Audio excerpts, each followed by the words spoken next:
Здравствуйте, уважаемые дамы и господа. Начинаем сегодняшний вебинар в пятницу, который посвящен ответу на вопросы, которые вы мне задали прямо сейчас на моем Facebook, в моей Facebook группе, которая называется Дуйко Кайлас РТ.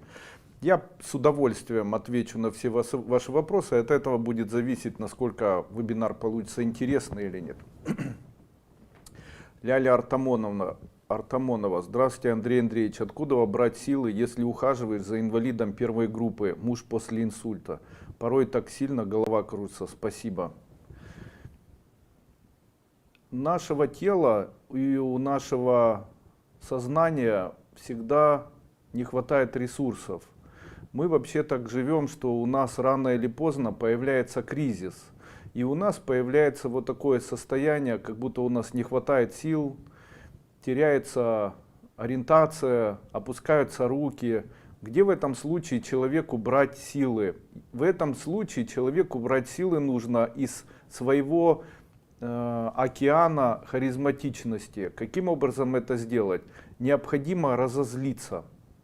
Необходимо разозлиться, психануть и после этого это делать. Так как открывается ресурс, я обычно говорю, включить 333-ю скорость и начинать делать гораздо быстрее. Когда такой ресурс открывается, это как открыть второе дыхание. И второй вариант, более духовный. Обычно ресурсы мы берем или черпаем у нашего сердца или у нашей точки какой-то, которая находится в нашей груди. Это максимальное место реализации нашей доброты. То есть мы можем черпать там силы. Я сегодня буквально с одним человеком разговаривал. И так получилось, что в тот момент, когда я с ним разговаривал, он мне задавал вопрос, который звучал где-то так. Почему моя жена и мои близкие ко мне плохо относятся? Все время мне хамят, и как-то мне такое ощущение, как будто я все время нахожусь в состоянии какой-то войны с ними. И так вот уже много лет. Андрей Андреевич, почему так происходит? И в этот момент подходит его жена, и почти шепотом, у нее такой, она маленького роста, он высокий, и она почти шепотом ему говорит: Женя, скажи, мы сегодня поедем, отвезем там Егора нашего на стрижку в парикмахерскую или не отвезем? И он такой поворачивается и говорит: что, не видишь, я разговариваю сейчас с человеком. Вообще, что ты влазишь? Подожди, я сейчас подойду и тебе все расскажу. То есть вот где-то такой был разговор. После этого он повернулся ко мне, сменил одно лицо на другое лицо и продолжил. Говорит: почему ко мне плохо относятся? Я ему говорю: понимаешь, вся, наверное, проблема, если ты сможешь это услышать, она не заключается в том, как они к тебе относятся. Она заключается в том, насколько ты можешь найти в себе чувство быть добрым человеком по отношению к тем людям, которые тебя любят. Неважно, ругаются они, неважно, вредничают они, неважно ничего. Вот важно найти в себе возможность, и силы быть или оставаться добрым человеком. Как же вас могут любить люди в случае, если вы к ним недобрые? Разве можно любить человека, который постоянно грызется, ругается, имеет 1000 претензий, предъявляет все время какие-то претензии человеку, все время с перекривленным лицом, все время все не нравится, огурцы не нравятся, еда не нравится, внешний вид не нравится? Так вообще, если разобраться, ничего не нравится человеку. И после этого человек этот еще и обвиняет тех людей, которые так, как слуги, за спасибо вокруг него метаются, делают. Так если разобраться, то и еда невкусная только потому, что он вредный. А вредному человеку вкусно готовить не хочется. Вы понимаете, вот эти такие есть люди, которые принципиально находят в себе желание быть врединой. Принципиально находят в себе желание и не хотят его изменить. И при этом еще и в дальнейшем начинают обвинять окружающих людей в том, что они не соответствуют чему-то. То есть они хотят быть вредными, хотят обижать людей, которые их любят, и хотят, чтобы эти люди при этом их обожали. Ну разве такое может быть? Помните, есть такая пословица: не кусайте руку, кормящую вас. Кстати, я забыл сказать, сейчас вот здесь находится штрих-код. Вот здесь находится штрих-код. Вы можете взять свой телефон и направить, как бы сделать фотографию. И когда вы направите на этот QR-код, то у вас сверху появится ссылка, и вы нажмите на эту ссылку и сможете подписаться на нашу рассылку нашей эзотерической школы Кайлас. Вайбер, WhatsApp и где-то еще. Не обязательно покупать сразу обновленную первую ступень за минус 15%, но подписаться в нашу рассылку вы можете для того, чтобы мы вас предупреждали и сообщали вам, когда будет следующий вебинар, когда будет следующий семинар, когда будут выходить новые продукты. Будьте всегда в курсе наших событий, событий нашей эзотерической школы. Перейдите по QR-коду и подпишитесь на рассылку. Кстати, Ляля Артамонова написала, что у нее очень сильно кружится голова. Голова обычно кружится, если человек не досыпает. Но это и понятно. Возможно, это низкое давление, возможно, это высокое. В вашем конкретно, Ляля, случае это, скорее всего, низкое давление. Необходимо увеличить возможность сна, можно попринимать, допустим, эхиноцею, можно попринимать гинкобилоба или какой-нибудь препарат на основе гинкобилоба, для того, чтобы у вас появились силы и вы начали лучше себя чувствовать, поднять энергетику и иммунитет. Елена Лисна. Здравствуйте, Андрей Андреевич. Скажите, пожалуйста, за какие тяжкие грехи человек может стать голодным духом, который не может переродиться? Голодным духом становятся дети, которые родились без своего тела. Как же это произошло? Очень часто так бывает, что женщина вынашивает ребенка, и у этого ребенка происходит развитие или появляется духовное поле и духовное тело в животике у мамы до момента родов. Но матка является своего рода магнитом, которая притягивает такую душу. В тот момент, когда мама решила дальше не вынашивать ребенка и произошел аборт, то после этого энергетический ребенок все равно появляется в животике у мамы, и после чего не происходит рождение ребенка. Такой ребенок становится голодным духом, и такой ребенок находится в энергетическом поле женщины до момента, пока она не умрет. Таким образом, нужно либо провожать такого духа, чтобы он не был голодным, либо провожать такого голодного духа. Именно что для женщины? У женщины, у которой много вот таких абортов, у нее появляется невезение.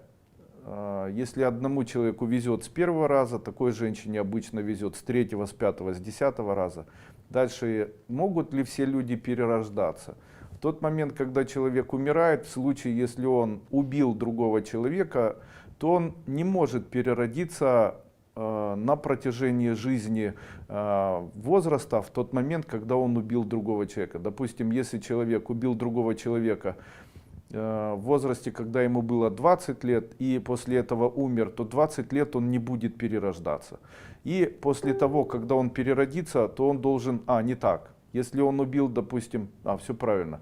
После того, когда он родится, то он доживет до того возраста, при котором он убил этого человека, и в этом возрасте умрет. Или произойдет несчастный случай и так далее. Дальше, в случае, если человек на протяжении своей жизни, своей подписью или непредумышленно, или еще как-либо участвовал в убиении огромного количества людей, был человеком, который имел очень большое влияние, своей подписью или своим словом или распоряжением заставил умереть огромное количество людей, то души этих людей суммируются, возраст этих людей, и все это время человек не сможет переродиться на земле. Он в этот момент может стать голодным духом, то есть его не пускают в Калачакра-тантру, и он может находиться все это время в виде голодного духа на земле, страдая от того, что он не понимает, чего он страдает, но не может переродиться, его не пускают на круг перерождения, он может быть вот таким голодным духом. Голодных духов очень прельщает церковь, так как церковь во время богослужения похожа на энергетическую такую систему, в которой есть и огонь, и темнота, и дым и так далее. То есть они обычно приходят на всякие молебны и так далее. Ну, сейчас не об этом, наверное. Наталья Горбунова. Андрей Андреевич, получится ли у меня с мужем заняться выращиванием экологически чистых фруктов на своей земле? Принесет это радость? Принесет. можете делать. Здравствуйте, могли бы вы немного рассказать о кольце НАК и как просить помощи и прибежища? Наверное, у меня. Одевая НАК на палец, вы фактически включаете энергию Венеры. То есть, если вы одеваете на палец НАК, то одевайте золотой НАК на левый палец, на безымянный палец левой руки, а серебряный НАК на безымянный палец правой руки. Но можно и на другой палец тоже одевать. Как брать прибежище? В случае, если вы являетесь учеником школы, посещаете заседания ИРТЕ, то вы можете брать прибежище, просто произнося данный слог. НАК на вдохе и НАК на выдохе. Если человек это делает, то в дальнейшем ему не грозят никакие опасности. Он никогда не сломает ногу, не разобьется на машине, его никогда не посадят в тюрьму, и у него не будет ничего плохого в жизни происходить. Елена Мартынко. Здравствуйте, Андрей Андреевич. Счастлива от прохождения первой ступени. Философия прекрасна. Я восхищаюсь вашему успеху и бизнеса, и школы. Посоветуйте, как преодолевать страхи. Очень влекут руны и таро, но учитель пока не встретился. И все близкие пугают откатами и бедами. Нет прямой передачи. Спикеры и учителя в нете. Пока нет внутреннего принятия их. Я вижу все по-другому. Я рекомендую пройти мои курсы, которые называются «Руны Дуйко». Никакого отката вы от них не получите, можете смело этим заниматься. По поводу страхов, обычно страхи возникают у человека энергетически, в тот момент, когда у человека останавливается вращение энергетического кокона. В случае, если человек будет просто делать обычное движение, делать на вдохе и выдохе вот такое движение рукой, то у него начинает что-то в жизни происходить, все в жизни изменяться и исчезают страхи. Проверенный метод. Обычно, если человек боится, ничего не делает, его энергетический кокон становится толще, и он начинает жить жизнью, которая называется одновалентная. Это жизнь, в которой ничего не происходит, не появляется мужчина, не появляется знакомый, не появляются идеи, ничего не происходит. То есть человек находится в саркофаге. И для того, чтобы что-то изменить, необходимо использовать вот такой несложный метод. Утром проснулись и со вдохом и выдохом покрутили вот так левой рукой. У вас ничего не происходит в жизни, начните так делать. За 1 месяц произойдет столько всевозможных, наверное, не происшествий, а все-таки событий, сколько у вас не было за годы вашей жизни. Леся, здравствуйте, Андрей Андреевич, спасибо за титанический труд. Пожалуйста. Лариса Мельник. Андрей Андреевич, долго ли продлится карантин и будет ли в дальнейшем введен масочный режим? Карантин надоел людям, и это, скорее всего, связано с тем, что он создал огромное количество неудобств, он создал множество бед даже, можно сказать, и в большинстве своем привел людей вот к тому, что сейчас происходит, это к событиям, которые происходят в наших странах, это увеличение безработицы и так далее. Но вы знаете, карантин, наверное, является еще и элементом таким, который позволяет прикрыть власти свою несостоятельность. Дело в том, что можно прикрыть под карантином несостоятельность, а в дальнейшем говорить, что ну как вы, мы не построили великолепное будущее, и в этом же виноват карантин, мы же долго в карантине находились. Скорее всего, нам придется все-таки жить дальше с масками еще периодически. Будут ли такие же карантины дальше? Скорее всего, да. Но со временем все больше и больше будет появляться людей, которые будут протестовать против этого.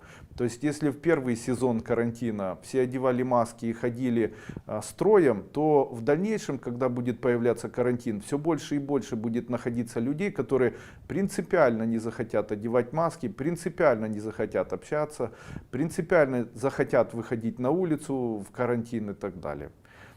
Был ли карантин на самом деле или не было, никто этого сказать не сможет. Дело в том, что кризис сам под собой, карантинный, который вот сейчас произошел, он связан с многими элементами. Один из элементов кризиса – то, как человеку необходимо вести себя в кризис. Вот сейчас наступил кризис, почему наступил, я тоже объясню. Когда наступил кризис, то появилась много людей, которым необходимо выживать. Когда человек выживает, то не умея зарабатывать, у человека не получается, человек привык жить по-старому, он начинает вдаваться или впадать во все тяжкие грехи. То есть человек в это время начинает делать вот как. Один человек не может никак перестроиться и может давать в долг, занимать деньги. Вы заметили, что после того, когда появилось большее количество безработных, как только кризис сейчас как бы надавил на экономику стран, то появилось больше людей, которые начали обманывать. Обманывать начали все. Строителям нельзя делать предоплату, иначе они исчезают. Нельзя платить человеку наперед, иначе он не доделывает, бросает и убегает. Нельзя давать в долг, потому что не отдают. Появилось огромное количество людей, которые стараются воровать через телефон, через интернет, обещая все, что нужно. То есть человек выясняет, что хочет там женщина, мужчина. Хочешь на работу в Швейцарию? Давай, вот, давай $500, я тебя послезавтра помогу устроиться, и ты поедешь на завод, будешь работать, будешь каждый месяц получать там 8, 9, 10 тысяч евро. То есть такие сказки, знаете, люди в это верят, потому что народ у нас сам по себе добрый, добродушный, доверчивый. И после этого начинает вкладывать в это деньги, после этого начинает говорить, почему это со мной произошло и так далее. Это начало происходить, потому что карантин. Дальше. А вы знаете, что в большинстве своем то, что с нами происходит вот сейчас, это падение общего дохода людей, которые есть в наших странах, это связано с некоторыми другими процессами. Первый процесс связан, наверное, с дефляцией. И наверняка связан с тем, что есть временной период падения экономики, о котором писал даже Карл Маркс. Вы об этом можете найти такую информацию и почитать о такой информации, то есть четко понимать, что такое экономика. Я думаю, что есть еще такая существенная проблема постсоветского пространства.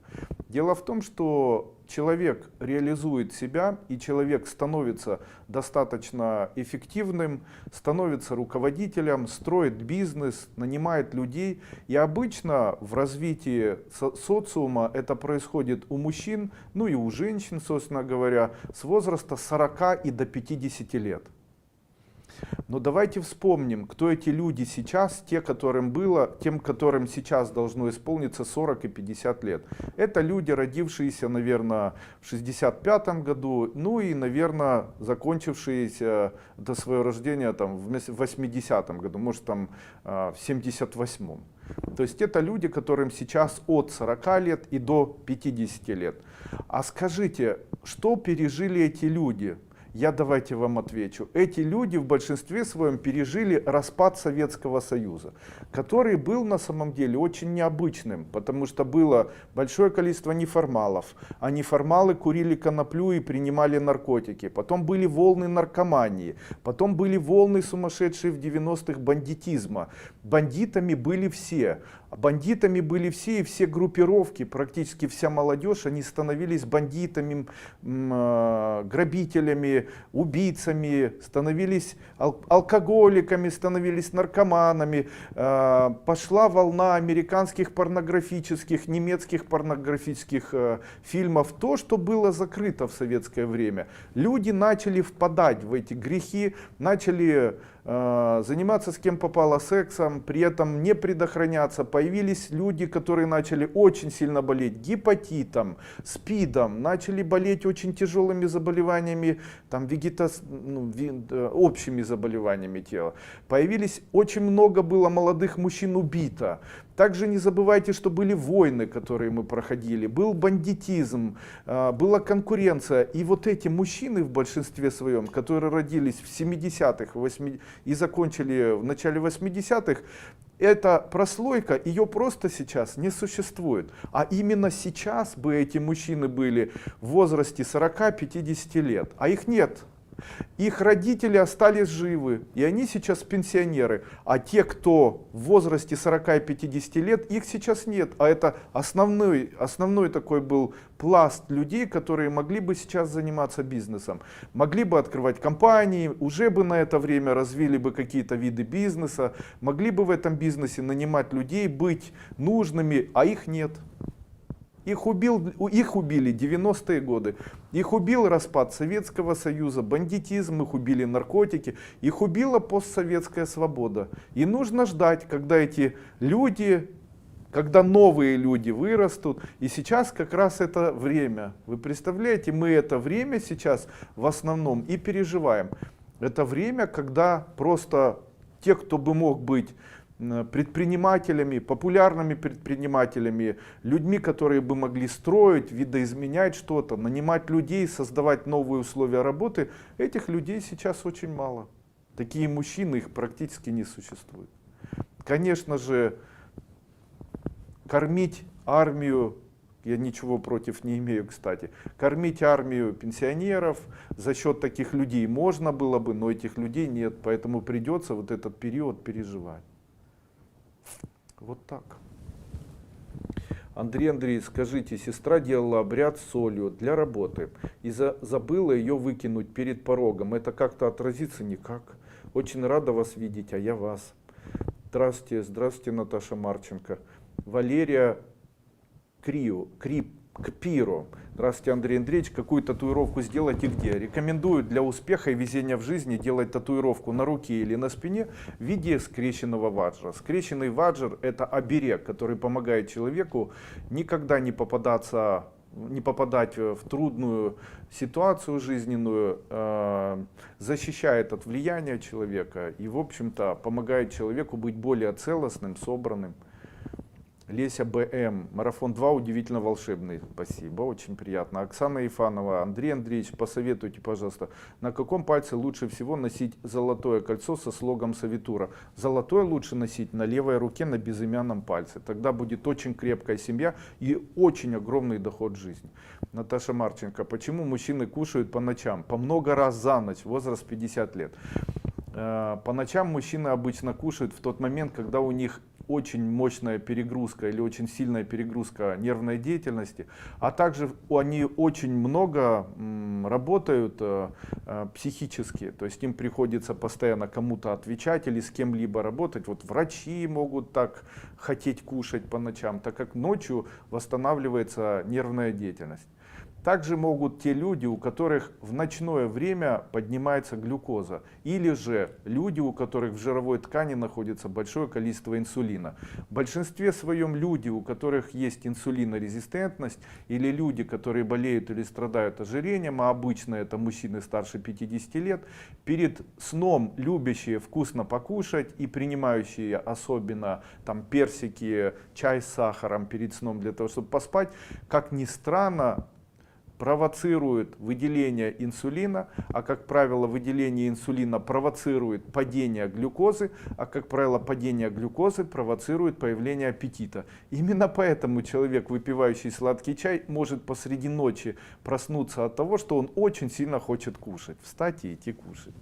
Да, такое есть. Это сахарный диабет второго типа. Но он, видимо, только такой клинический, то есть есть первые проявления его, а человек его просто нарабатывает. Кушать на ночь не стоит. А еще, если человек хочет кушать на ночь, ему ни в коем случае не нужно кушать сладкое на протяжении дня. Дальше. Андрей Андреевич, ну пожалейте меня. О боже мой, Мираканка, скажите, у меня болит ухо, но доктор говорит, это не ухо. Так я мучаюсь, занимаясь самолечением. Если доктор говорит не ухо, то это скорее всего связано с тройничным нервом. Какие есть методы лечения тройничного нерва? Очень помогает компресс соль, сода и еще хорошо магнезия и йод. Каким образом делается? По чайной ложке соли, соды, магнезии и добавляется 30 капель йода на 1 стакан 250 граммов воды.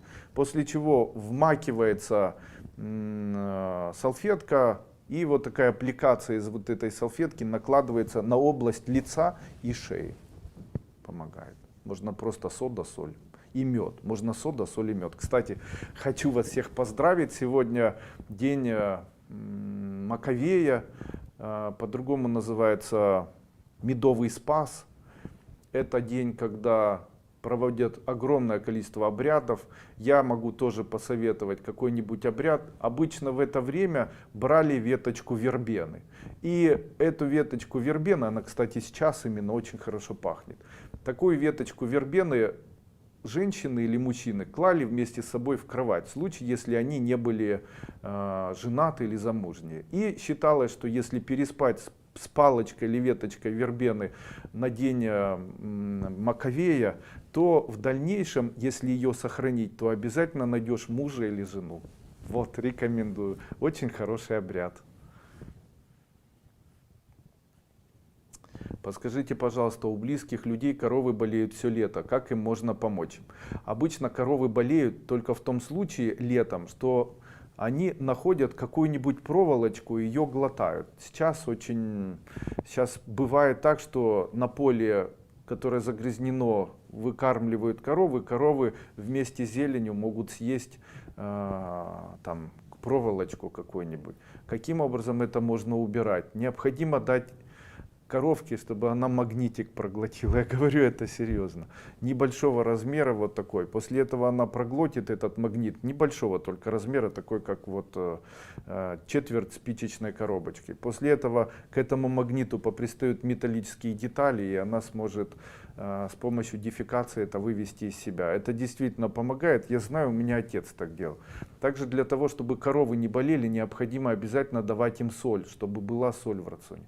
Ну и третье, вы знаете, я не совсем разбираюсь в животном мире и не являюсь человеком, который бы мог давать вот такие советы. Вероятнее всего, ветеринар более компетентный мог бы оказать более, наверное, хорошую помощь, чем я. Здравствуйте, Андрей Андреевич, Наталья Белозирка. Эзотерический вопрос. Я чувствую мертвые души, могу мысленно с ними общаться. Это возможно? Это может быть духовным ростом или это демоническая энергия? Лярвы какие-то в образах являются или с этим шутить нельзя? Еще подскажите, пожалуйста, какой лучше использовать метод, чтобы сына не забрали в армию? Спасибо, с большим уважением к вам, радости и счастья с праздником. Метод эзотерический использовать необходимо то, что я даю на первой ступени школы Кайлас. Это сжигание на свече. Как это делать, вы это можете найти, пройдя мою первую ступень школы Кайлас. Что делать, если вы общаетесь с мертвыми? Я хочу вам сказать, у мертвых силы нет. Поэтому если вы общаетесь с мертвецами, то они могут дать вам только смерть и холод.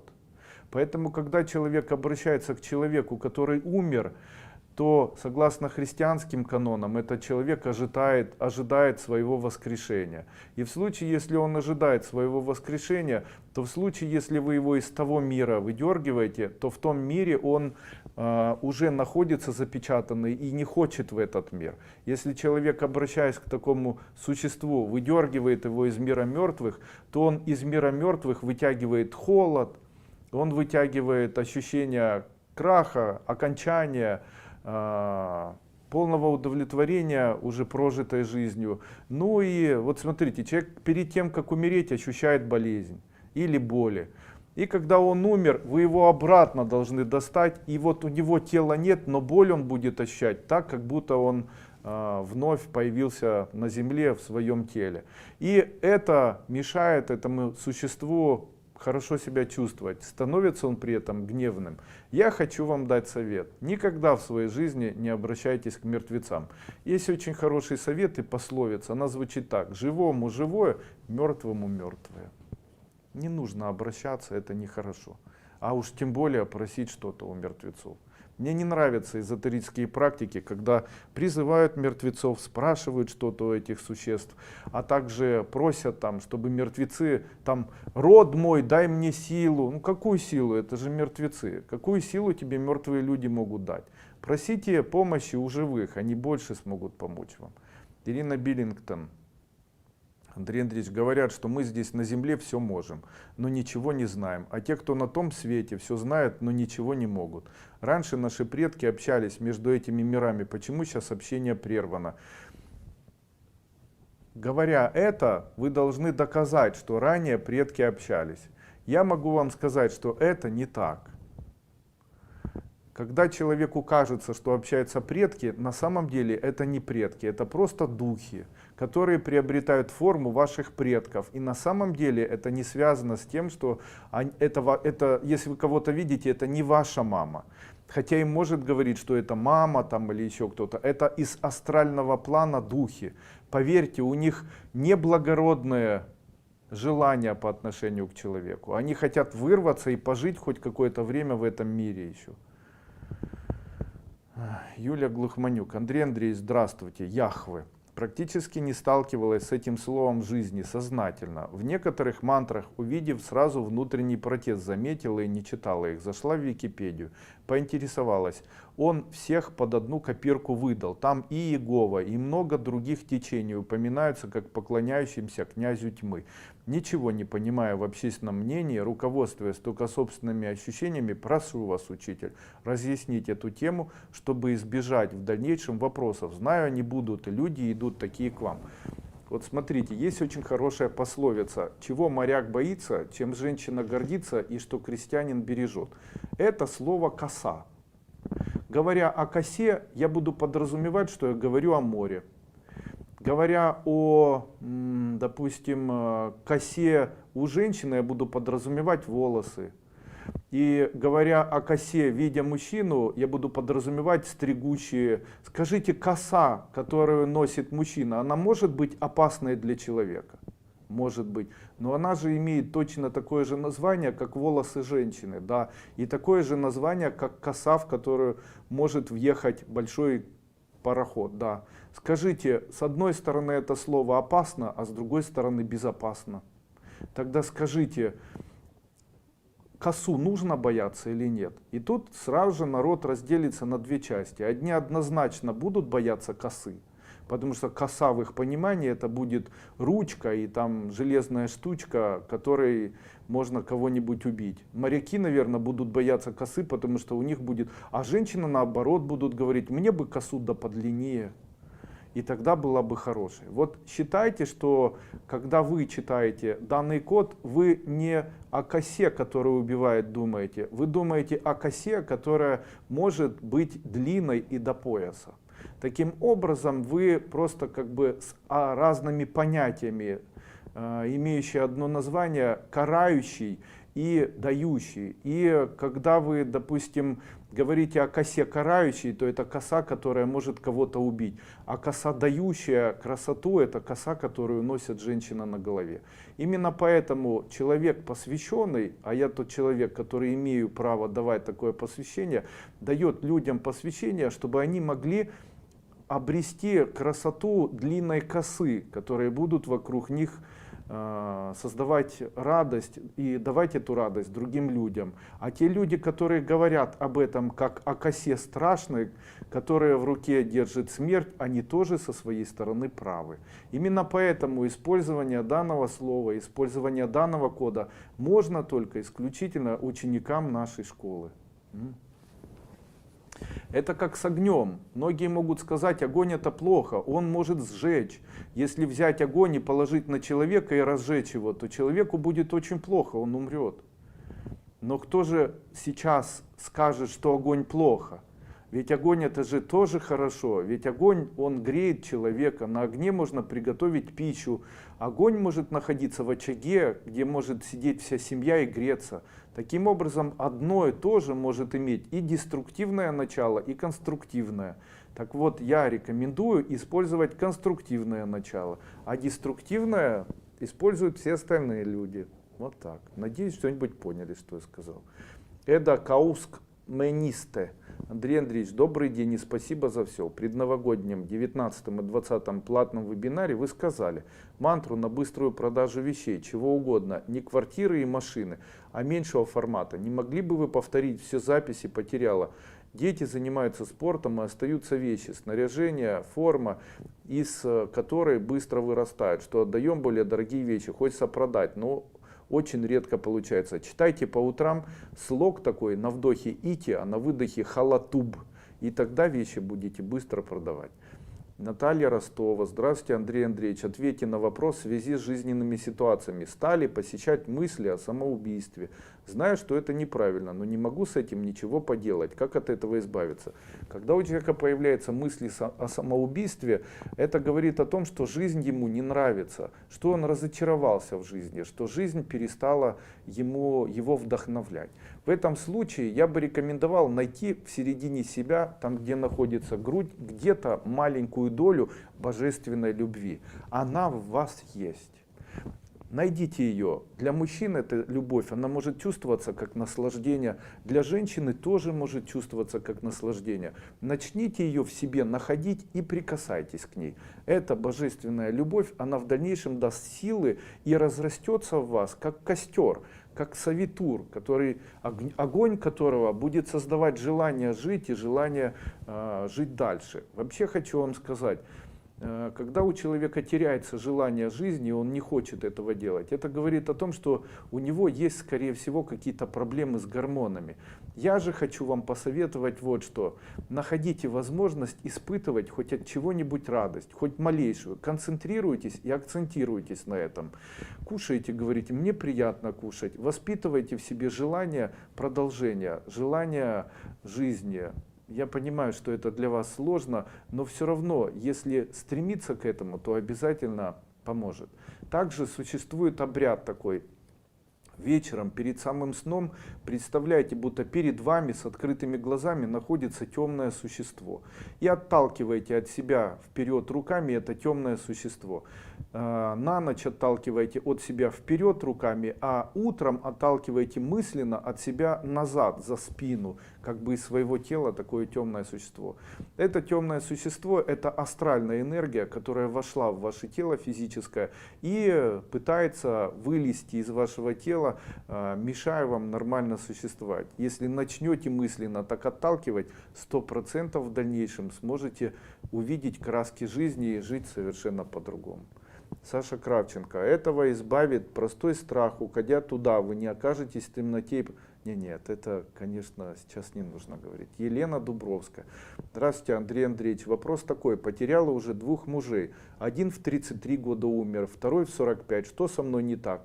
Не хотят уже 4 года одна, и на горизонте никого. Года проходят, у дочки второй 22 года, а кроме дружбы ей никто ничего не предлагает. И не знаю, как ей помочь, когда к нам придет счастье. То, что у вас было 2 мужчины, которые умерли в определенное время, это совпадение.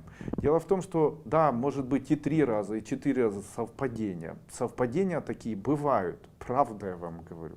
Скорее всего, это с вами не связано. Дело в том, что человек, который живет с другим человеком, он не вправе окончить жизнь другому человеку и не вправе влиять на часы жизни этого человека. Ну, только если будет нервы там трепать и каждый день заставлять этого человека есть много глюкозы и заливать в него алкоголь. Естественно, в случае, если этого не было и жизнь была теплой, то просто человек... Дело в том, что женщина очень часто начинает страдать. Она начинает страдать, а страдания порождают страдания. Вот смотрите, любое думание о мужчине начинает заставлять вас страдать. Почему у меня нету его, что же произошло, где же я его найду. Когда человек начинает так страдать, то Бог, думая... Помните, я говорил, что мы с Богом общаемся нашими чувствами. Именно наши чувства создают для нас то, что происходит. И в тот момент, когда вы думаете о мужчине, вы создаете чувство негативное. Почему у меня нет, почему у всех есть, когда же у меня появится, почему у дочки нет. То есть вы страдаете. Это условно звучит так. Мужчина вызывает во мне страдания. Правда, мужчина вызывает во мне страдания. Энергетически это звучит так. А если вы хороший человек, и мужчина вызывает у вас страдания, то тогда вам не дают возможности, чтобы в вашей жизни появился мужчина. А что нужно делать? Нужно радоваться от того, что мужчины есть. Каким образом? Смотрите фильмы, смотрите на мужчину, говорите, ой, какие красивые мужчины, какой хороший мужчина, какой умный мужчина. Вот хороший, скоро у меня такой появится мужчина. Смотрите в телевизоре. Далее. Жизнь устроена по принципу противоположности. Если женщина восхищается женской красотой, то мужчины будут видеть в ней женскую красоту. Запомните это, восхищайтесь красивыми женщинами. Если вы начнете это делать и научите это делать девочку свою, то обязательно это произойдет. Дальше 3. Сексуальная энергия. Сексуальная энергия — это энергия желания.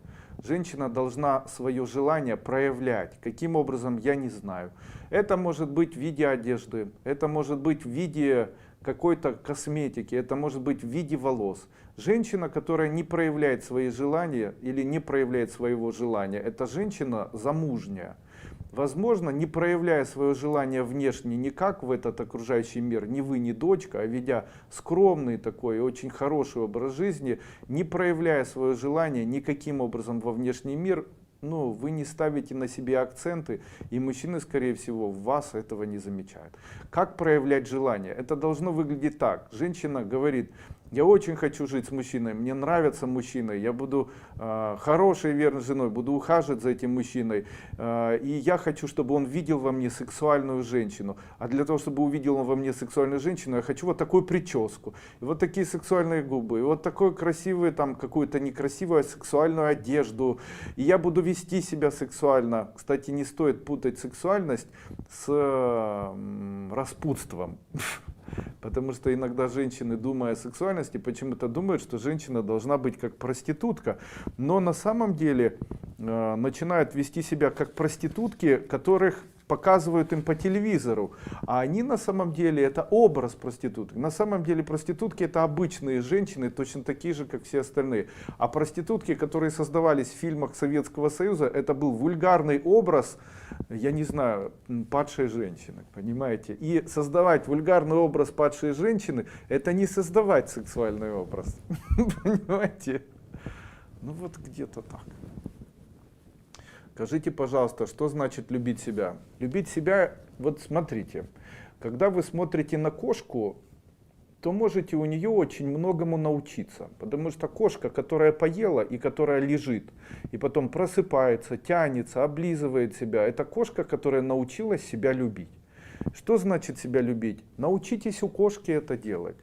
Она не торопится, она следит за лапками, она спит, когда она захочет, она тянется, она играется, а для людей это танцевать, допустим. Когда кушает, она радуется. То есть кошка, она много... Кошки жизнь маленькая, но она полна наслаждений.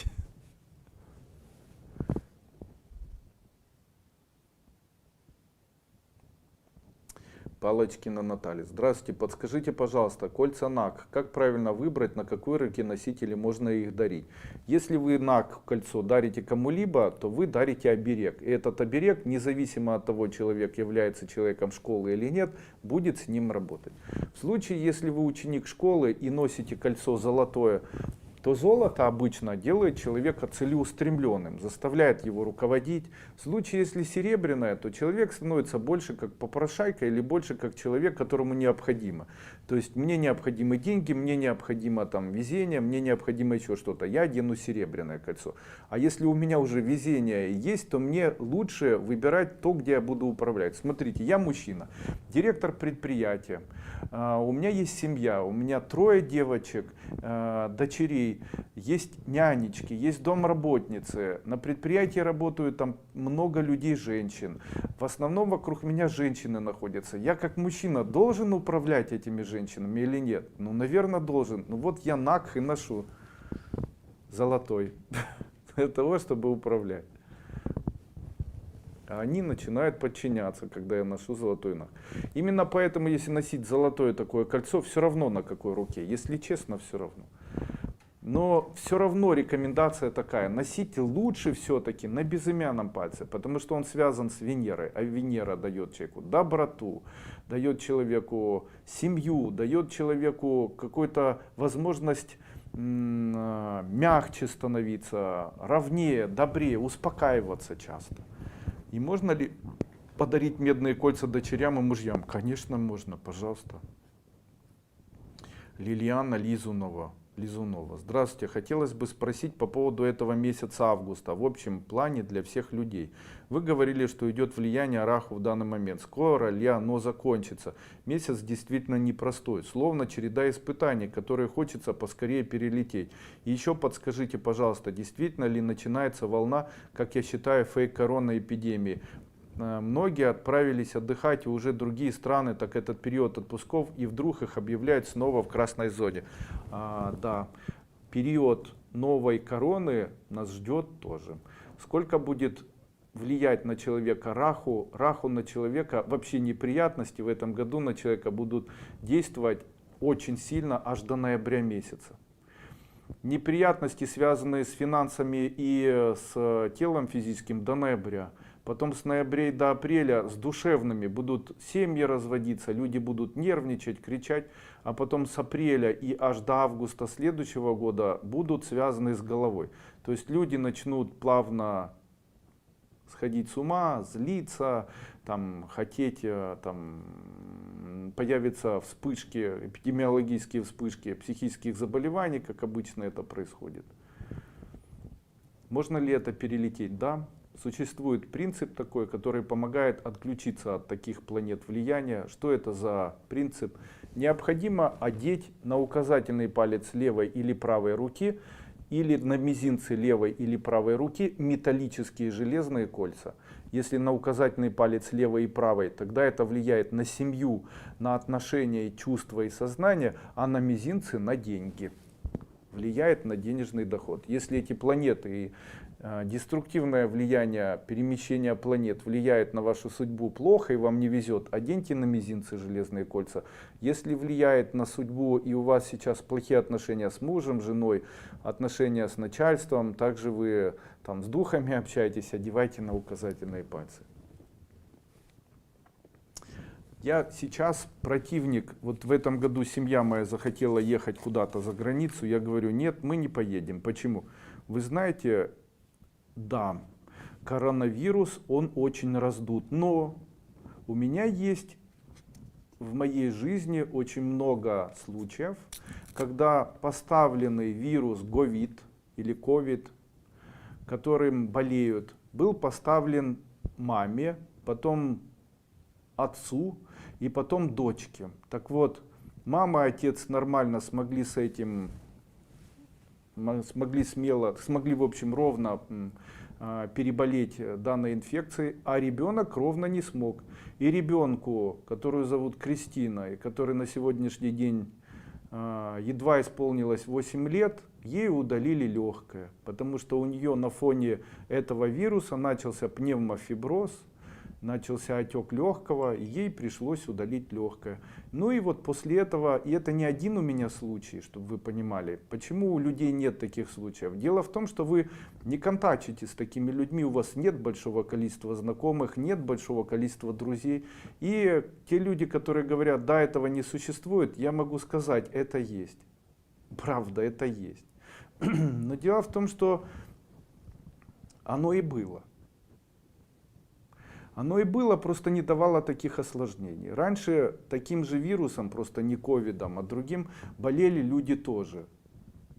Но таких последствий не было. Вы, наверное, забыли, что мы уже переболели атипичной пневмонией. Просто никто не объявил то, что люди болеют. Был еще птичий грипп. И от птичьего гриппа тоже очень много людей тогда страдало. Просто знаете, почему-то раньше люди переносили сами гриппы и вот эти вирусы в более легкой, облегченной форме. То есть они переболели и после этого хорошо себя чувствовали. Сейчас, когда человек переболел, у него очень долго бронхит затяжной тянется, после этого общая слабость, дает осложнение, там, начинается там, осложнение печени, увеличивается в размерах поджелудочная печень, появляются гастриты почему-то, появляется там головокружение, сердечные заболевания. Ну и в общем-то формируется на фоне перенесенного гриппа такой вот иммунный дефицит. И создают условия появления дальнейших заболеваний, знаете. Именно поэтому, да, очень правильно, все же очень правильно ограничивать себя от возможности контакта с большим количеством людей. То есть, если у вас есть такая возможность, ограничивайте. То есть, я сейчас с семьей в театр не пойду. Также я уже на пляже, где будет лежать там 300 человек, точно лежать не буду. И не буду ехать где-то в Египет и в Турцию и пользоваться одним и тем же полотенцем, которым пользовались до меня. Естественно, контакты, там, посуду домыли, не домыли, где-то в каком-то доме отдыха, я отдыхать не собираюсь.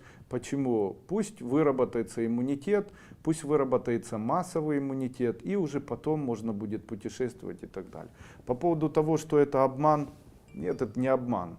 Это не обман, но в целом эксплуатация данной идеи, усадить людей дома, после этого напечатать деньги, после этого обвинить там, в несостоятельности ковид, вместо того, чтобы обвинить правительство, там, сказать, что все было хорошо, а вот вирус теперь привел к тому, что у нас плохо, люди, не обращайте внимания и так далее. Но это все, конечно, тоже имеет место быть, знаете, из-за этого поддерживают. Также ряд фармакологических компаний платят взятки. Это не секрет, что в Украине, не буду говорить этого, меня это не касается. Милена Нарышкина. Здравствуйте, Андрей Андреевич. Получится ли у нас с дочерью открыть официальное представительство тибетской формы в Петербурге? Как скоро? Странный очень вопрос.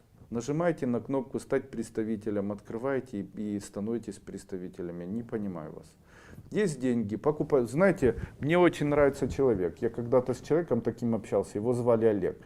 Он на меня работал. Он говорит: Андрей Андреевич, когда я уже смогу купить себе... Девочка когда-то приехала ко мне. О, это еще интереснее. Девочка приехала, она из Гайсина, Винницкой области. Приехала на прием, у нее там проблемы с зубами были. И гингивит такой тяжелый, и стоматит постоянный. И вот я пробовал ей помочь, там все хорошо получилось. И она говорит: Андрей Андреевич, а вы можете мне сказать, когда же у меня появится Porsche Cayenne? Я очень хочу Porsche Cayenne, и мне надо срочно, чтобы он у меня появился. В каком году? Я говорю: кем работает ваш муж? Она говорит: мой муж работает за границей в Германии. А сколько он получает? Он получает 800 евро в месяц. Он работает где-то на какого-то хозяина, там хрюшек пасет и так далее. Ну, ухаживает за поросятами. Я говорю: а сколько вы получаете? Ну, у меня маленький ребенок, мы живем в доме, который, у нас двойной дом, там у нас дедушка жил, мама нам отдала эту жилплощадь, у нас там 3 комнаты, и муж за границей работает, а я нигде не могу работать, потому что у меня маленький ребенок. А родители ваши хорошо зарабатывают? Хорошо. А сколько зарабатывают? Ну, они зарабатывают, может, там вдвоем там, до $1000, но это хорошие деньги для Гайсина. Я говорю: вы знаете, сколько стоит Porsche Cayenne? Да.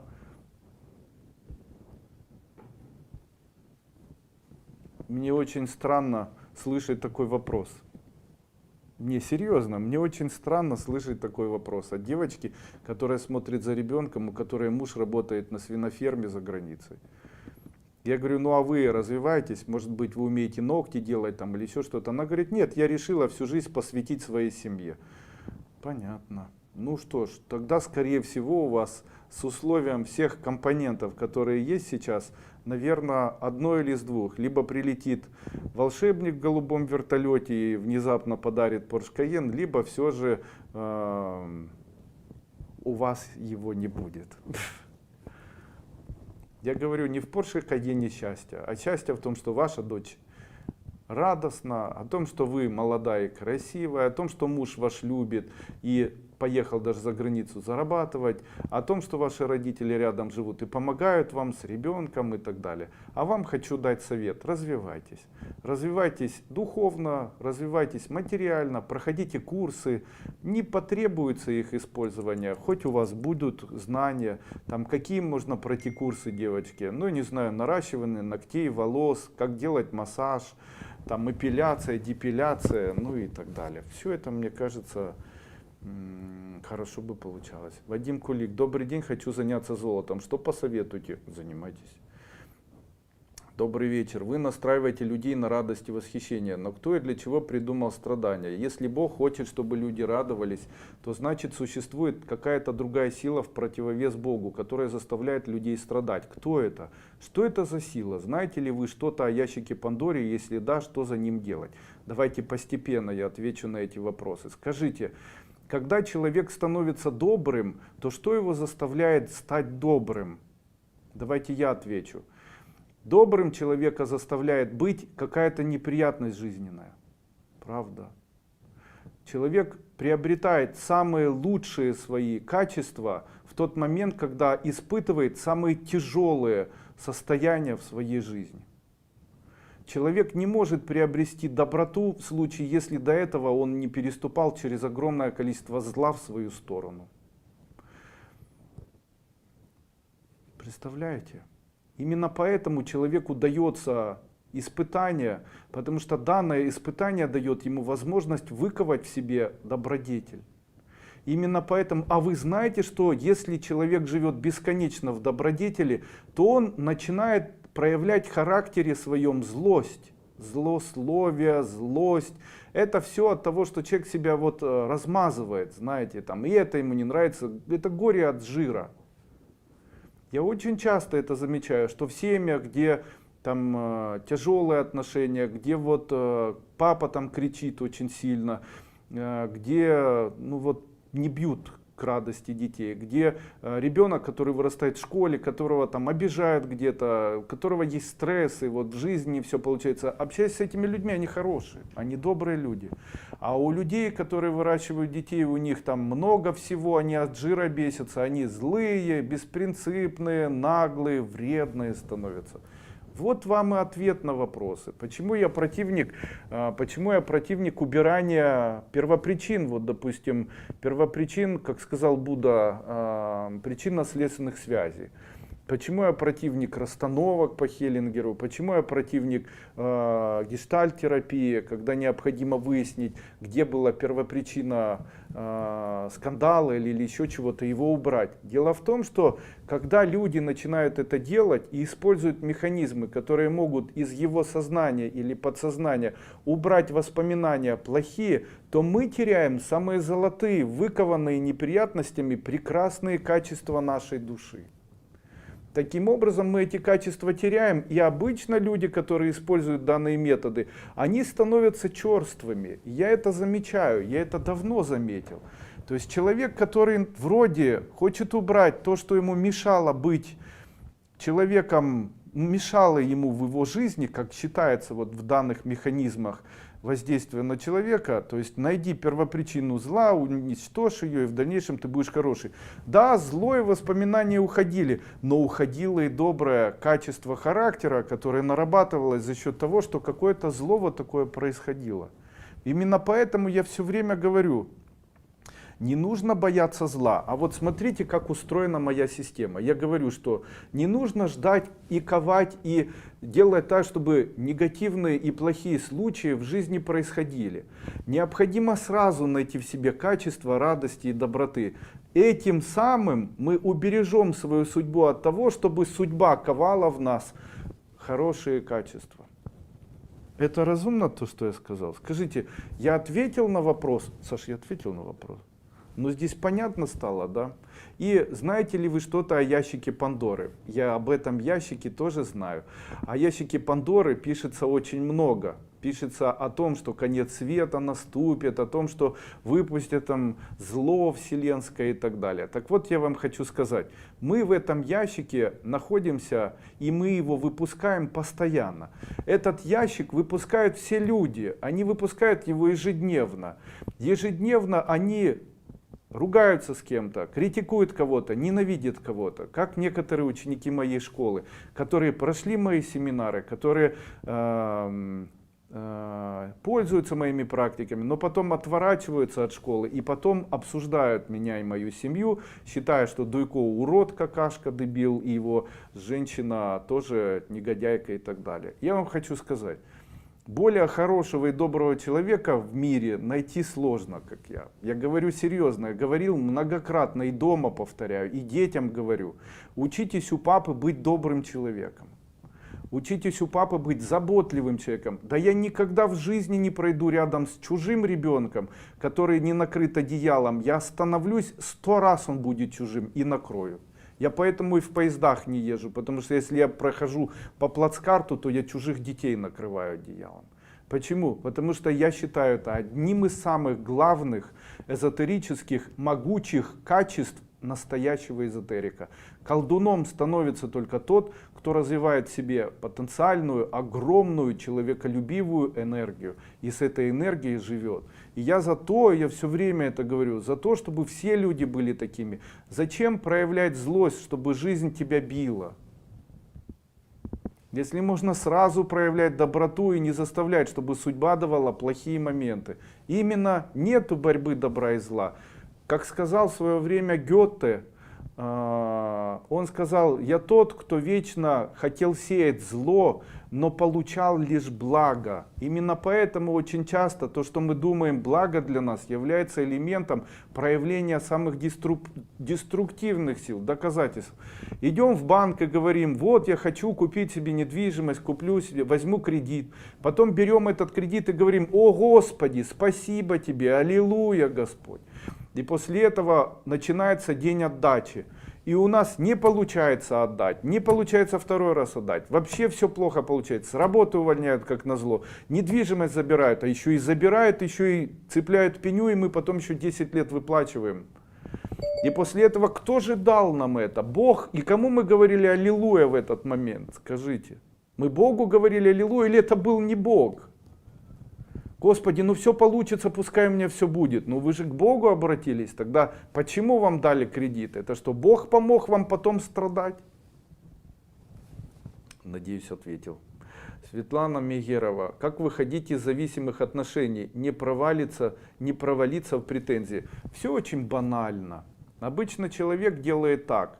Он либо ищет, нужно сразу же обратить внимание и сказать себе: вы ищете 1000 поводов для того, чтобы расстаться, но при этом живете вместе, ненавидя друг друга. Или вы хотите, так вам есть возможность найти один повод и разойтись. Или вы ищете все-таки один повод, чтобы жить совместно. И при этом все время хотите расходиться. Так вот, я хочу вам сказать, что всегда можно найти один повод, и одно и второе это абсолютно одинаковые идеи. Одна и та же сторона одной и той же монеты. Поэтому скажите себе: вам надо разойтись или надо быть вместе? Вы ищете повод, чтобы разойтись, и живете из-за того, что друг другу чем-то должны. Или вы хотите из-за секса, продаетесь из-за секса или из-за одежды, из-за содержания. Вы же это подразумеваете. Или вы найдете повод для того, чтобы за это не держаться и жить дальше самостоятельно, найти того, кто вас будет любить. Ну вот, в общем-то, и вся дилемма. Человек должен найти либо один повод для того, чтобы жить, несмотря ни на что, с человеком, либо и не искать 1000 поводов, чтобы разойтись, либо один повод для того, чтобы разойтись и не жить ради использования. Какой момент выбрать? Я могу сказать, какой момент выбрать. Момент заботы. Нужно обратить внимание на заботу. Я вообще очень часто говорю мужчинам такие слова. Если вы живете с женщиной, и она заботится о вас, то есть вы видите, что она хочет вам кушать, приготовить, поднести, сделать для вас что-то, или в бизнесе что-то для вас сделать, то есть она старается это делать, то тогда это женщина, с которой вам будет всегда хорошо. Она заботится о вас, вы в свою очередь стараетесь заботиться о ней.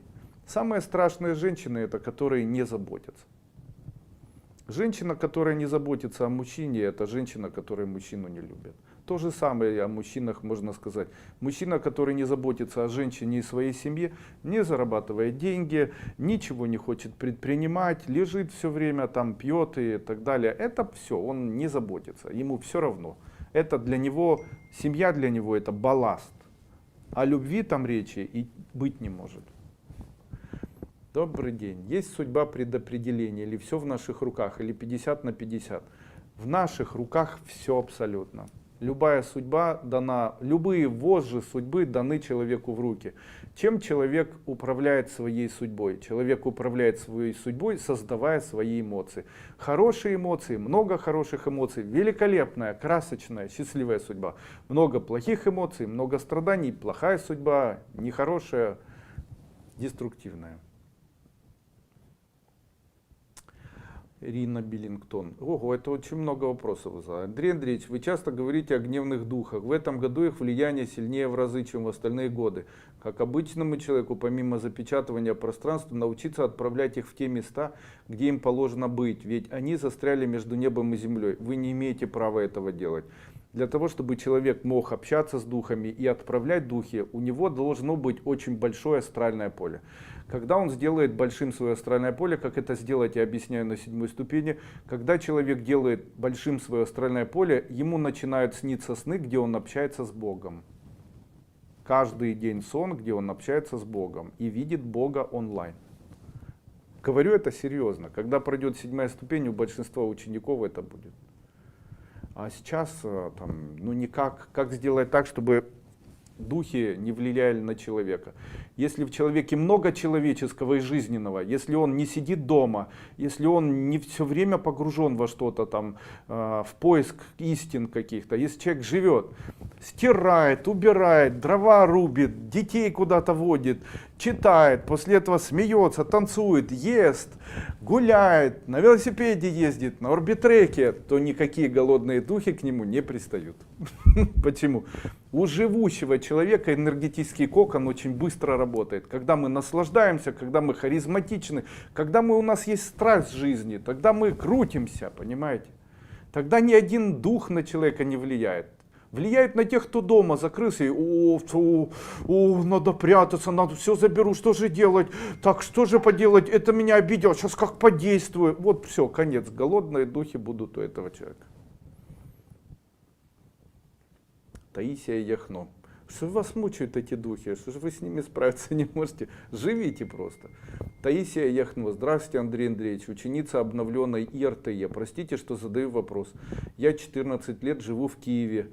Стою на очереди на жилье, я прописана в другом городе, родственники требуют срочно продать родительский дом, но мы там прописаны, если продать, останемся 4 человека без прописки, и жилье, надеюсь, что скоро получим.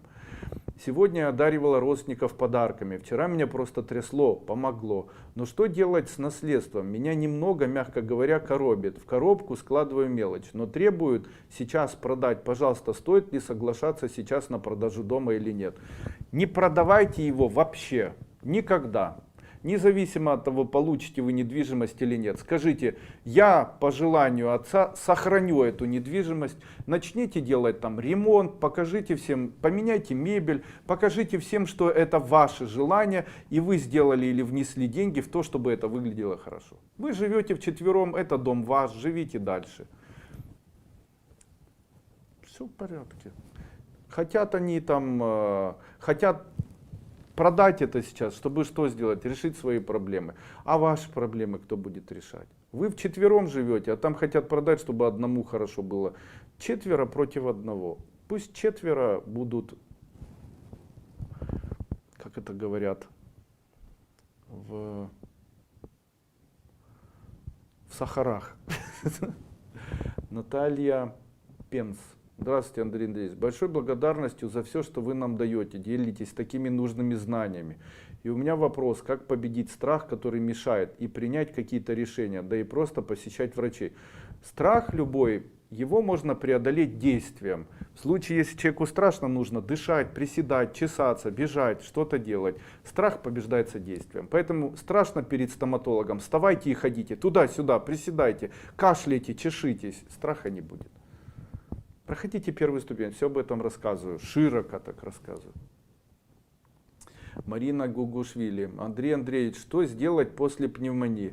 Рекомендую после пневмонии делать ингаляции. Какие? Водочные.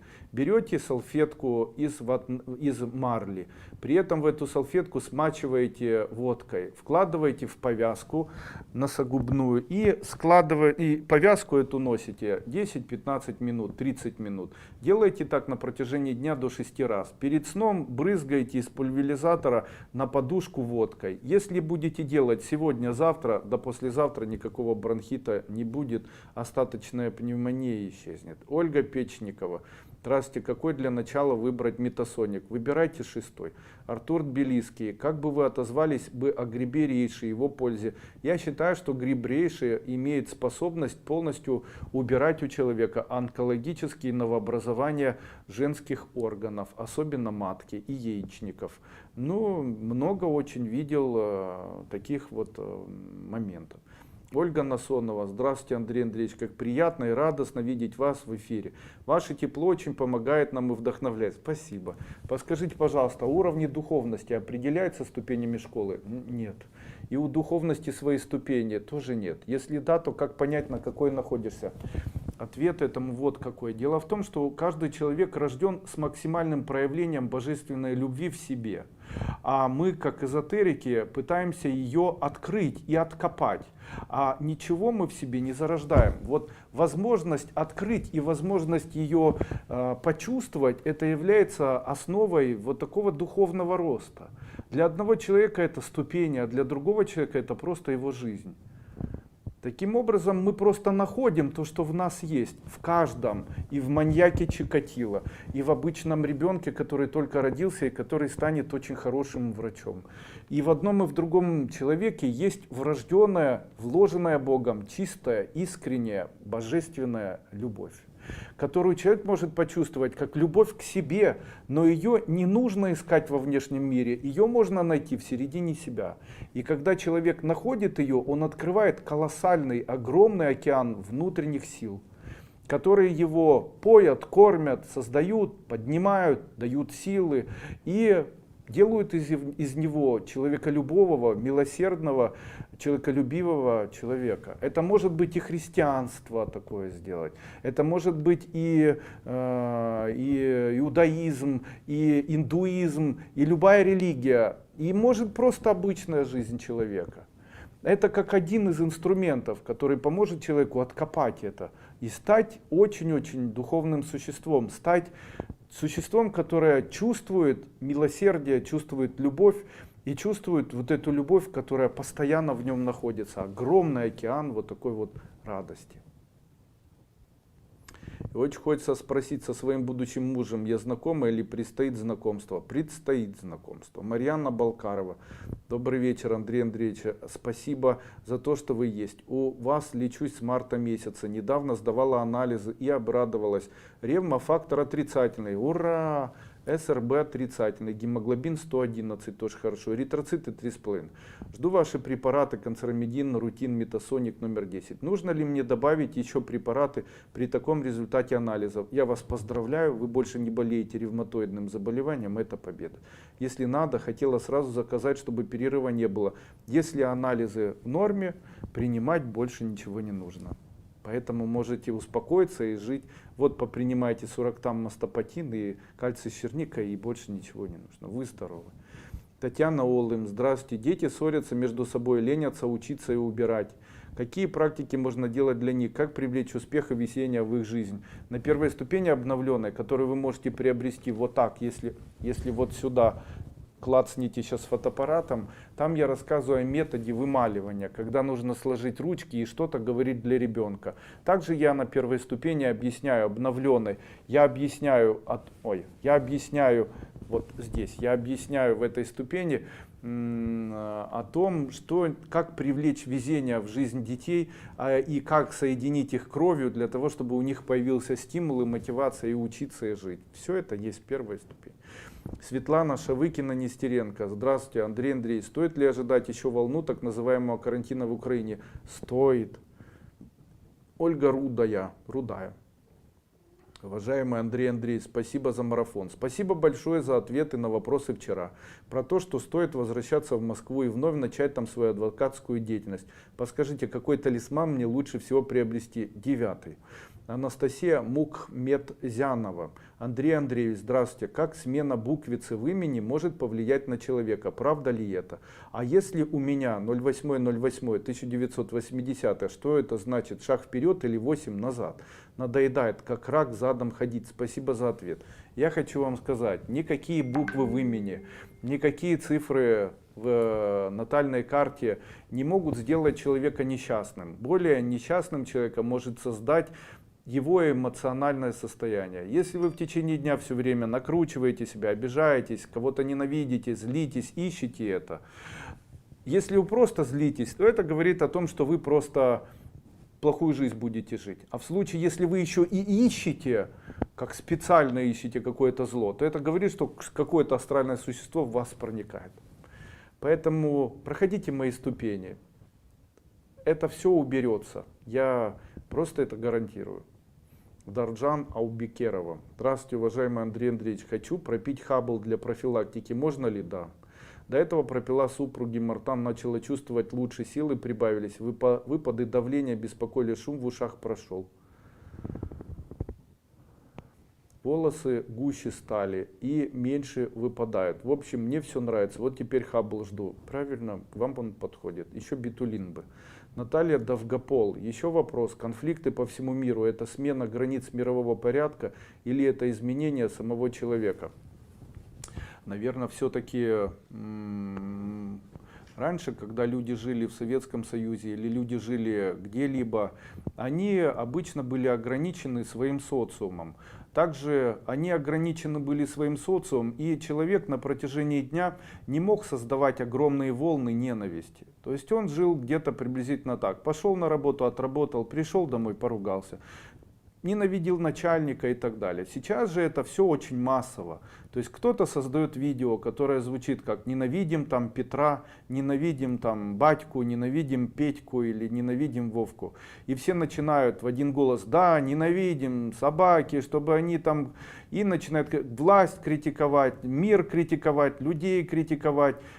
Я даже делал такой анализ. Я смотрел, в случае, если человек, чем бы он ни занимался, и если у него не стоит программа, которая убирает негативные комментарии, допустим, под любой деятельностью абсолютно, то есть чем бы человек ни занимался, какой бы деятельностью этот человек ни занимался, что бы он ни делал, обязательно найдутся люди, которые напишут гадость. И эти люди будут, их будет много. То есть раньше человек пришел домой, ушел и не делал много гадостей. Сейчас человек умудряется делать гадости везде. Он умудряется писать: «ты собака», там в Инстаграме «ты жирная тварь», там под какими-то комментариями, чтобы он сдох. И вот он делает зло, это зло потом видят другие люди, это зло начинает разрастаться. Я вам хочу сказать, столько зла эмоционального, сколько сделала интернет-система с человечеством, столько посылов зла не было никогда в мире. Люди засрались злом. Они прямо засрались. Люди смотрят и ищут специально какое-то зло, какой-то говнизм, для того, чтобы потом быть вот такими ненавистными, для того, чтобы быть такими злобными. Они в этом злобстве потом начинают получать удовольствие. Они становятся прям служителями ада. И вот таких людей, их очень много. Это очень большое количество людей. Конечно же, интернет, с одной стороны, дал доступ к свободе, и мы можем посмотреть, как где кто живет. Но возможность печатать плохие комментарии, возможность проявлять свое плохое настроение, возможность запечатать это плохое настроение так, чтобы все поделились этим плохим настроением и создать условия формирования эгрегора такого вселенского зла, приводит к тому, что сейчас происходит с человечеством. И именно поэтому изменение самого человека в нехорошую сторону, позиционирование и выплескивая негатива в социальные сети, делает все для того, чтобы это человечество не имело возможности или не имело шанса дальше процветать и быть хорошими. А что должны дать неприятности человеку? Неприятности должны сделать человека добрее. Тогда он станет на белую сторону. Поэтому после мирового зла появляется мировой кризис. Понятно. И что сделает с человеком кризис? Люди, прошедшие войну, голодовку, это люди, которые имели одно качество, они были добрыми. Да, правда. Мне могут, кто угодно может верить или нет. Я понимаю, что такое соционика, понимаю, как устроен мир. И понимаю, вот я после болезни стал добрее. В школе там меня обижали, а стал за счет этого добрее. Это повлияло на мой характер. Там, отец у меня был там тяжелым человеком, я стал добрее. Но все ли стали в моей семье добрее? Нет, кого-то это наоборот огорчило, ополчило, и кто-то стал. А это и есть добровольный выбор. Вот почему-то в одних добро может победить, а в других добро может не победить. Это, наверное, и связано со звездами и то, насколько человеку повезет. Кстати, хочу вам сказать, что прямо сейчас у нас скидка 15% на обновленную первую ступень школы Кайлас. Прямо сейчас и до конца этого вебинара вы можете перейти и подписаться в нашу школу для того, чтобы в дальнейшем иметь возможность получать информацию о нашей школе в Вайбере, WhatsApp или в других социальных сетях. Прямо сейчас это сделайте. Также не забудьте, после того, когда закончится данный вебинар, не забудьте поставить лайк этому видео, разместить его в своих социальных сетях, а также не забудьте подписаться на мой канал. Вера Кириндясова. Здравствуйте, Андрей Андреевич. Хочу купить кольцо с символом НАК. Подскажите, есть ли значение, на какой пальце носить? Я сегодня рассказал. Здравствуйте, Андрей Андреевич. У сына 6 лет врачи обнаружили паховую грыжу. Сказали, вырезать нужно. Может, другой способ есть? Грыжа сейчас не беспокоит. Я за хирургическое удаление паховой грыжи. Я за. Потому что мальчик пока маленький, это очень несложная операция. Почему?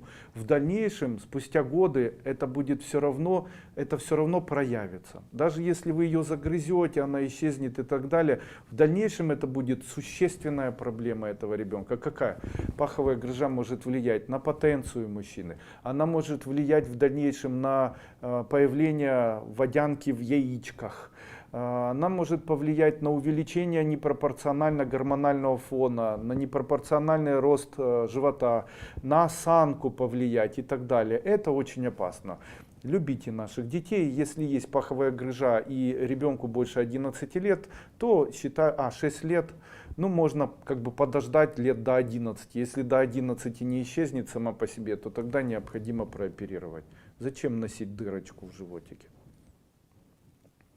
Здравствуйте, можно вопрос? Вы сняли пелену с глаз простым людям в Беларуси. Люди меняют историю. Прокомментируйте, по какому сценарию будет меняться ситуация в стране. Глядя на все революции, которые были или которые происходили в разных странах, я могу сказать, что на протяжении многих лет такие революции совершались. Они были на Кубе или в Кубе. Такие революции были в Украине уже неоднократно. Такие революции проходили в маленьких странах от Гондураса, заканчивая Чили, и, там, Перу и так далее. Эти революции, они всегда были или всегда имели одно и то же желание. В этих революциях люди хотели снять одних и поставить других. А теперь давайте рассмотрим сам процесс социального влияния. Процесс социального влияния кроется в том, кто же такие те люди, которые управляют этими странами или нашими странами, в которых мы проживаем. Скажите, вы бы могли быть тем человеком, который каждый день ест красную икру и знает, что те люди, которые находятся у него в помещении, у этого человека, эти люди не могут позволить себе покупать хлеб. А скажите, кем нужно быть, чтобы знать, что ты забираешь у этих людей деньги или воруешь у этих людей деньги, понимая, что эти люди недополучают и понимая, как низко эти люди падают? Кем нужно быть? Подходит ли слово к таким людям, которое звучит так: негодяй? Ну, подходит, допустим. То есть человек для того, чтобы забрать себе, должен отобрать у других. То есть он заведомо негодяй. И вот такая вот появляется система или ступени негодяйства. То есть ступени негодяйства, где самый высший руководитель негодяев, самый главный негодяй. Скажите, если большое количество негодяев, то кого они будут выбирать для того, чтобы брать к себе? Таких же негодяев. А скажите, когда эти негодяи в большинстве своем принимают к себе других негодяев, то эти негодяи становятся негодяями? Конечно. А что же нужно сделать? Я хочу вам сказать. Сама система, которая есть, которая построена по советском пространстве, эта система подразумевает, что людьми будут управлять негодяи. Что же нужно сделать? Кого бы не поставили в систему, которая устроена по принципу негодяйства, в этой системе лучшего для людей ничего никогда не произойдет. Но можно ли как-то изменить? Да. Можно изменить, если каждый человек начнет быть хорошим. Если бы 40 миллионов человек, проживающих в стране, стали бы хорошими людьми, перестали бы говнить друг на друга, начали бы любить друг друга, начали бы хорошо относиться друг к другу. А так из церкви вышли и плюнули кому-то на спину. Так ненавидят там людей, которые живут рядом, ненавидят в интернете, ненавидят, потому что молодая, ненавидят еще за чего-то. Это все создает элемент черни. Такой элемент черни, который ненавидят всех, он выдает человека, который выбивается в верхушку, который ненавидит всех, кто находится ниже его. Таким образом, ничего нельзя изменить, поймите это. Изменения могут произойти только с самого начала, когда человек начинает взращивать в себе духовное начало, становиться добрым, получать от жизни радость. От малого, от большего, других способов никаких. Только таким способом. Вот других не бывает. Человеколюбие, милосердие, радость от малого и от большего, отсутствие неряшливости, желание делать мир красивее, желание делать семью красивее, желание делать что-то для семьи, для близких, желание создать условия для семьи. Это все создают потом, вот знаете, есть, я когда-то жил в общежитии, и ко мне пришла девочка. И она не пришла это была моя знакомая, это не было для чего-то, мы были детьми. И она пришла ко мне в общежитие, она была там сестрой какого-то парня, с которым я жил. И первое, что она сделала, она взяла картинку, принесла и повесила мне на стену. Я говорю, зачем мне эта картинка на стену? Она говорит, ну это же красиво. Я говорю, да, это действительно красиво. Она говорит, нужно везде убирать, нужно, чтобы у вас красиво было. И вы знаете, с тех времен понял, женщина дает красоту. А для чего красоту? Где есть красота, там есть восхищение, где есть восхищение, есть радость, где есть комфорт, там появляется вот милосердие и радостность, вот это все появляется. А вот представьте себе, допустим, те люди, которые на сегодняшний день управляют страной, ведь ни для кого не секрет, что эти люди очень обворовывают страну. Почему это происходит? Ну, это очень разумно. Это понятно, потому что когда они приходят и становятся управленцами, у них есть заработная плата. Когда они заканчивают, то у них оказывается там миллиарды на счетах. Где они взяли эти деньги? То есть, если у них заработная плата была вот такой, и после того, когда они закончили свой курс там правления, и они уходят, и у них вот такая, вот это все, они накопили за счет заработной платы там 60 миллиардов или 20 миллиардов или там 5 миллиардов денег. Где они взяли эти деньги? Если у президента есть заработная плата, у руководителей министерства есть заработная плата, почему нет службы, которая могла бы провести аудит их заработной платы и провести аудит того, что у них появилось? За счет чего оно у них появилось? Это очень разумно, знаете, почему этот вопрос никто не задает. И такой службы нет, чтобы вы понимали. А также в Конституции не написано, что такое должно быть. Поэтому это подразумевает, что человек подразумевает, согласно Конституции, что он будет брать взятки, фигачить и обманывать людей, зарабатывать на политике огромный капитал. Это во всех странах такое.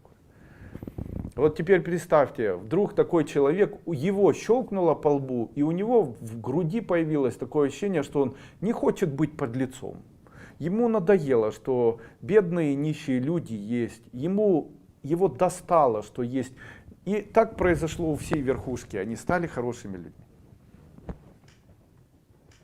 Стали человеколюбивыми, стали честными. После этого все хорошо заживут. Понимаете? Нет никакой пелены глаз. Еще Конфуций, еще Лао Цзы в своей книге, которая называется Лао Дэ Цзин, в начале веков написал слова: «Король есть то, что создано людьми». Какой король, такие люди. Какие люди, такой король. Поэтому мы получаем то, что заслуживаем. Подскажите, пожалуйста, бывает, я не против никого, я имею другую идею, знаете, социального развития. Вот увидите, все революции, которые где-либо делались, в итоге приводили только к ухудшению общего состояния в стране. Выберут хорошего или выберут, вот знаете, это звучит так: давайте выберем хорошего подлеца. Нет, давайте выберем плохого подлеца. Какая разница, какой подлец, хороший или плохой? Подскажите, бывает, хочу сказать своим родным, как сильно их люблю. Зачем? И скучаю за ними. И вот уже хочется позвонить и высказать все, что внутри, про свою любовь. Но когда уже говорю с ними, то не все могу сказать. А вы, Алексей Басеевской, вы проходите мои ступени. И не морочьте голову людям со своей любовью. Она никому не нужна. Дина Савельева, добрый вечер, гуру. У меня в жизни черная полоса. Я потеряла работу, отказалась от алиментов, растеряла всех своих подруг, рассталась с молодым человеком. Я понимаю, что сама виновата в своем поведении. Я не могу ни себя найти, ни выхода в сложившейся ситуации. Моя жизнь как цунами. Я просто растеряна. Прошла первую ступень вебинара ЧСНГ. Что пошло не так? Как комом с горы. Человек обычно проходит все в виде вот таких сфер. Низ сферы — это когда нам хорошо, верх сферы — это когда нам плохо. Когда мы падаем духовно, то нам обычно хорошо. Когда мы духовно растем, нам обычно плохо. Помните, в начале этого вебинара я сказал слова, что любое злое, любой негатив должен привести человека к тому, чтобы его душа изменилась в сторону доброты. Мой совет вам такой: как бы не было вам плохо, взращивайте в себе состояние доброты, станьте добрым. Станьте тем человеком, кто хочет помочь другому человеку, кто хочет к себе относитесь по-доброму. Испытывайте при этом радость, так как любовь и доброта являются всего лишь инструментами для основного качества или элемента создания радости в сердце или в груди. Таким образом, если вы можете напрямую радость испытывать, используйте. Если любовь испытывать для получения радости, используйте. Если доброту для испытывания радости, используйте. Но обязательно радость накапливайте и ее транслируйте.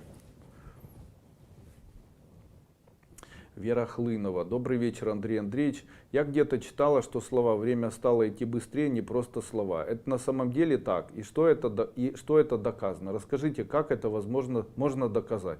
И кто это сделал? Я ничего об этом не знаю. Я думаю, что время как текло, так и течет. Время — это элемент, это константа. И время можно посчитать, время имеет процесс суточный. Это люди стали жить быстрее. Почему они стали жить быстрее? Для того, чтобы выживать, раньше человеку нужно было не спеша проснуться, не спеша родиться, не спеша в садик пойти, не спеша в школу, не спеша институт закончить, не спеша прожить, получить квартиру, жить в этой квартире до старости, умереть от сахарного диабета не спеша. И после этого, или там от гипертонии, или там от инсульта. И после этого как бы такая не спеша жизнь, где все понятно. Сейчас же для того, чтобы выживать, человеку нужно везде поторопиться.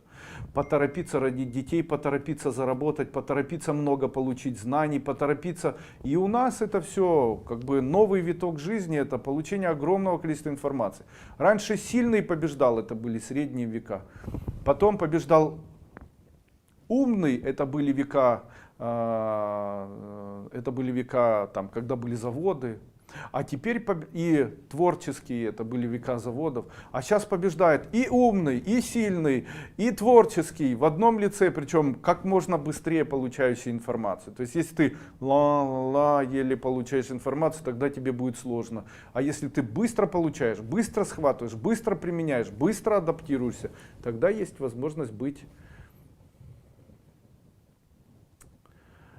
выжить. Ну и на этом, наверное, будем заканчивать наш вебинар. Я не знаю, он получился хорошим, наверное, этот вебинар. Были и интересные вопросы. К сожалению, не получится у меня ответить на все вопросы. Я ответил где-то на, наверное, не знаю, наверное, на 50 точно ответил.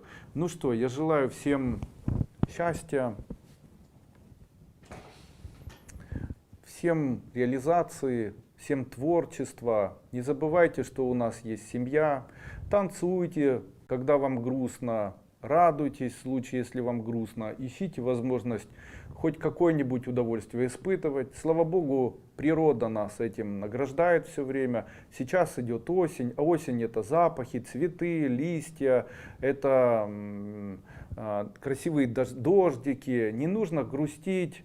Старайтесь больше радоваться. Сегодня хороший праздник, попробуйте его отпраздновать без алкоголя, просто с яблочками и медом. Поцелуйте ваших деток, погуляйте где-нибудь по улице. Если вам грустно, не сидите дома. Испытывайте, получайте от жизни хоть немножко наслаждения. Жизнь является для нас самой большой драгоценностью, потому что нет столько денег, чтобы они могли заменить нашу жизнь, потому что деньги без жизни теряют смысл. Именно поэтому жизнь самая большая драгоценность. И всегда помните, плохо нам или хорошо, в съемной квартире или нет, болеете вы или здоровы, вам все равно придется эту жизнь прожить от самого начала и до самого ее конца. И выбор только за нами. Прожить ее и прийти к этой жизни так, чтобы испытывать страдания, или осознанно жить эту жизнь так, чтобы испытывать радость. Я выбираю радость. А вы со мной? Приходите ко мне в мою эзотерическую школу Кайлас.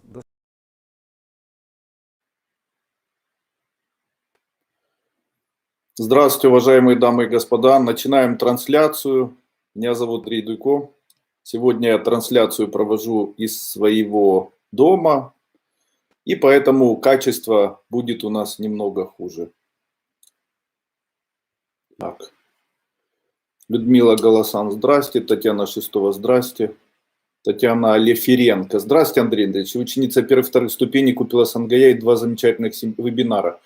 Стараюсь ежедневно делать практики. Подскажите, правильную последовательность, как делать практики, я делаю так. Обвести себя, запечатать, потом мантры, забыли ритуальную защиту.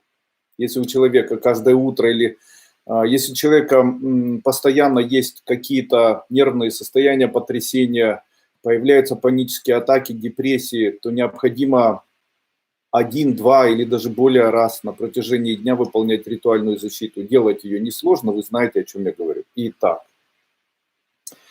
Богдан Колев, здрасте, здоровья, Италия. Анна Самарина, здрасте, человеческое спасибо, слушаем всей семьей Шумы, спасибо. Очень люблю вас, наслушалась давно, лет 25 занимаюсь эзотерикой, все, что вы рассказываете, очень интересно, спасибо. Добрый вечер всем. Однажды, с чего бы начать такого? Однажды Бог решил прийти к человеку. Он решил прийти к человеку и все-таки его выслушать. Выбрал вот так одного человека, просто ткнул в пальцу и попал в женщину, среднестатистическую работницу, у которой 2 детей, которая пробует как-то изменить свою судьбу или свою жизнь, или не пробует, ее это не имеет значения. Самой обычной судьбой большинства женщин, которые проживают на планете Земля, которую можно там с мужем живет или наоборот бросила и так далее. И Бог спустился к этой женщине в образе какого-либо существа, ну, допустим, там, мужчины или женщины, и говорит: здравствуй, уважаемая женщина, меня зовут Бог. Я бы хотел у тебя спросить, как твои дела? После этого женщина вытаращила глаза и начала кричать ему: эти дела плохие, почему эти люди не так делают, почему они делают плохо, а ты должен делать так-то и так-то, почему ты не сделал, когда нужно было сделать, что это такое вообще, неужели ты не видишь? Одним словом, если бы Бог пришел к среднестатистическому человеку, то, скорее всего, он бы от этого человека услышал бы кучу обвинений и претензий. А вы знаете, так и есть.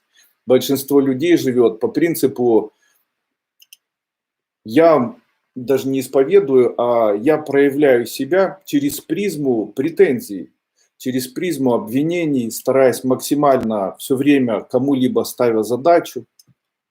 Почему так происходит? Наверное, вот почему. Люди забыли о главных ценностях, которые существуют для человека или которые даны человеку. Какая самая основная ценность? Самая основная ценность для человека – это все-таки жизнь. Жизнь – это драгоценность. Почему? Как это можно доказать? Я повторюсь, хотя уже говорил на своих вебинарах. Драгоценность человеческой жизни, она объективна, потому что в случае, если взять у человека имущество и сказать: у тебя есть возможность поменять еще 1 год твоей жизни или поменять на имущество, которое у тебя есть. Выбери, или имущество у тебя остается, но завтра ты умираешь, или ты отдаешь имущество и проживешь еще 1 год. Вы знаете, многие люди, скорее всего, согласились бы пожить еще 1 год. А из-за того, что люди, которые рождены или которые живут в обычной жизни, они постоянно стараются найти что-то, что, по их мнению, может сделать их счастливыми. То есть человек говорит, я буду богатым, и значит счастливым. Потом богатство достигает, и счастливым не становится. Я буду его или ее любить и буду самой счастливой. Потом начинают жить совместно, и счастье не приходит. Вот когда у меня будет дом, я буду счастливым. И это очень частое явление. Так материально обычно не делает человека счастливым. Духовное обычно не делает человека счастливым. Ничего не делает человека счастливым. Почему? Невозможно ощущать руку, если она уже есть у человека. Но возможно ее ощутить в тот момент, когда ты ее потерял. Таким образом, можно 100% сказать, что человек, имея счастье жизни на земле или самую большую драгоценность, игнорирует ее, не понимая, что она и есть самое большое счастье для человека. Ценя такую драгоценность, появляется ценность жизни. И тогда, как ювелир, Бог как ювелир, выбирая подходящее кайму для такого, наверное, ювелирного камня, выбирает. Если камень некрасивый, недорогой, человек не ценит свою жизнь, он не относится к ней как к роскошной драгоценности, выбирает кайму какую-нибудь там. Если это пластмассочка из дерева, а если это сверкающий, красивый бриллиант, то выбирает жизнь интересную, выбирает жизнь, усыпанную яркими моментами. Естественно, человек должен тут же сказать мне, Андрей Андреевич, что же это такое, если все вокруг виноваты, если все вокруг плохо? Дело в том, что вот это виновато и плохо, этот выбор мы делаем самостоятельно. Дело в том, что когда родился человек, то он осознанно начал думать, к какому пути эзотерическому или духовному ему примкнуть. Этот эзотерический путь – это получать от жизни удовольствие и радость, либо получать страдания и проявлять обвинения. Таким образом, человек делает свой выбор ежедневно. Очень часто человек объясняет себе, что я ни при чем, потому что во всем виноваты они, от этого я страдаю, если бы не было их, то было бы лучше. И после этого человек, находясь даже в самых лучших условиях, в самом лучшем месте, живя как самый богатый человек, все равно испытывает состояние страдания, начинает придираться к окружающим людям, не может никак успокоиться, не может выбрать свой осознанный шаг и начать получать от жизни все-таки удовольствие. Часто очень человек, выбирая страдания, обычно становится на сторону темных сил и начинает максимально загрязнять все на своем пути. То есть он делает это таким образом. Вот знаете, я это наблюдаю уже на протяжении длительного времени. Как бы я ни стремился и что бы я ни стремился делать в большом количестве и бесплатно, обычно подвергается огромному количеству просто самой невероятной критики. Ученики начинают преподавать ступени, при этом они преподают дорого. Ученики, которые проходят у меня, после этого пишут бесплатно, причем после этого пишут мне о том, что я жирный, пишут о том, что там, а ну-ка давай сделай так-то, так-то. Конечно же, это все удивляет меня.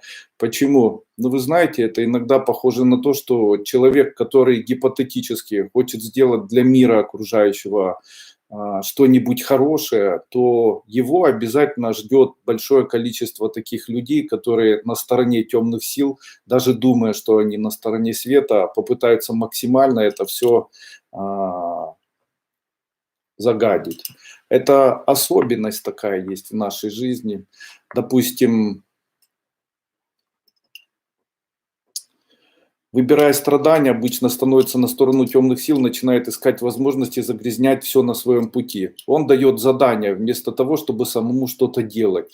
Допустим, как здесь грязно, и начинает говорить, кто насорил, зачем они это сделали, кто за это все ответит, вместо того, чтобы сказать, мне это не нравится, я это уберу и сделаю это для людей. Вот очень немного людей хотят делать для людей. То есть они готовы сказать, что почему этого никто не делает.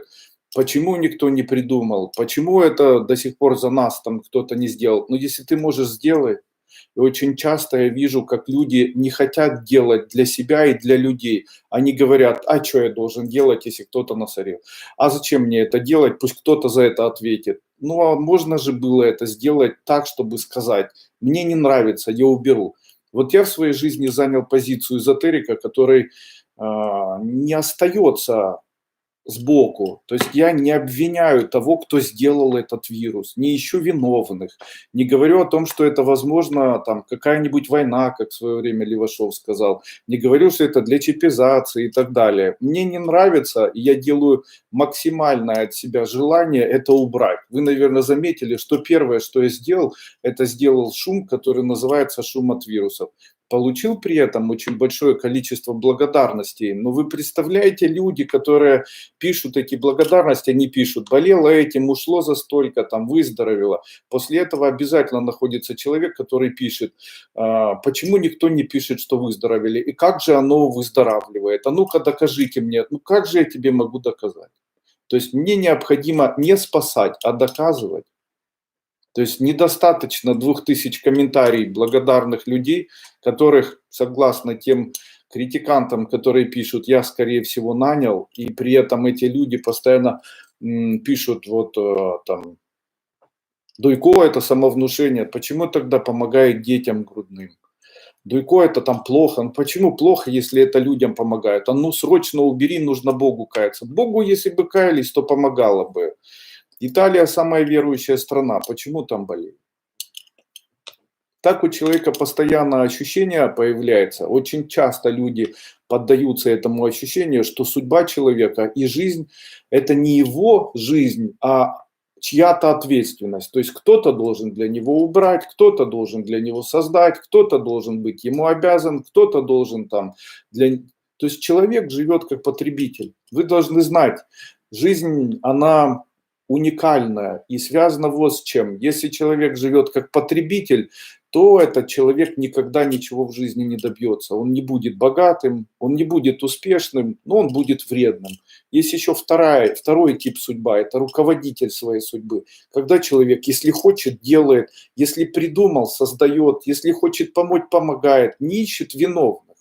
То есть очень часто люди начинают искать виновных, то есть кто в чем виноват, из-за чего это произошло, а вместо того, чтобы сказать, кто будет помогать, помогите. Если уже на то пошло, то нужно помощь, помогайте. Так у человека в судьбе появляется ощущение, что кто-то несет постоянно за него ответственность. Но если люди не получают радость от своей семьи, от своей жизни, они не получают радость от своей работы, то что нужно делать? Нужно начать ценить радость жизни, ценить жизнь.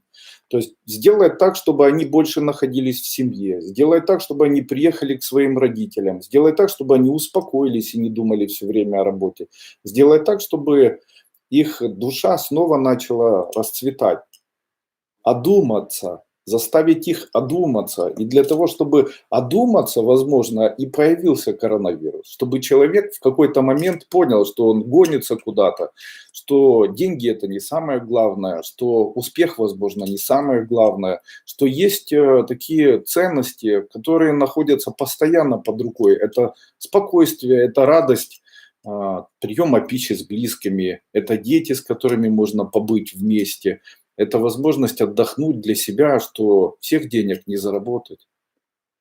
И, конечно же, я понимаю ответ на вопрос, почему коронавирус наступил. Я понимаю ответ на вопрос, потому что людям нужно вдруг понять, что жизнь, она дорогая.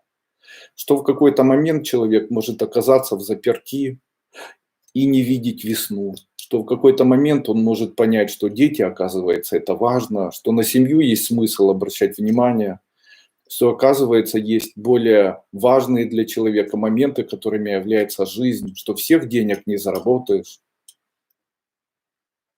Все сейчас очень много говорят о кризисе, но никто, к сожалению, не говорит о В Северне говорят о карантине, но, к сожалению, никто не говорит о кризисе. А ведь на самом деле мы сейчас двигаемся в сторону кризиса. Сегодня я дам свои рекомендации по поводу того, чтобы как избавляться от кризиса и что это такое.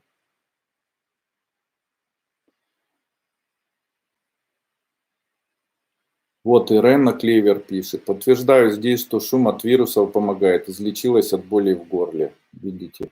Спасибо большое за шум от вирусов. Все работает, мне помогает. Улан-Удэ. Можно ли выполнять СНГ с ребенком на руках? Можно. Уважаемый Андрей Андреевич, всем добрый вечер. Спасибо за ваш труд и знания. Вы лучше, очень приятно вас видеть. Спасибо. Такие люди будут всегда. Конечно, я это все прекрасно понимаю. Весь мир – это добро и зло. Если бы я был Богом, слава Богу, что это не так, то у людей не было бы никакого шанса. Потому что люди в большинстве своем, я не говорю, что все, обычно склонны к тому, чтобы критиковать, обвинять, кого-то обижать, незаслуженно это делать. Знаете, главное вовремя попросить прощения. Это очень печально, потому что человек готов там запросто кого-то обвинить, оскорбить, заклевать, и после этого долго это делать, и после этого сказать, ну извини, это же мало.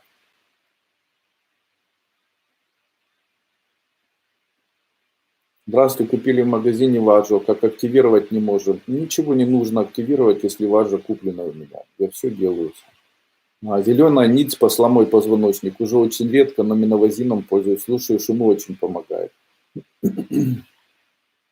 Привет из Казахстана. Впервые у вас на вебинаре. Скажите, как вылечить угри? Я на самом деле сейчас не буду отвечать на вопросы, которые связаны со здоровьем. К сожалению, данный вебинар, он посвящен эзотерике. Итак, карантин и вслед за ним кризис. Вы, наверное, понимаете, что вслед за карантином придет кризис, который будет связан с увеличением безработицы, с инфляцией и так далее. И, конечно же, на меня, возможно, где-то даже ложится ответственность за моих учеников, которые смотрят такие видео или которые смотрят мои вообще вебинары, чтобы об этом сказать. Вы, конечно же, думаете, что закончится кризис и начнется привычная жизнь, как было раньше. И очень ошибаетесь.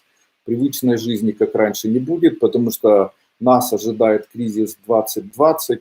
Он начался сразу же вместе с карантином. Сейчас это очень все заметно.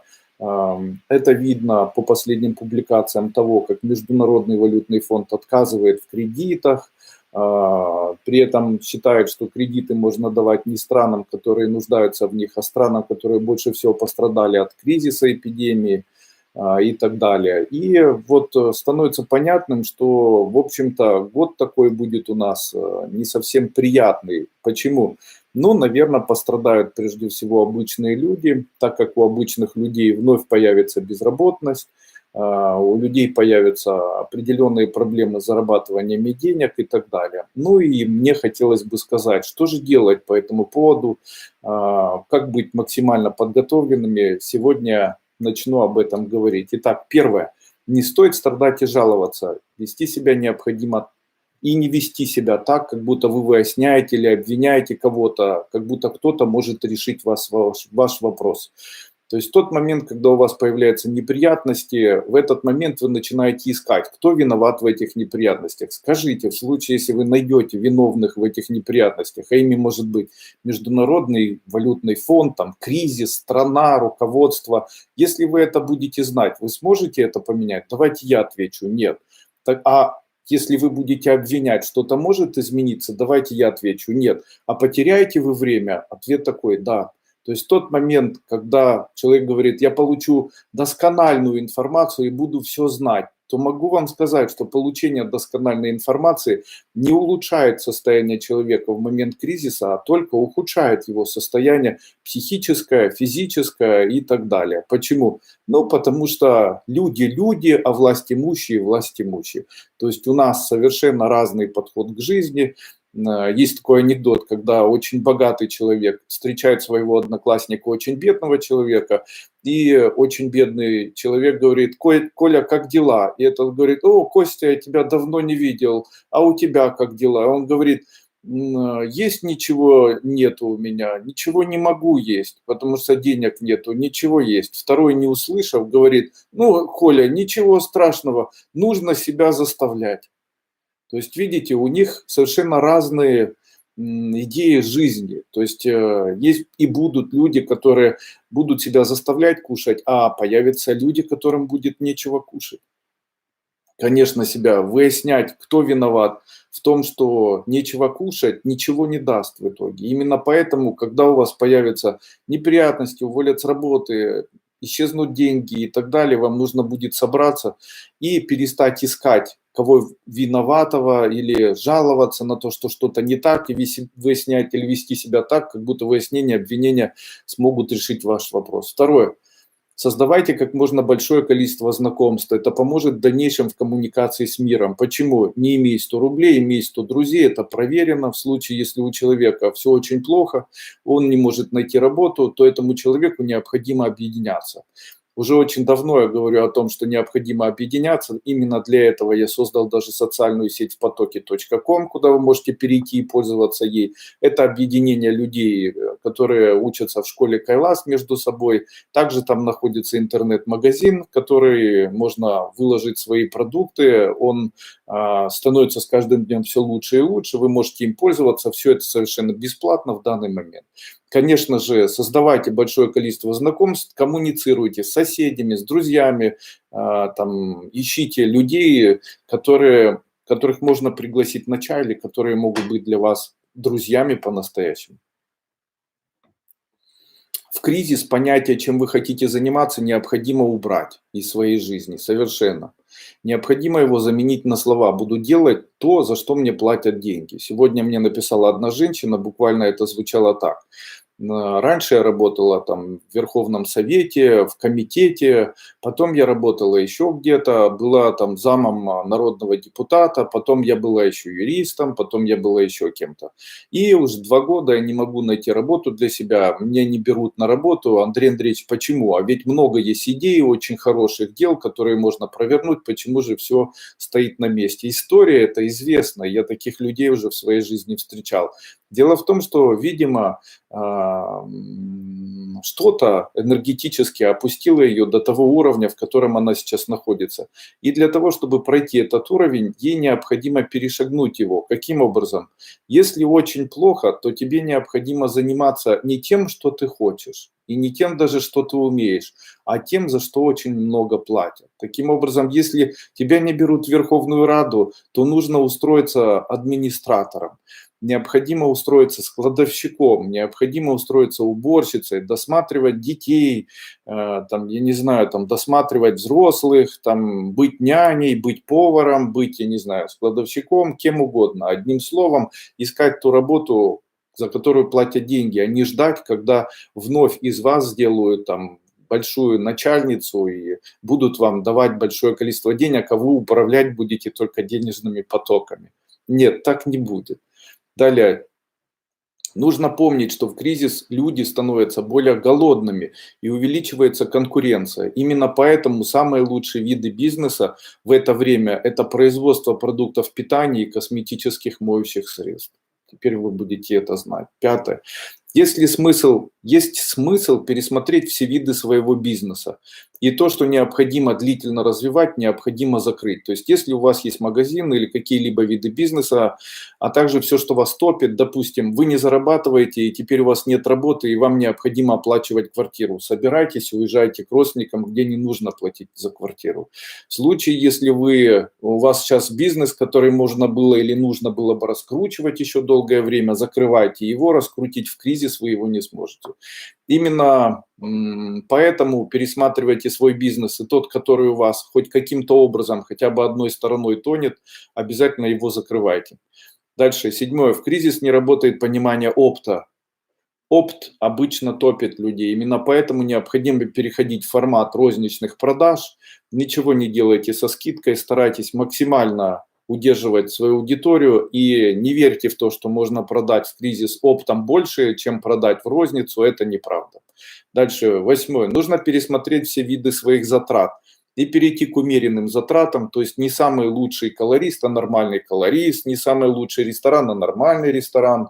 Одним словом, по-русски это звучит так: не жить на широкую ногу и не разрешать детям по привычке прожигать деньги, которые в кризис будут зарабатываться тяжелее. Именно поэтому старайтесь ограничивать сейчас себя в совсем ненужных покупках. Перестаньте покупать, допустим, там вещи, к которым вы привыкли. Старайтесь там не макси, лакшери, там что-то делать, а старайтесь там делать это более скромнее, покупать более скромные услуги и так далее. Объединяйте семью между собой. Вместе лучше выжить, и семья служит для взаимопомощи. В кризис лучше из съемных квартир переезжать обратно к своим родным, где платить за квартиру не нужно будет. Также в случае, ну ладно, случаев не бывает. 10. Не занимайте никому денег, ни под что и ни под какие проекты, так как во время кризиса это время выживания, а не развития бизнеса. Именно поэтому в кризис обычно появляются люди, которые начинают говорить: если ты положишь 100, получишь 1 миллион. Это все манипуляции для того, чтобы выудить у человека деньги. Когда у людей все плохо и все падает, в этот момент не бывает таких людей, которые увеличивают сферы своих продаж. Им необходимы типа дополнительные инвестиции для того, чтобы увеличить свои объемы. Такого не бывает. Но обычно на такие вот разговоры попадаются самые обычные люди, у которых есть небольшие сбережения, к ним приходят, рассказывают о том, как они могут увеличить свой капитал, отдав этому человеку, который увеличит объемы своих продаж. После этого отдают деньги, этот человек выплачивает это за свою квартиру, за машину, какие-то кредиты, строит некую финансовую пирамиду, в которой он находится и которая рано или поздно обвалится. То есть занимает деньги у кого-то еще, он отдает по старым долгам для того, чтобы потом занять у кого-то еще. Одним словом, строит для себя такую большую финансовую пирамиду долгов, при этом не понимая, что он все дальше и дальше погружается вот в такие долговые обязательства, и как любая пирамида, которая рано или поздно развалится, его ждет, скорее всего, точно такой же сценарий. Именно поэтому старайтесь не занимать никому ни под какие проекты, там, развитие бизнеса, это увеличит наш бизнес, дай денег, это мы сделаем доход, и там совместные, хотите что-то делать, делайте самостоятельно. Дальше. Меньше думайте об отношениях, о сексуальных отношениях, об интимных отношениях. В кризис необходимо думать о выживании. Выживание подразумевает, как заработать. Если бы люди, которые думают о том, как им выпить, если люди думают о том, как им с кем-то переспать, все это время думали бы о том, как им необходимо зарабатывать или о том, как им заработать, то мир бы состоял исключительно из очень богатых людей. Ну, это я сейчас обвиняю людей. Дальше. Меньше думайте об отношениях, больше старайтесь думать о том, как заработать. Ответим. Во время выживания человеку не нужно думать о долгоиграющих проектах. Там дом вложим, через 3 года он построится, или там давайте там завод, вот мы сейчас этот завод начнем, котлован рыть, а потом все начнем зарабатывать, или там где-то еще. Почему? Это очень часто ловушки, на которые очень легко попадаются доверчивые, я назову эти слова, вкладчики. Почему я это говорю? Дело в том, что в момент кризиса и в момент падения общего производства обычно появляются вот такие финансовые стратегии, которые преднамеренно вбрасываются людям для того, чтобы сделать их еще более нищими. И после этого на эти стратегии люди покупаются, попадаются, становятся соучастниками и, естественно, после этого становятся людьми, у которых отнимают последние сбережения, которые к ним потом никогда не вернутся.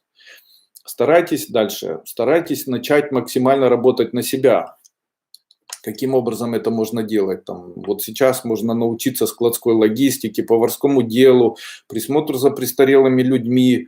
Вот мне, допустим, я сегодня говорил об этом, мне нужен повар в Киеве, а я его найти не могу. Это говорит о чем? О том, что повара сейчас в Киеве – это очень высоко нужная профессия. Мне нужен повар в семью, я найти повара в семью не могу. Видите? Мне нужен повар на предприятие, нужен повар в семью, и у меня с этим проблемы, сейчас повара найти невозможно. Старайтесь продавать или что-то делать только за наличные деньги, кэш, или по предоплате. Старайтесь делать так, чтобы у вас не было такого, что вы пишете на бумажечку, и вам говорят, что мы подождите, мы вам потом отдадим и так далее. В кризис, когда у людей не получается бизнес, обычно происходит то, что они попадают, совершают ошибки, берут у кого-то товар, после этого продать этот товар не могут, после этого этот товар у них лежит, после этого портится от ненужного хранения. Одним словом, кто-то хотел и пробовал поиграться, а вы за счет этого пострадали и денег не заработали. Если все очень плохо, то вот такая формула должна быть. Первое, что у меня есть, какой у меня ресурс, насколько мне его хватит. Плюс, что я умею делать или что может быть востребовано. Плюс, кто может мне помочь, семья, родня, мои друзья, знакомые. Плюс, сколько у меня друзей, чем они могут помочь мне. Если это все будет работать у вас, то вы, скорее всего, сможете собраться, не находить кого-то, кто в этом виноват, и плавно выйти из того, что называется кризис. Окситоцин. Окситоцин – это гормон, который выделяется в момент стресса. И его функция заключается в том, чтобы заставить человека подружиться и позаботиться. Может, это и является основной тенденцией проявления вируса – всех сплотить между собой или объединить между собой. А для чего необходимо людей объединять между собой? Ну, для того, чтобы у них появились общность, семья и так далее. Я об этом чуть-чуть дальше буду говорить. Там сегодня женщина писала: Андрей Андреевич, как избавиться от страха? Очень легко избавиться от страха, когда ты начинаешь заниматься предпринимательской деятельностью. Делай все это ради детей. Делайте ради кого-то, потому что для себя страшно, а для кого-то не страшно. Поэтому требуйте, поэтому делайте, поэтому достигайте, посвящая это своей семье. Очень часто в интернете, уже об этом рассказывал, появляются люди, которые говорят, что если произносить такие слова, там, Луиза Хей, там, Правдина, там, их хватает, Ковалев, мэтры, их можно так назвать, эзотерики, если можно так назвать их, эзотерику, не очень часто говорят такие слова, что необходимо произносить постоянно слова, эти слова должны звучать так: я умен, я богат, я здоров, я счастлив, у меня много денег. А теперь давайте как бы подумаем. Так вот, если вы делаете, то представьте некую силу, которая должна вам дать что-либо. Есть сила, которая должна вам дать что-либо. В этот момент эта сила незримая, она будет видеть или будет раздавать и будет смотреть на человека, и будет смотреть, а человек будет произносить: я умен, я богат, я красив, я здоров. Скажите, эта сила будет давать человеку, который говорит это? Давайте я отвечу: нет. Почему? Но зачем ему, если он уверен в том, что он уже такой? То есть, если ты такой, зачем тебе давать еще? Таким образом, это не работает. А очень часто человек некрасивый, нездоровый, неумный и не богатый произносит эти слова и не может понять, почему у него в жизни все плохо. А что же нужно сделать? Для того, чтобы откуда-то бежать, нужно откуда-то бежать. Именно поэтому нужно понять, в какой ситуации вы сейчас находитесь, и сказать себе, что я сейчас нахожусь в очень плачевной ситуации. Мне не хватает денег, мне не хватает здоровья, мне не хватает любви, мне не хватает еще чего-либо, красоты. Это ужас. И после этого не жалеть себя. И, признавшись себе, вы ставите идею такую о том, что вы в плохом состоянии находитесь, что вам нужно помогать, некий вакуум создаете. И как бы просьбой может быть такие слова: ничего страшного, скоро я разбогатею, ничего страшного, скоро я выздоровлю. Признавшись себе в том, что все очень плохо, и после этого говоря слова «ничего страшного, скоро у меня все улучшится», вот таким образом можно будет справиться с такими проблемами. Каким образом можно справиться с такими проблемами? Вот давайте посмотрим, для чего человек зарабатывает деньги. Деньги человек зарабатывает исключительно для того, чтобы сделать комфорт своей жизни. То есть в любом случае, любое зарабатывание материального благополучия, оно имеет только один смысл – достижение определенного комфортного состояния. А комфорт можно условно назвать радостью. Вот там полежать, поесть, одеть красивую одежду. Можно ли сказать, что это все делается для радости? Ну, можно. А скажите, бедный человек, у которого нет денег, у которого все плохо, он радостен? Не радостен. А теперь человек, у которого все очень хорошо в жизни, он радостен? Он радостен. Тогда давайте уберем не то, как вы зарабатываете деньги, а то, к чему вы должны прийти. Ну, если вы должны прийти к радости, то тогда формула выглядит так. Бедный-грустный, богатый-радостный. Таким образом, человек, думая о богатстве, богатство не принесет в свою жизнь, но думая и стремясь к радости, которую он может получать повсеместно, к удивлению, которое может вызвать у человека радость, он может привести себя к тому, что он станет богатым человеком. И вы представляете, это очень хорошо работает, но есть одно но. То есть как эзотерически человеку можно стать богатым человеком? Это сделать несложно, ему нужно часто радоваться. Но дело в том, что люди изменились, и они не понимают, что такое радоваться. Они начинают радоваться не для себя, а радоваться для кого-то. То есть они считают, что если они будут говорить о том, что их радует природа, то они радуются. На самом деле это не так. Человек должен научиться радоваться для себя. Радоваться для себя. Искать в себе состояние, которое может сделать его счастливым и радостным. Я радуюсь, потому что у меня диван. Я радуюсь, потому что я провожу вебинар. Я радуюсь, потому что у меня семья. Я радуюсь, потому что солнце. Я радуюсь, не забывая говорить «я радуюсь» или не забывая думать о том, что что-то приносит вам радость, вы плавно научите себя радоваться от ничего. Таким образом перейдете в постоянный поток денег, зная, что вы живете, а жизнь – это и есть радость. Что может это разрушить? Потому что, когда я об этом раньше говорил, то люди начинали писать, вот я радуюсь, у меня полная инстанция.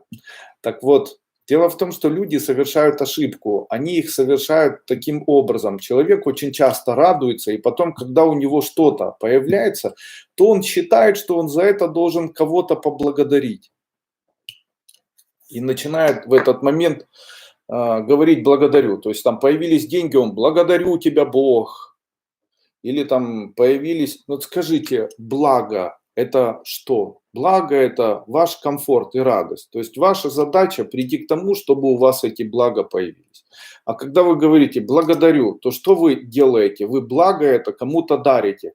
То есть вы делаете вот что. Вы говорите, человек дает, вы говорите, я голодный, Бог, дай мне еды. И вы говорите, Бог у вас спрашивает, что для тебя самое большое благо? Вы говорите, хотел бы хлебушка поесть, так, чтобы чувствовать себя сытым. Бог говорит, хорошо, я с удовольствием дам тебе твое благо в виде этого хлеба. Протяни руки. Вы держите вот так руки, он ложит вам, кладет, да, нужно говорить, кладет вам кусок хлеба, вы этот хлеб нюхаете, говорите, надо же, какой вкусный хлеб. После этого говорите, благодарю. И Бог говорит, ну хорошо, раз ты мне хочешь отдать благо, значит ты его у меня не принял и забирай. Таким образом, если вам дали высшие силы что-то, то зачем вы говорите им не надо мне? Потому что если человек говорит я благодарю, то тогда зачем вам благо? Значит, вам оно не нужно. То есть, обращаясь к тем силам, которые говорят, вы тут же проявляете это в виде претензии, говоря, я тебе отдаю это обратно. То есть это как звучит? Красиво или нет?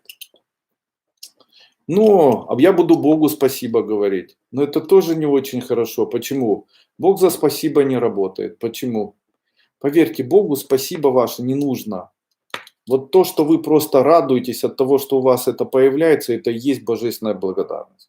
Мне все равно, говорит мой сын, спасибо мне за то, что я ему там что-то даю или что-то покупаю.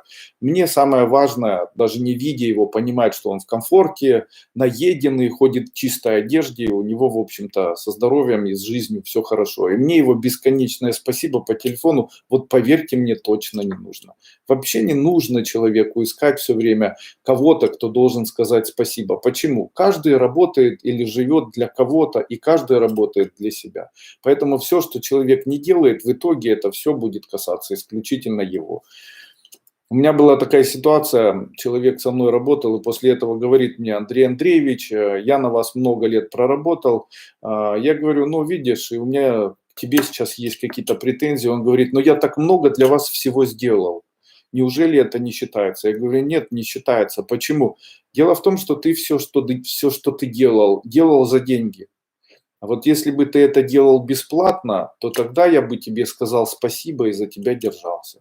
А так как ты это делал за деньги, то ты выполнял свою работу, а за работу я платил. Сори, поэтому если ты считаешь, что ты очень для меня много сделал за деньги, но это и называется работа. А человек, который хорошо старается делать за деньги, называется хороший работник. А который плохо делает за деньги, называется плохим работником. Я тебя поздравляю, ты был хорошим работником. К чему приведет нас коронавирус? Первое, объединить всех и объединит всех и сплотит. Многие поедут из городов в деревни, что выровняет перенаселение городов, которые вы начали замечать. Вы же знаете, что перенаселение Москвы большое, перенаселение больших городов в разных странах. Люди не хотят жить в деревнях. Как заставить? Вот я был на одном из семинарий когда-то в Китае, и там один из вопросов, который рассматривал общее демографическое состояние Китайской Народной Республики, один из профессоров говорил вот о чем. Необходимо придумать эффект или систему, которая бы заставила людей всех переезжать из городов в деревни, не перенаселяя в большом количестве большие крупные города. Но как это сделать, неизвестно. Именно поэтому тенденция увеличения этажности в больших городах, увеличения количества людей, которые живут в больших городах, она устрашает. Он говорил, что это может привести к каким-то там тотальным эпидемиям, вернее, тотальным ухудшениям состояния здоровья, там, ухудшение работы общей инфраструктуры и так далее. Конечно же, это мы начали видеть. Вы представляете, возможно, одна из идей такого, наверное, тотального карантина заключается в том, чтобы заставить людей выехать из больших городов в села. Почему этого не может быть? Перенаселенность городов может быть таким образом реализована. Второе. Взрослые люди сейчас для того, чтобы, находясь дома, столкнуться с тем, что им необходимо знать определенную информацию. И, скорее всего, сейчас, находясь на домашнем карантине долго, им от нечего делать захочется пользоваться более сложными гаджетами. Для чего? Чтобы в дальнейшем стать потребителями такими гаджетами, а также потребителями огромных интернет-ресурсов или порталов продаж, таких как Amazon, который выходит по всему миру. Как заставить сейчас престарелых и взрослых бабушек покупать в больших магазинах? Им для этого необходимо иметь телефон, который будет очень хорошо работать, через который можно куда-то зайти и заказать себе продукцию. Но многие из них пользуются до сих пор там Nokia, или там Samsung C100 или какими-либо маленькими телефончиками, потому что они не пользователи интернета, а сейчас как раз время, когда их заставят это сделать. Естественно, тем самым, скорее всего, нас подготовят к тому, чтобы там большие компании, такие, которые займут место огромных ритейлов, которые будут предлагать, возможно, там свои товары или свои дешевые товары, сделают и дополнительно для себя потребительскую картину и заставят все-таки таких взрослых людей пользоваться и гаджетами, и переходить и пользоваться вот такими интернет-ресурсами для того, чтобы они заказывали как можно больше себе товара, и пользовались в дальнейшем. Дальше. Коронавирус, скорее всего, приведет людей к тому, чтобы люди вновь обратили свое внимание в сторону Бога. Выбрать для себя направление своей веры. Много тысячелетий с помощью веры людей разделяли и ими управляли. И сейчас вновь пришло время поделить людей, заставить их верить во что-то, то есть там Бог поможет там, и так далее. Естественно, людьми управлять легче, если они объединены там всеобщим христианством, если объединены там всеобщей религией и так далее. То есть религия спасет, и их можно за это цеплять, ими можно управлять, они могут за счет этого подчиняться и так далее. Таким образом, таких людей можно объединить, сказать, что вот сейчас кризис, давайте вместе помолимся. И вот люди неверующие, они, скорее всего, получили от Бога такое проклятие, теперь мы все будем болеть. И в случае, если вы хотите выздороветь, вам только Бог сможет помочь, идите молитесь за людей и так далее. Что мы видим? Объединение вокруг религиозных догматов сейчас людей, которые до этого были даже неверующие. Таким образом, можно сказать, что в коронавирусе заинтересовано и религиозные направления, которые таким образом могут поделить и усилить силу своей, укрепить силу своего влияния. А теперь скажите мне, где находится самая большая христианская община? Самая большая христианская или самая населенная христианская община, конечно же, находится в Италии. Почему? Ну что с вами? Ватикан. Вы представляете, в Италии все меньше и меньше людей верят в Бога. Естественно, все меньше и меньше людей обращаются к религии. Естественно, что могло произойти? А религия является очень важным элементом, на который необходимо обратить внимание. Естественно, в случае, если люди начинают болеть, то они начинают, а им хочется иметь надежду, хочется им иметь поддержку в виде каких-то высших сил, которые могут помочь человеку. И в это время эти высшие силы, ими и являются вот такие религиозные направления. Люди вновь начинают думать о том, что Бог все-таки существует, что Он может им помочь, и они начинают все больше и больше объединяться вокруг этих идей и задач. Естественно, что будет, когда вирус закончится? Будет ли все как раньше? Нет. Как раньше, к сожалению, не будет. Будет международный кризис 2020 года, и он будет, скорее всего, обширный. Добрый вечер. То, что делаете для людей, дорогого стоит. Лично для меня спасение. Слов не хватит, чтобы благодарить. Спасибо. Андрей Андреевич, интернет шумит от всеобщей чипизации и вакцинации в связи с последними событиями в мире. Подскажите ваше мнение об этом. Будет ли когда-нибудь это или нет? Нет, этого никогда не будет. Ни чипизации никакой не будет. А вакцинация, по идее, уже должна была бы состояться. Дело в том, что сделать вакцину, как ни смешно это звучит, можно быстро. У меня все время такой вопрос. Там маски покупают и так далее. Но сделать вакцину от этого вируса очень несложно. Для этого необходим лишь один выздоровевший человек. То есть, если есть человек, который выздоровел, то согласно общим знаниям, которые связаны с медициной, я могу гипотетически думать о том, что сделать колонию вируса, который угнетен человеком, который выздоровел, там, или животным, которое выздоровело после данного заболевания, очень несложно.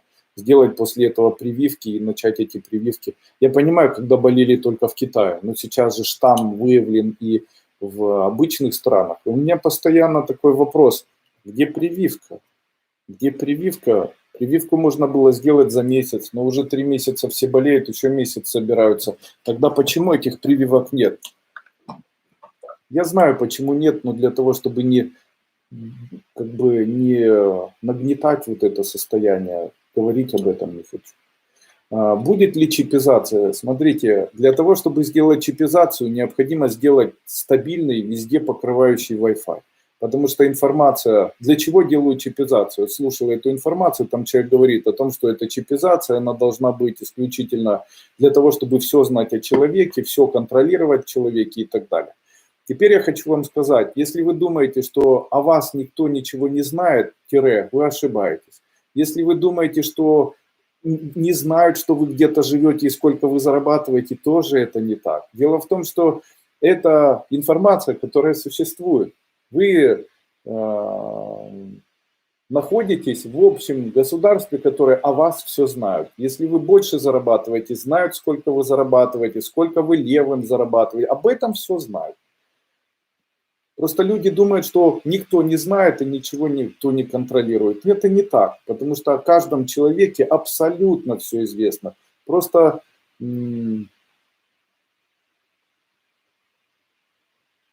незачем этой информацией пользоваться.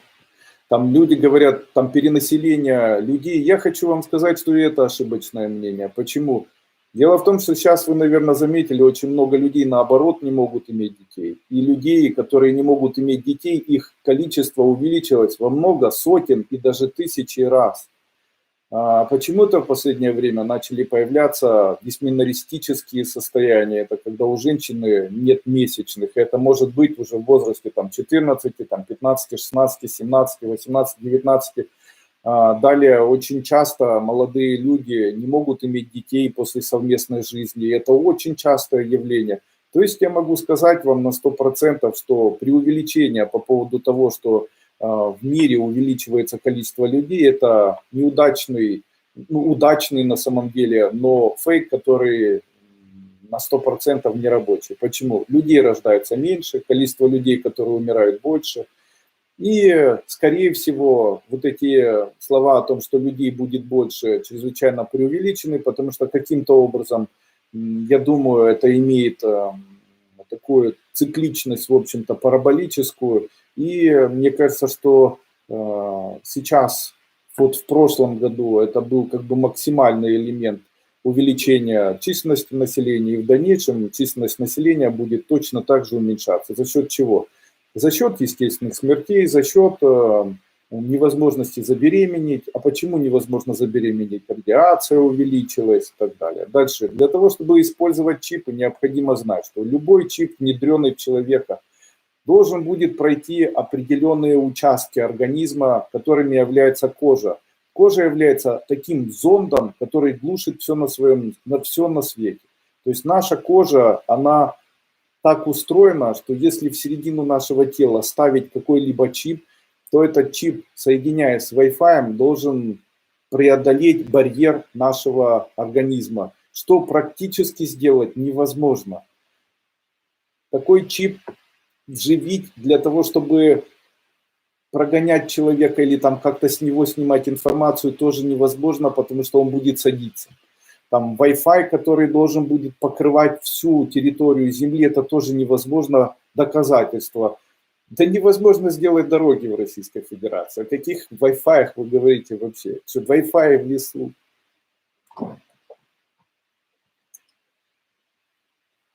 По поводу прививок. Я за прививки. Прививки спасут мир. Не все так гадко, как описывают. Скажите, когда размешиваю чай в левую сторону, мне моя дочь говорит, что уменьшаю свою жизнь, и чай пить не хочет. Все равно в какую сторону. Вообще в этом есть идея. Если человек все делает в левую сторону, мешает в левую сторону, то это принесет деньги. А если в правую сторону, то любовь. Поэтому вашей дочери необходима любовь, пусть мешает чай в правую сторону. Вам необходимы деньги, мешайте в левую. Можно в кризис покупать недвижимость за более низкую цену.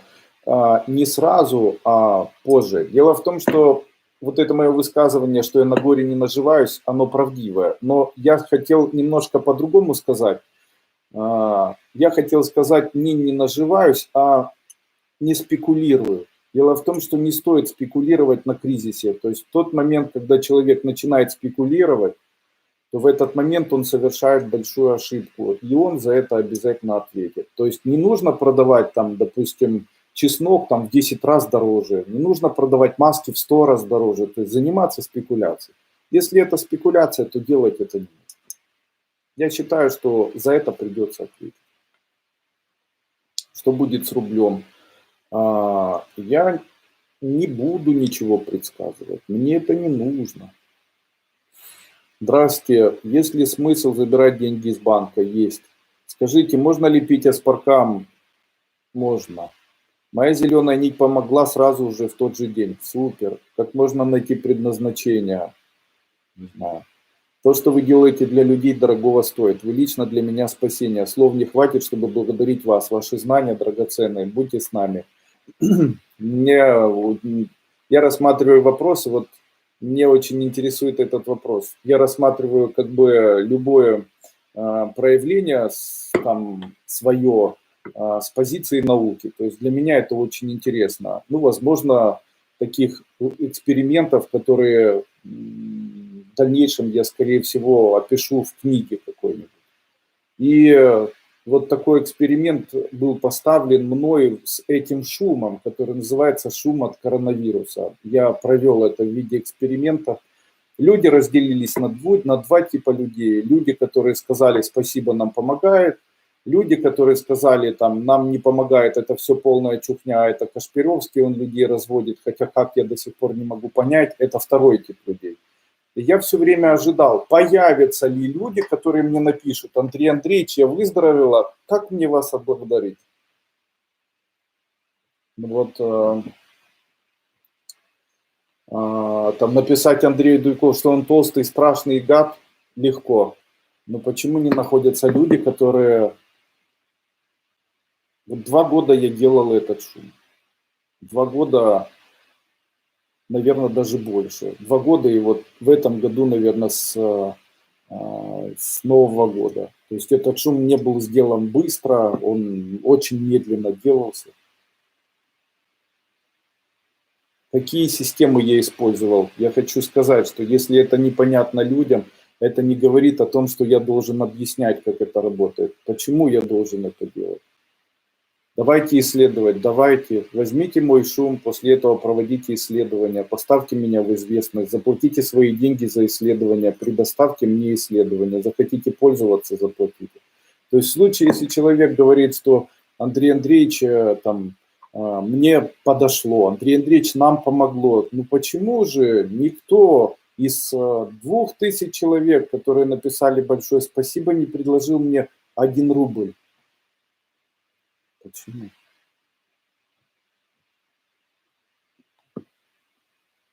Почему там никто не написал мне? Почему? Что с людьми происходит? Или они считают, что пользоваться это человек сделал, мы пользуемся, ну и пошел в баню. Как так может быть?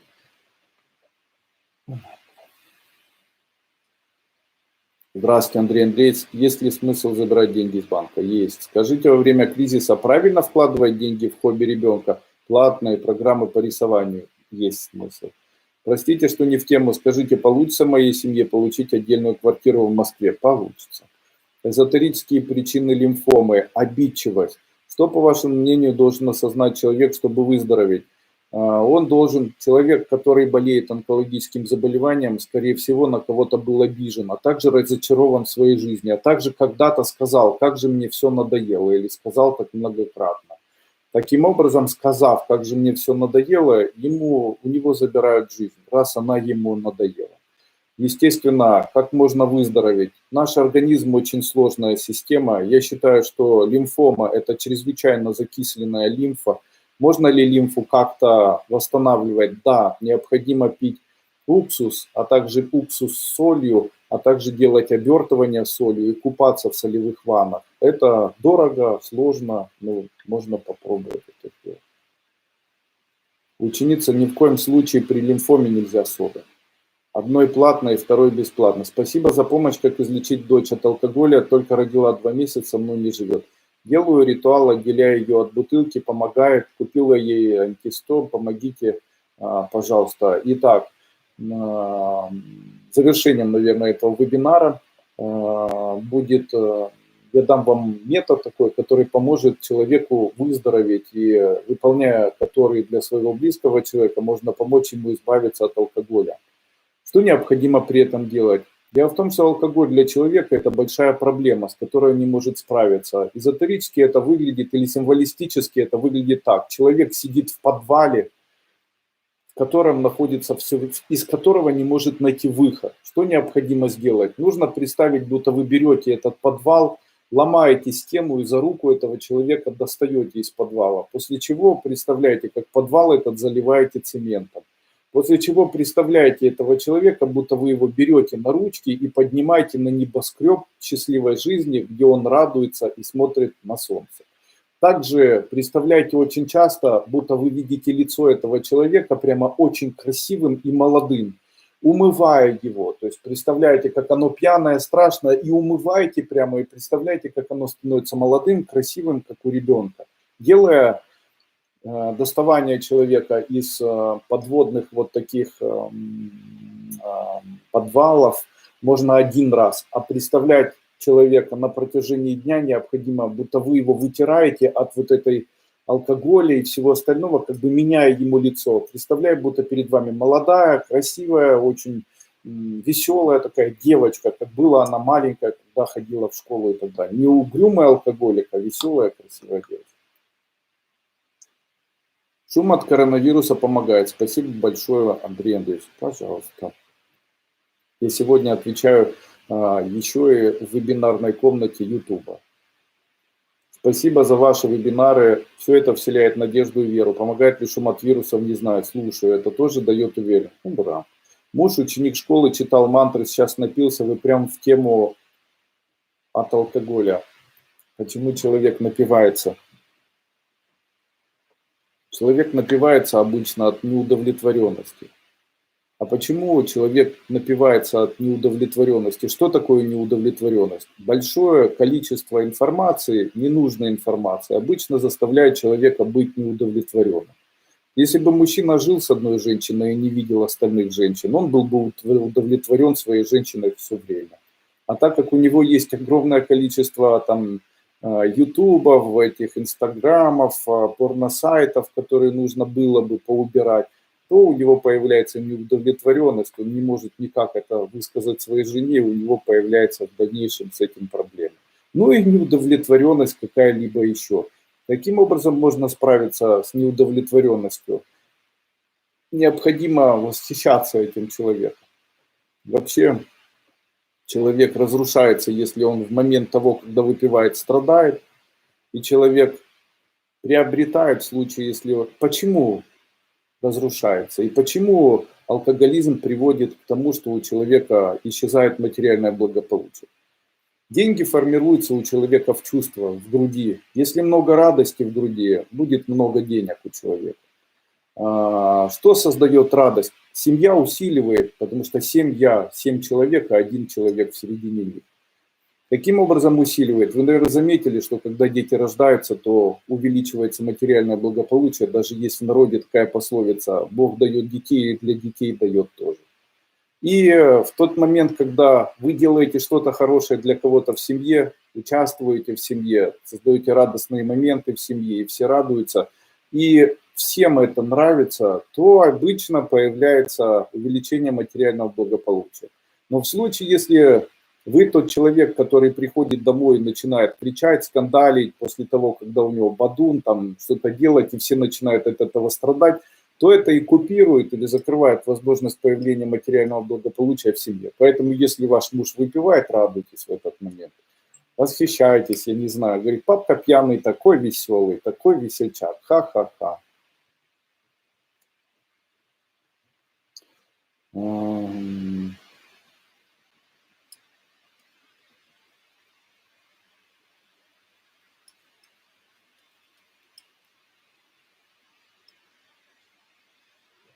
Добрый вечер. Скажите, действительно опасен астероид, который якобы приближался к Земле? О, смотрите, почитайте или посмотрите мою информацию 3 месяца назад или месяц назад. Когда только начался вирус в Китае, то я сказал: послушайте, увидите, как только заканчиваться будет вирус, сразу же выйдет информация с астероидом. Я был прав. Нет, это тоже чепуха. Юрий Андреевич, куда можно задать серьезный вопрос, касающийся лично меня? Никуда и нигде не отвечаю ни на вопрос. Здравствуйте, Шимы, очень нравится от вирусовой опухоли. Заметно работает. Скажите, прошла 5-ю ступень 2016 года, можно присутствовать на 5-й новой ступени без прохождения новых предыдущих? Можно, если вы проходили старые ступени от 1 до 4. В случае, если вы собираетесь после...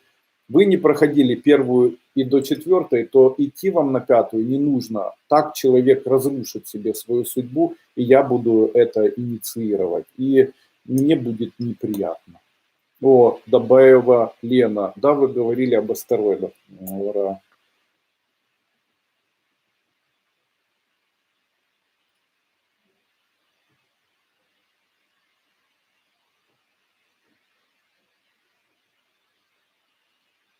Расскажи, Андрей Андреевич, расскажите символ вопросительный знак. Как вписать имя? Туда вы говорили, на имена есть специальные знаки. Расскажите про символы, связанные с любовью. Вам для того, чтобы узнать эту информацию, необходимо приобрести мой семинар.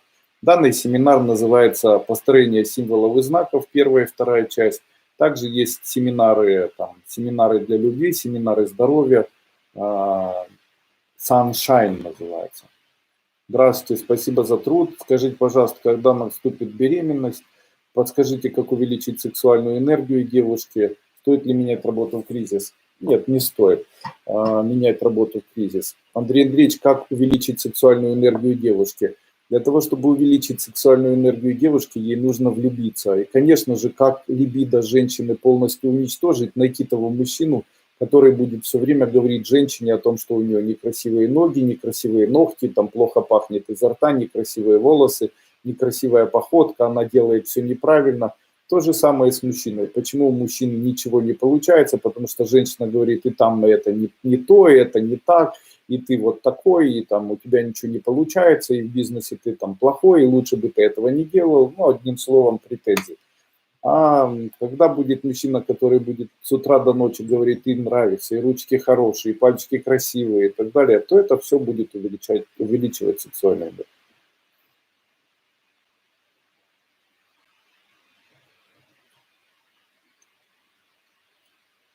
Я очень рад, что вам понравился мой вебинар. Я надеюсь, он вам понравился. Если вам данный вебинар понравился, переходите на мой официальный сайт duiko.guru. Также вы сможете посмотреть в описании данного видео ссылки на мои сайты, а также профили в сети Instagram, Facebook, где вы можете написать мне письмо, добавиться в друзья. Не все так плохо. Мы все люди должны просто для себя знать. В случае, если человек принимает идеи эзотерические, среди которых одной из самых главных идей заключается в том, чтобы ценить свою жизнь и радоваться этой жизни, улучшать отношения в семье, радоваться и восхищаться тем, что происходит вокруг вас.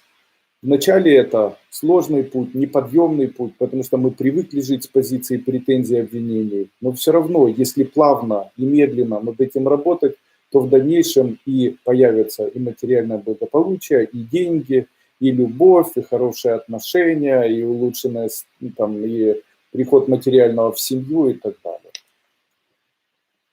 Я уже раньше говорил в одном из семинаров, не нужно ругаться, не нужно материться, это все очень разрушает судьбу. Будьте людьми, исповедующими религию светлых сил. Это религия радости, это религия любви. Там по поводу учеников, которые льют на меня и говорят, что я там каким-то был раньше, каким-то стал сейчас. Но обычно эта история одна и та же. Они говорят о том, что Дуйко вначале был худой, потом поправился. Я могу сказать вам, что в тот момент, когда вы смотрите видео 2015 года, это видео, которое было записано в тот момент, когда я получал очередную химиотерапию. И в этот момент из-за того, что мне все время тошнило, и я пил таблетки от тошноты, мне приходилось недоедать. Из-за этого вид у меня там нездоровый и не солнечный. Если вы видите меня и видите меня там красивым, здоровым, солнечным и молодым, знайте, там я как раз не солнечный, не молодой, не здоровый. Это можно увидеть, если бы вы видели по-другому. Посмотрите на уголки глаз, посмотрите на натянутые губы, которые символизируют живот, посмотрите на вздутый живот. Я считаю, что мужчина, который подходит уже к рубежу, не к рубежу, а к началу 50-летнего возраста, а мне именно столько скоро будет, такой мужчина должен соответствовать своему внешнему виду. То есть, если говорить о том, соответствую ли я возрасту 50 лет, я могу сказать, что моей жене и мне нравится, как я выгляжу. По поводу лишнего веса я вешу, в общем-то, нормально, так как занимаюсь сильно спортом. По поводу самочувствия, чувствую себя очень хорошо. Считаю, что это заслуга исключительно моей жены, которая следит за этим. Там, объедаюсь ли я? Нет, я съедаю очень небольшое количество еды. В основном это вегетарианская пища, но мясо я все равно ем. Пью ли я алкоголь? Нет, я употребляю алкоголя чрезвычайно мало, но могу сказать, что я не ограничиваю себя. Если бы я хотел выпивать, то выпивал. Почему же я ограничиваю? Дело в том, что я считаю, что алкоголь мешает человеку быстро мыслить, а мне хочется, чтобы мои мозги работали очень быстро. Я привык, чтобы они работали хорошо, именно поэтому я ограничиваю себя от алкоголя.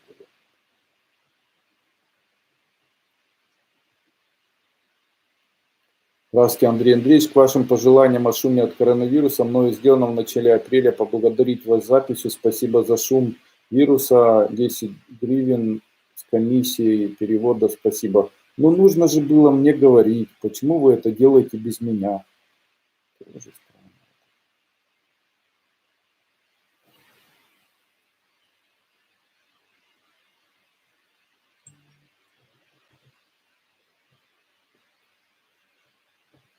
Подкованы, значит, очень знаем, что будет, значит, подкованы. Поэтому ничего не боимся, не собираем большое количество мусорной информации. Старайтесь все равно, несмотря ни на что, получать от жизни состояние радости и удовольствия. Делайте это обязательно с сознанием того, что есть еще и конкуренция эзотерическая. Чем отличаются люди обычные, которые говорят, что там эзотерика плохо, от людей необычных, которые знают, что эзотерика хорошо? Существует два вида конкуренции. Это конкуренция в физическом обществе, где людьми управляют гормоны и деньги, и эзотерическая, где людьми управляют чувства. В случае, если человек выбирает эзотерическую конкуренцию, то конкурировать ему придется только так. Кто больше испытывает состояние радости, у того больше появляется материального благополучия. Среди людей, кто сильнее, кто быстрее, там, я не знаю, в общем, среди людей там 6 миллиардов человек или сколько их там людей живет. Конкурировать, кто сильнее, бессмысленно, или кто быстрее, бессмысленно, или кто моложе, бессмысленно. А конкурировать в среде, где там 150 или 200 тысяч человек в эзотерической, и быть я более счастливый, чем ты, или я более радостный, или я более впитал радость, чем ты, ну, в этой среде можно.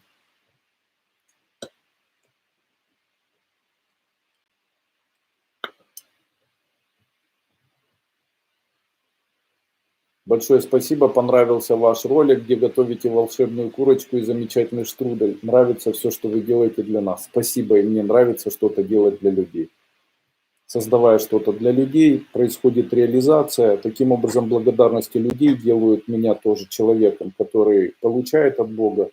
Также хочу вам сказать по поводу тех разговоров, когда говорится, что Дуйко всех берет в свой эгрегор, могу сказать, что это не так. В начале каждого года я разрушаю старый эгрегор, делаю это перед наступлением Нового года. Почему?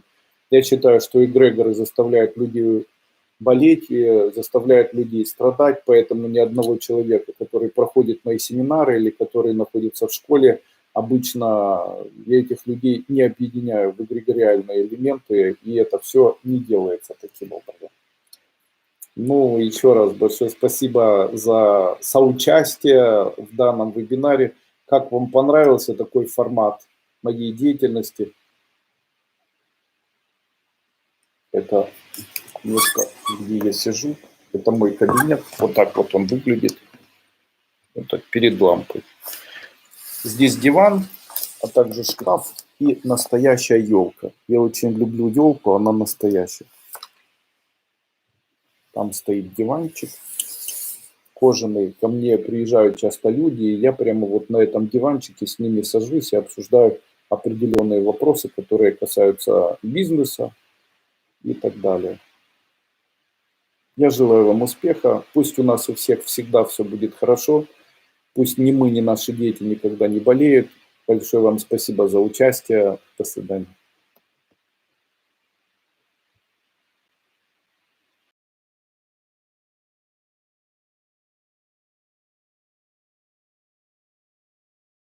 Вебинар по эзотерике. Меня зовут Андрей Андреевич Дуйко, руководитель эзотерической школы Кайлас. Ряд вопросов, которые вы задаете мне прямо сейчас онлайн, а также ряд вопросов, которые я выписал для себя под постом, который я опубликовал в Facebook. Это вопрос, какой вы хотите озвучить вопрос или какой вы хотите задать вопрос. Было опубликовано около, наверное, 300 или 200 вопросов. Итак, первый вопрос, он звучал так. И который я бы, наверное, хотел сегодня озвучить. Он звучит так. Как мне быть, столкнулась со сложными отношениями в семье? Отец, дочь между собой ругаются, дети между собой ругаются. Также у меня есть проблемы между подчиненными, они ругаются между собой и со мной и так далее. Существует ли какой-нибудь обряд или метод, который может помочь очень быстро всех примирить? Можете ли вы подсказать? Конечно же, конечно, я сделаю это с большим удовольствием. Такой обряд существует, выполнять его очень несложно. Как быстро помириться с человеком? Раз. Как помирить между собой детей? Два. Как примирить между собой человека, который обижается, с человеком, на которого он обижается? Как сделать так, чтобы они даже на расстоянии начали друг друга любить, помирились, начали друг к другу хорошо относиться и так далее? Конечно, это все существует. Есть такой обряд, я о нем уже многократно говорил во время проведения своих вебинаров, тем не менее вы не хотите его запомнить. Давайте еще раз сегодня его скажу. Вот смотрите, перед тем как человек, или слушайте, перед тем как человек, допустим, приходит домой и знает, что дома его ждут с напряжением и возмущением, и возможно должен сформироваться и проявиться скандал, как он может магически повлиять на то, чтобы этого скандала не было? Я могу вам сегодня еще раз это сказать. Он должен представить, будто он заходит в квартиру и обнимается очень крепко с теми людьми, которые дома находятся. При этом он представляет, будто они прижимаются лицом или очень крепко его обнимают, или даже целуют. И после этого звонить тут же, и тут же будет примирение. Также необходимо и всех не любящих друг друга людей примирять между собой. Я представляю одного человека, который ругается, допустим, дочь, и отца, который ругается на дочь. И после этого я представляю, как они подходят медленно друг к другу и обнимают друг друга очень крепко. Не нужно представлять, будто они друг другу что-то говорят, как это необходимо делать. Раз представили, будто они встали, два представили, будто они обнимаются, три забыли об этом. И сделать вот таких, я их назову подходов, 3 или 4 или 5. Это и называется метод обнимашек. Вот таким образом, обнимаясь, можно научиться эзотерически влиять на тех, кто к вам плохо относится. Допустим, у вас есть человек, который должен подписать какой-то документ. Вы представляете, будто вы с этим человеком встречаетесь и крепко обнимаетесь. После чего входите к этому человеку, он подписывает ваши документы или идет на просьбу, которая должна быть. То есть, если вы хотите ориентировать мир на то, чтобы мир хорошо к вам относился, необходимо представлять того человека, который плохо к вам относится, как человека, который искренне вас обнимает и прижимает к себе. Вот так. Очень удобно это делать, очень рекомендую. Андрей Андреевич, чего мне ждать от будущего, если... это мой, наверное, такой ключевой вопрос. Из-за него мне прям хотелось сегодня начать данный, наверное, семинар. Как человек вообще формирует будущее, что ждет человека в будущем. Обычно в случае, если человек позитивный, то его ждет будущее прекрасное. Если человек не позитивный, его ждет непрекрасное будущее. Ну и, наверное, хотелось бы сказать несколько слов вот о чем. Мир, как я уже говорил на одном из семинаров, связан с вечной войной. И противоборствующие силы в этом мире, в большинстве своем, это силы добра, или я их по-другому назову силы тьмы. Силами, вернее, силы добра, силы света, я извиняюсь, что оговорился, силами тьмы, силами зла. Люди, которые живут в этой жизни, они добровольно для себя выбирают свою программу. Это программа, при которой они становятся воинами света, либо воинами тьмы. Тем самым постоянно происходит борьба сил тьмы и сил света. Очень часто обычные люди, которые живут самой лучшей, самой хорошей жизнью, они очень часто являются борцами за тьму. Большинство из нас, людей даже сегодня смотрящих данный вебинар, и даже учеников школы, и даже, не знаю, высокодуховных людей, религиозных людей, патриархов даже каких-либо, академиков, являются носителями тьмы и являются людьми, которые с пеной у рта добиваются всего для того, чтобы разрушить тот мир, в котором мы живем. Как это происходит и как определить, на чьей вы стороне? На стороне вы все-таки добра или вы на стороне все-таки зла? Что такое быть на стороне света? Это быть на стороне радости и получать удовольствие от того, что вокруг вас радость вы сеете. Человек, который сеет радость и видит, что от того, что он сеет радость, радость проявляется, является источником света, является человеком, который является воином света, источая радость, источая свет вокруг себя, этот человек вокруг себя сеет плоды и сеет зерна радости. Там, где есть свет, там всегда будет свет. Свет и радость между собой связаны. Быть источником страдания — это быть человеком, который следует тьме. Такой источник страдания, он радуется от того, что он страдает сам в себе и получает удовольствие от того, что вызывает страдания в других людях. Как это происходит? Ну, то, что в себе человек страдает, это ладно. То есть человек начинает это страдание в себе культивировать, ищет всевозможные элементы, чтобы страдать. После этого он вокруг себя начинает сеять тьму. Как он это проявляет? Давайте я сегодня еще раз вам скажу. Он это делает с помощью критики, руганья, выяснения каких-то идей, обмана, некомпетентных высказываний, желания столкнуть людей друг друга лбами, опорочить другого человека, сказать наоборот, сгустить краски, навеять тревогу, навеять какую-нибудь гадость. Это все доставляет такому человеку наслаждение и радость внутреннюю. Такие люди в дальнейшем, они обязательно страдают. То есть они болеют, очень страдают в своей жизни. Я это часто вижу. Хороший чат, хорошие люди, они там живут и, в общем-то, у них все хорошо. Но обязательно кто-то начинает находиться среди учеников школы и так далее, и начинает этот человек нести смуту. Какую смуту? Что-то должно произойти, что-то должно случиться. Но если ты считаешь, то пусть это будет в тебе. Зачем же ты сеешь эти темные зерна, чтобы они прорастали? Ведь темные зерна, которые прорастают в других людях, делают все для того, чтобы захватить этих людей радостных и превратить в них, вновь сделать из них темных людей или источников, или как воин зла человек пытается вокруг себя вот такую смуту все время создавать. Все радуются, нет, необходимо столкнуть лбами. Необходимо все время ковыряться в себе, для того, чтобы найти, в чем кто его обидел, в чем кто-то виноват, почему он такой страдающий. После этого недостаточно. Он переходит в интернет и начинает писать, что вот эти плохие, вот эти. Ну откуда вот ты знаешь, что они плохие?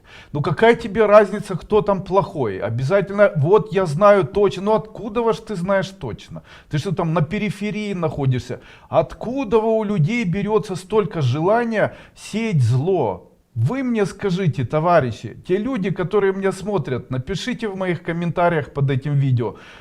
Почему появляются в мире люди, которые начинают постоянно писать какие-то гадости кому-либо, которым не безразлично, которые все время куда-то лезут? Обязательно, вот знаете, как иногда пишут там, он зарабатывает много денег. Что ты мои деньги считаешь? Эти люди плохие. Откуда вот ты знаешь, что они плохие? Да вы не знаете этого человека, он негодяй. Ну почему ты считаешь, что он негодяй? Ну, где берутся эти люди? Вот уже чат у меня созданный, там все нормально в этом чате, я смотрю в него, и после этого, вот давайте посчитаем, вот давайте там накажем, вот давайте кого-нибудь, давайте там еще что-то сделаем. То есть людей лбами сталкивают. С этими коронавирусами тоже. Коронавирус очень понятно, почему произошел. Сделай все в стране, чтобы страна перестала работать. В этой стране будет падение материально, и после этого, допустим, там в России и в Украине, в случае, если они поражены коронавирусом, и после этого показать для всего мира, что они поражены, можно после этого попросить у Международного валютного фонда, у каких-нибудь организаций деньги для того, чтобы эти деньги в дальнейшем использовать в виде кредита. При этом сказать, что мы эти деньги взяли, потому что у нас был коронавирус, потому что вся страна попала, и там где-то это так выглядит. При этом будет один пострадавший или два пострадавших человека, а на самом деле этого не будет. Почему коронавирус появился и что это такое? Коронавирус появился, и одна из целей появления коронавируса заключается в том, чтобы в странах, которые очень активно развиваются, создать состояние, при котором в этих странах произойдет экономическое падение.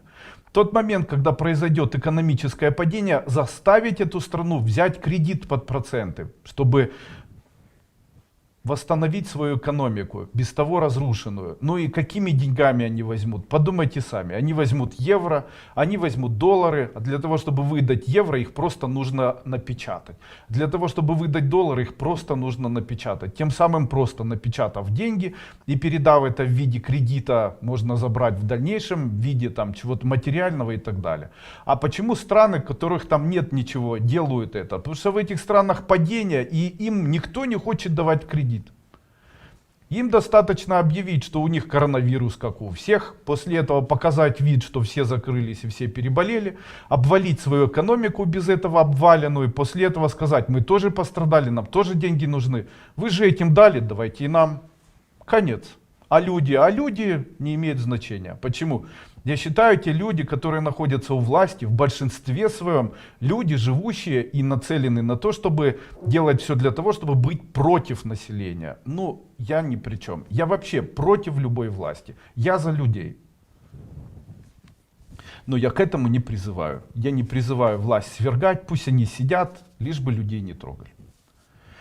Итак, вернемся все-таки. Люди, которые идут по принципу источников страдания и получают удовольствие от страданий своих и чужих, этих людей мы постоянно видим. Это люди, которые постоянно кого-то лбами сталкивают, обязательно делают какие-то пакости, обязательно находят идеи кого-то опорочить, сказать наоборот, сказать не то, что они думают, а специально зная, что это сделает там между людьми скандал, сгустить краски, принципиально они идут на это, навеять тревогу среди людей, ложью каким-то создать конфликт. Создают они этот конфликт принудительно, это люди тьмы.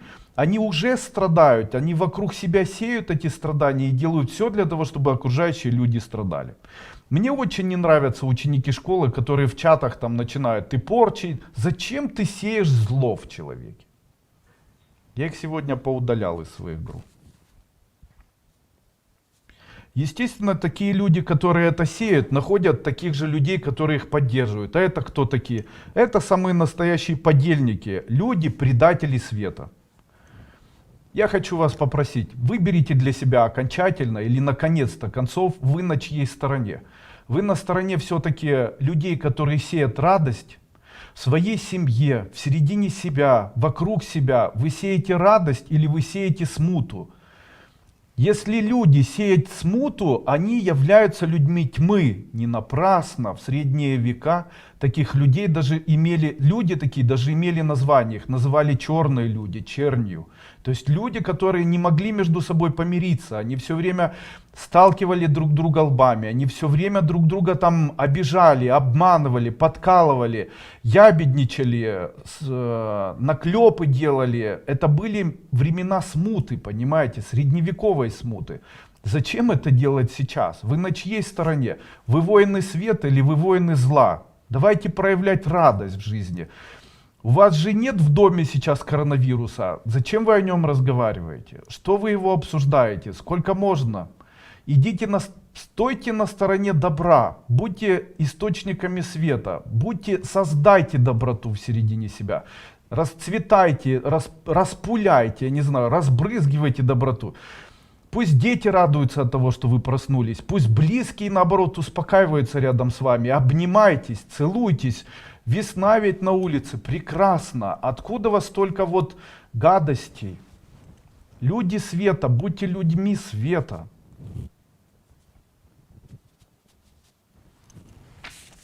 Вернемся к нашей теме. Поэтому я еще раз хочу сказать, что мне ждать от будущего, если вы позитивный человек, испытываете радость и создаете радость вокруг себя, и в сердце у вас радость, то будут только хорошие состояния в вашей жизни. Если у вас тяга, вам физически плохо от похмелья, вам нравится страдать, вам нравится заставлять страдать других, то в вашей жизни будет все плохо, несмотря ни на что.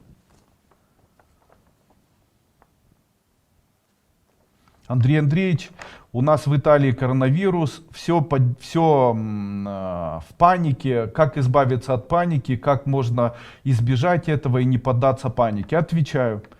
Если вы в жизни не можете получать удовольствие, то измените свою жизнь так, чтобы получать от нее удовольствие. Если паника и вы вынуждены находиться дома, то находитесь дома, примите ванну. Это повод для того, чтобы похудеть, не ходить там куда-то. Повод для того, чтобы отдохнуть. У вас деньги не зарабатываются в это время, там, а аренды растут, а деньги не зарабатываются, и вы попадаете в финансах и так далее. Если вы не можете это изменить, то получайте от этого удовольствие. Отдохните вместе с семьей, пожарьте шашлыки, ничего страшного, дальше будет дальше. Жить нужно сегодня, потому что дальше может не быть. Ни один человек не застрахован тому, что он завтра может просто не проснуться. Именно поэтому ценить необходимо тот момент, в котором мы живем. Радуйтесь этим моментам, они кратковременны. Люди считают, что они будут жить в своей жизни всегда. Это самая большая оплошность и глупость, которая вообще может прийти в голову человека. Помните, каждый человек смертен. Поэтому, как бы вы ни стремились к тому, чтобы жить вечно, что бы вы ни делали, помните, вы все равно когда-то умрете. И каждый ваш следующий день вашего возрождения из сна, и следующий день ваш, это ваш новый день. И этот день, который значительный, он значит для вас что-то, он важный для вас. Его нельзя просто так провести, клацая в Инстаграме. Он должен быть для чего-то, чему-то посвящен, он должен быть нужный, его необходимо ценить. Пусть в нем будет хоть немножко радости. Представьте себе весы. На двух сторонах весов только два элемента. Я испытываю и наслаждаюсь от страдания, я испытываю и наслаждаюсь от радости. И вот в течение каждого вашего дня ваши весы, они подкладывают монетку на сторону ваших страданий или на сторону ваших радостей. И так и ваша жизнь, она сформируется от этих монеток. То есть если у вас 100 дней вы испытывали страдания, и потом хотите за 10 дней полностью свою судьбу изменить, то так не будет. Так не бывает, потому что страдания больше превалируют в вашей жизни, чем радость.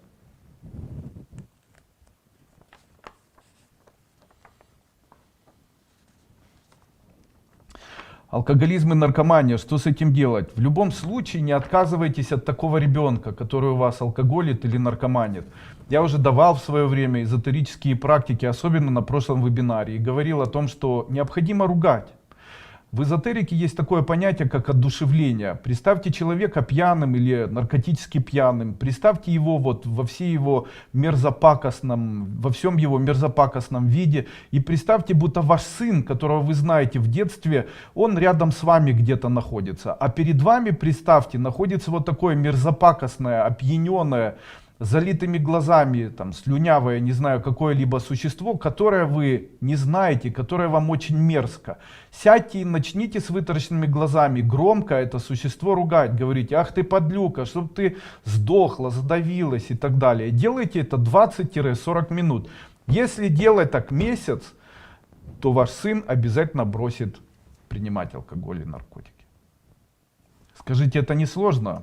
Я думаю, нет. Это один из таких ярких и очень удачных методов, которые я рекомендую использовать. Придумал ли я его сам? Нет.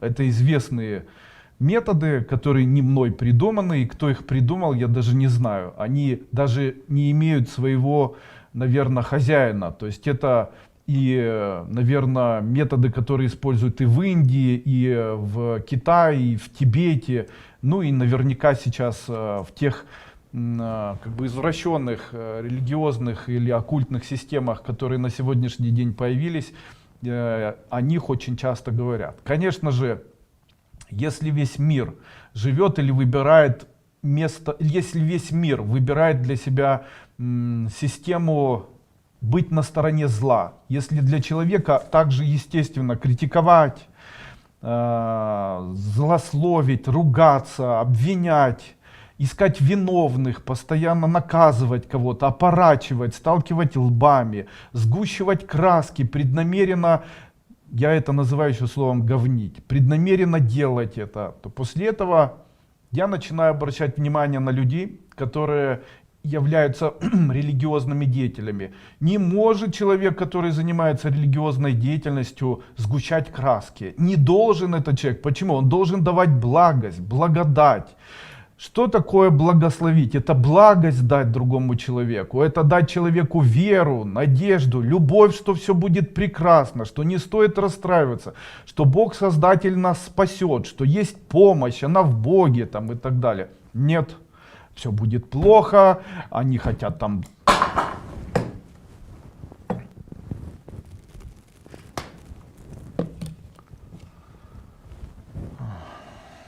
Ладно. Выбрали для себя, на чьей мы стороне. На стороне воинов света или на стороне воинов тьмы.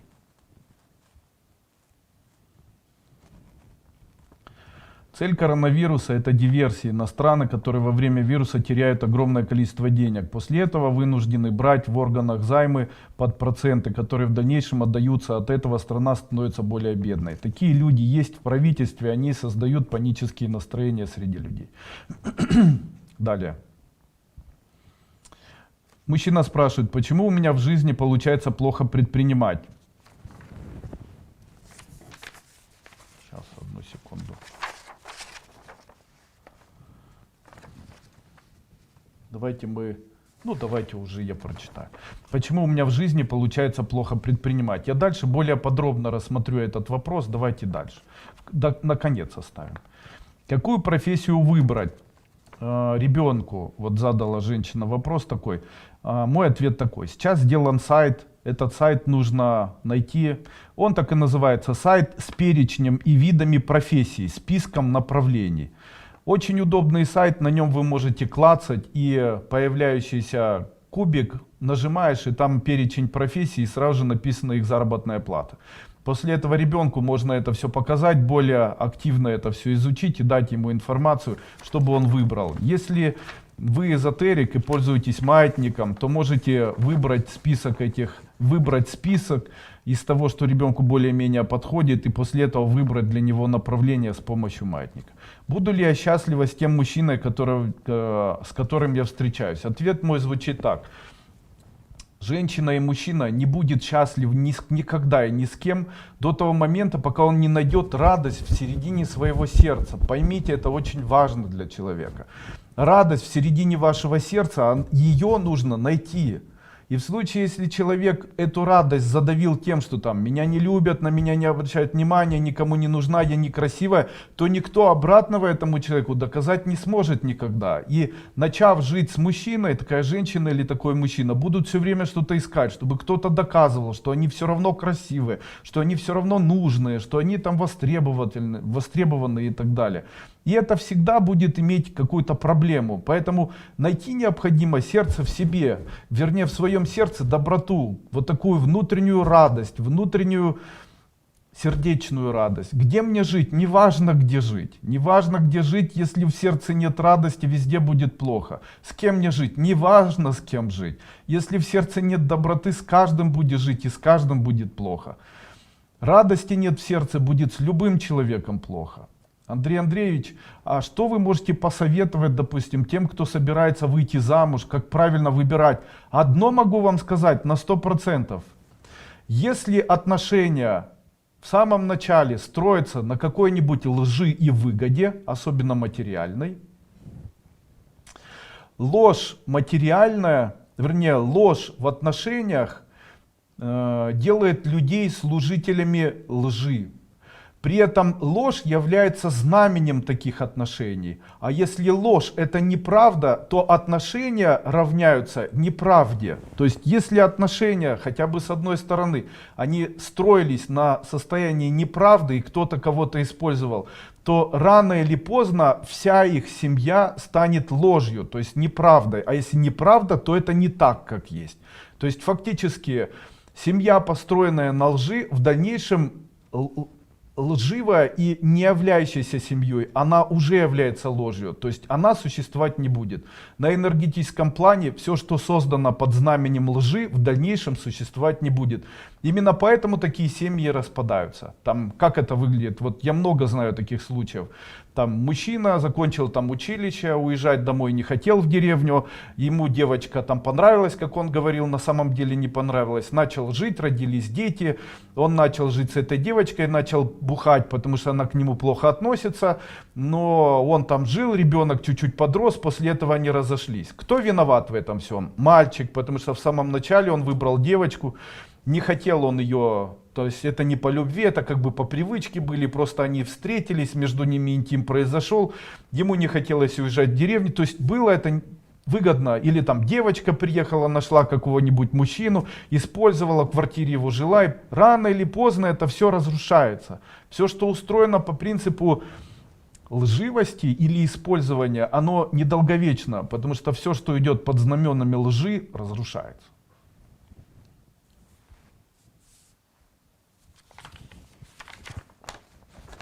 Как перестать думать о муже? Тоже спрашивала женщина. Объясняю. Первое, что нужно сделать. Первое, перестать его критиковать. Второе, пойти в спортзал, йогу, танцы или дома танцевать. Третье, найти что-то, о чем можно заботиться. А чего же нельзя делать в это время? Первое, ни в коем случае нельзя сидеть в замкнутом помещении. В случае, если вас бросили, замкнутое помещение для вас будет являться заточением. Сижу я в темнице сырой, скормленный на воле орел молодой, орлица молодая, скормленная на воле. Не сидите в случае, если вас бросили, бойтесь закрытых помещений, не находитесь одни, не нужно вам заточения.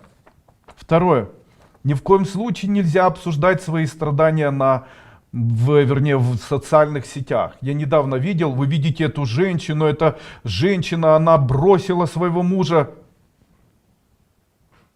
Она гордая, это она обсудила с вами, что она бросила, а вы всем растрындели, что она бросила, и теперь она страдать будет еще больше. Почему? Расскажи миллиону, и твои страдания умножатся на миллион. Никогда ни в коем случае этого не делайте, делать этого нельзя. И нельзя ни в коем случае искать друга по страданию. Итак, первое, что нужно делать, перестать критиковать, пойти в спортзал, йогу, танцы и так далее, найти то, о чем можно заботиться. Чего нельзя делать? Сидеть в замкнутом помещении с телефоном и смотреть телевизор, обсуждать страдания в социальных сетях и искать друга по страданию. Все, конец. Если первое, второе, третье, четвертое, пятое, шестое сделать, то страдания о том, что муж бросил, от вас отпадут сами. Используйте. Андрей Андреевич, деньги уходят из рук, объясните, в чем виновата, может быть это жена виновата или еще кто-то там в чем-то виноват. Найдите виновных. Кстати, мне очень не нравятся люди, которые постоянно пробуют найти кого-то в чем-то виновных. Человек говорит: Андрей Андреевич, у меня все плохо, и может быть виноваты в том, что человеку плохо, виноват человек. Во всех абсолютно случаях, в том, что это была ложь, это было нежелание, это был амбициозный, это был эгоизм, это были амбиции, это было вранье, это было жестокое отношение к близким. Это обычно это скомканное состояние, при котором человек, если так шепотом сказать, был в самом начале негодяем. А потом пробует, будучи сам негодяем, пробует найти, кто еще в этом виноват. И начинается, кто виноват. Кто виноват в том, что в самом начале использовали плохо и там выходили замуж за деньги? Потом он виноват в том, что он гуляет и алкоголик. Потом нет, это порчи, они на меня влияют. Очень часто это бывает. Вот обратилась женщина: у меня порчи с глаза, Андрей Андреевич, помогите. Ей говорю: не надо ни по ком ездить. Возьмите и сходите в больницу, пусть проверят вас, эндокринолог, там, женский врач и так далее. После этого обнаружилось, что она болеет гипертоническим заболеванием сердца, ишемическим заболеванием сердца, у нее окклюзии сосудов, у нее там проявленный диабет второго типа, у нее климакс, у нее низкие прогестероны, низкие эстрадиолы, высокие тестостероны, у нее заболевание атеросклероз конечностей, вернее артериосклероз конечностей нижних, у нее заболевание позвоночника, есть хронический панкреатит, но она год ездила, искала, кто же ей поможет вырваться из этого всего. Кто ей помог? Я могу вам сказать, все эти заболевания нужно лечить. Вот если их вылечить, все заболевания, то никаких проклятий и влияний дальше не будет. Вернемся все-таки. Деньги уходят из рук. Почему? Запомните еще одну тайну, о которой я сегодня вам поведаю. Эта тайна звучит так. Деньги любят в семье тишину душевную. Для того, чтобы деньги накапливались, в семье должна быть тишина душевная, чтобы люди не бурчали в середине, не раздражались. Но если у вас в семье есть душевная тишина, вернее нет душевной тишины, деньги не будут накапливаться. Как это проявляется? Все раздражаются, ругаются, обижаются, нервничают, переживают, злятся и так далее. Вот что сейчас происходит? Люди, которые сейчас начинают злиться, переживать, нервничать, обижаться, там, страдать из-за чего-то, дома находиться, сейчас все новости, вот с надутым видом, вот у человека в душе постоянный хоррор. То есть постоянно будет состояние, ой, что-то должно произойти, что-то должно случиться, ага, она на меня посмотрела, ого, он меня уже не любит. То есть появляется душевная нетишина. Что должно быть? Я вам покажу. Я когда вечером сажусь перед телевизором, то у меня в голове, в сердце и в животе ничего нет. Ничего. Где-то радость в виде такого тепла. Почему? Я ни на кого не обижаюсь, я ни на кого не раздражаюсь, я ни на кого не злюсь. Я не злюсь ни на себя, ни на близких, ни на кого. Я просто сижу. Огромное, конечно, спасибо моим близким за то, что это возможно. Огромное спасибо близким, потому что мы все вместе следим за тем, чтобы в семье присутствовала вот она, самая настоящая духовная тишина или душевная тишина. Деньги любят в семье тишину душевную. Хотите, чтобы накапливались в душе, будьте спокойными, как бамбук или луна, отраженная от поверхности воды.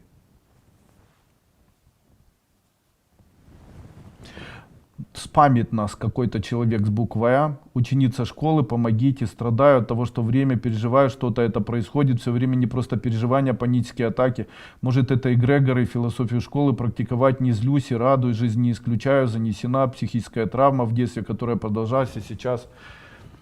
Это у вас весеннее обострение. Это весеннее обострение. Вам необходим психиатр, скорее всего. Я знаю, что это вызовет у вас сейчас очень тяжелое нервное состояние, импульсы, вы начнете меня ненавидеть и так далее. Но я хочу вам сказать, вам необходимы препараты от депрессии или необходима помощь человека, которого называют психиатр. Ну, максимально, что я могу вам посоветовать или максимально дать вам могу рекомендацию, это использовать, допустим, там, траву зверобой. То есть можно взять зверобой, заваривать 1 столовая ложка на стакан воды, принимать там 2-3 раза в день по этому стакану. Но на самом деле вот такие письма, как правило, я вновь и вновь получаю от людей, у которых просто есть определенные гормональные сбои. Эти гормональные сбои это связано со сбоем гормонов мозга. Когда происходит сбой гормонов мозга, то что бы человек ни делал, он не может восстановиться, и это вызывает у него глубокие внутренние страдания. Обычно, если человек скатился или у человека это появилось, как вот сахарный диабет, от чего? Непонятно. Там какой-нибудь синдром, от чего? Непонятно. То есть, когда это уже появляется и имеет такую тяжелую форму, то я рекомендую все-таки обращаться уже к квалифицированным врачам, для того, чтобы врачи помогли вам.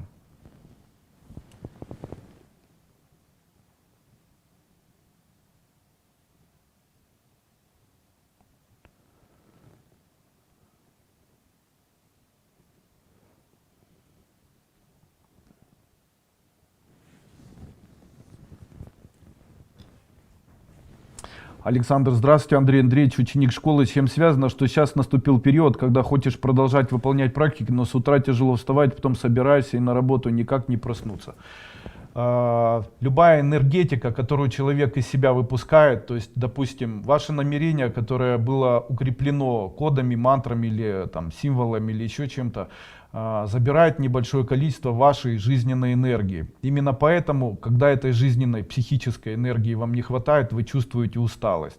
Именно поэтому я периодически людям советую делать перерывы. Эзотерикой нельзя заниматься постоянно. Для этого необходима колоссальная психическая энергия. Психическая энергия — это энергия, которая накапливается у человека в тот момент, когда он испытывает радость или испытывает какое-то вознесенное, такое вдохновленное настроение. То есть он накапливает или отдыхает. у него накапливается состояние психической энергии.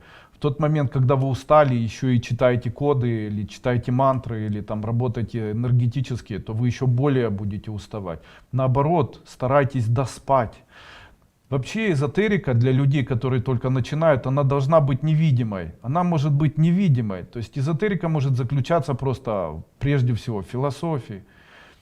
После этого быть невидимой эзотерикой. То есть вот там обнимашки какие-нибудь, там отбелить пространство, чтобы доехать от пункта А к пункту Б, дулю там поставить какую-то, зеленой ниткой обмотаться, ну и там куча всего. То есть эта эзотерика может быть такой незаметной. Также можно там сидеть и тихонечко во время дыхания шептать какой-нибудь код там на вдохе и выдохе для денег или еще для чего-то. Таким образом можно не принципиально заниматься, вот сидя или там выделять на это время, а можно так на протяжении дня, когда вспомните, в свободное время. Ответил, почему идут из рук деньги.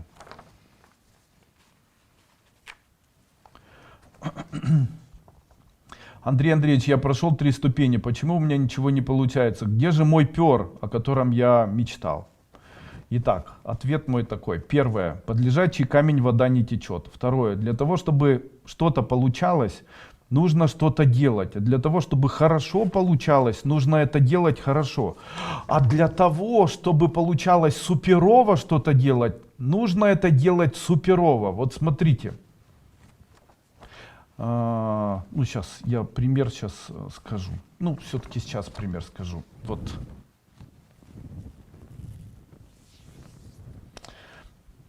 Андрей Андреевич, я занимаюсь продажей товаров на сайте. То есть я занимаюсь чем-то.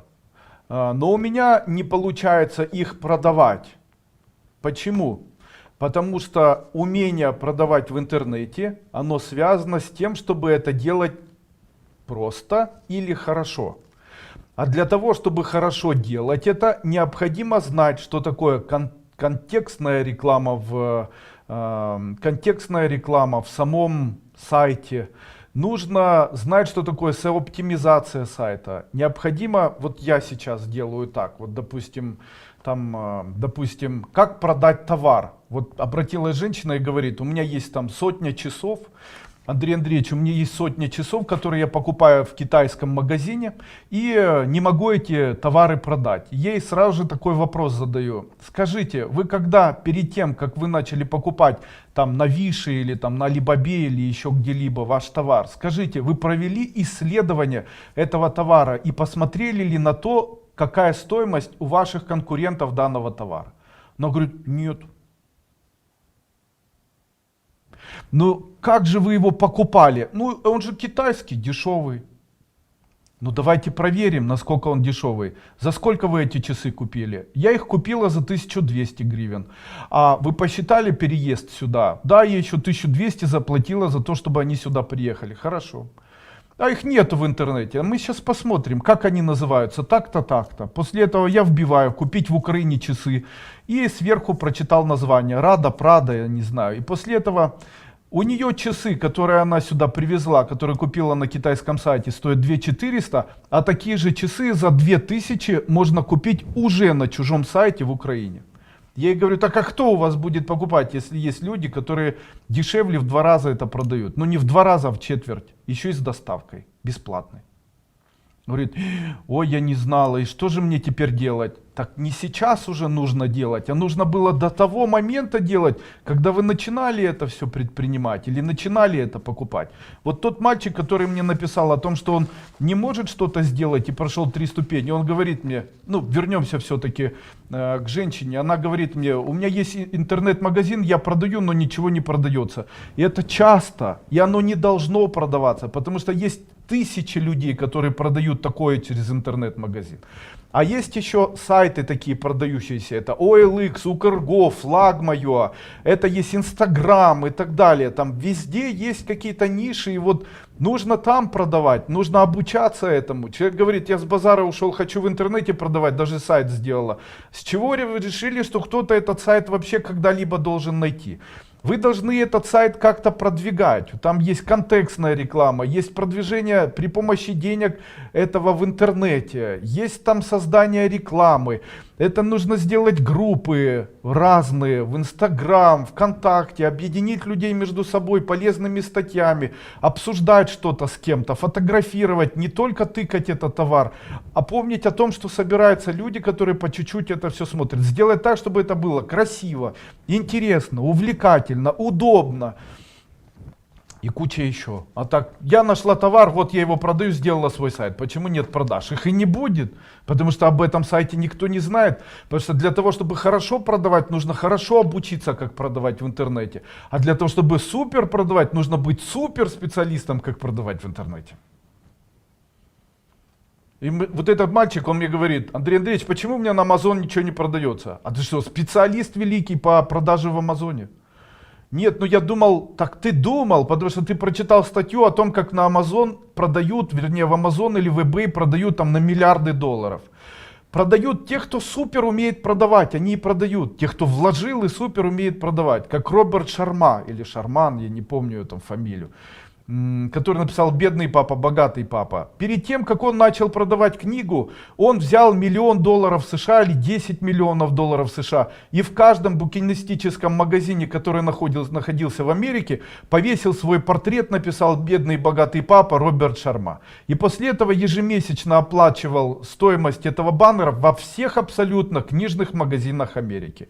Это, как подсчитали, ему на протяжении года обошлось в несколько миллионов долларов. После этого он пришел в редакции разных журналов, газет и сказал: вы можете меня опубликовать? Они говорят: ну конечно, вы же везде уже прорекламировались. Он говорит: отлично, тогда возьмите мою книгу, но заплатите мне за это там сколько-то, столько-то денег. Когда посчитали, он вложил в то, чтобы книгу написать, свой труд, но до этого он вложил несколько миллионов долларов в рекламу. И после этого, когда книгу издатели выложили на этот сайт, то ее мгновенно все начали покупать. Почему? Потому что долго за много денег делалась реклама. А теперь я, Дуйкашка, допустим, я хочу эту книгу сейчас опубликовать, такая же, которая называется там «Богатый дедушка» и там «Небогатый внук». И я ее принесу и какому-нибудь издателю скажу: напечатайте. Они скажут, что сумасшедший, кому она нужна? Будет так? Конечно. А вы что думаете, нет книг лучше, чем Шарма? Конечно есть, я их читал. Их сотни, тысячи, причем никому неизвестных людей, которые пишут лучше. Даже мои есть книги, которые лучше написаны, чем у Шармы. Больше идей и интереснее, и на 100% приведут человека к успеху. Но их же не популяризируют. Почему? Для этого надо вкладывать деньги. Вернемся все-таки к теме. Андрей Андреевич, я начинаю чем-то заниматься, у меня не получается. Это проклятие? Нет. Выберите один из 10 пальцев. Какой вы выберете? Сейчас начнется. Я загадаю один палец среди этих пальцев. Какой это палец? И вы мне напишите или скажите, просто вслух скажите, там, указательный левой руки, указательный правой руки или еще какой-то.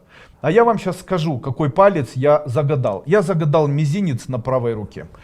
А вы не угадали. Почему? Так и в нашей жизни. Человек, когда начинает заниматься бизнесом, он должен угадать максимально хороший бизнес.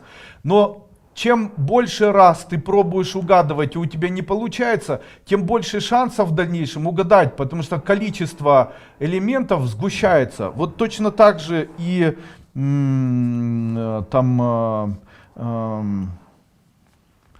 точно так же и с этим бизнесом, понимаете, каждый раз, когда человек, допустим, пробует, то он пробует, у него не получилось, он же так не сделает второй раз, пробует, не получилось, он так не сделает третий, но не стоит отступать, потому что он, скорее всего, найдет ту нишу, у него, скорее всего, получится. Главное пробовать, потому что ты не угадаешь никогда, если ты не будешь пробовать. Именно поэтому, когда человек начинает заниматься бизнесом, он должен им заниматься.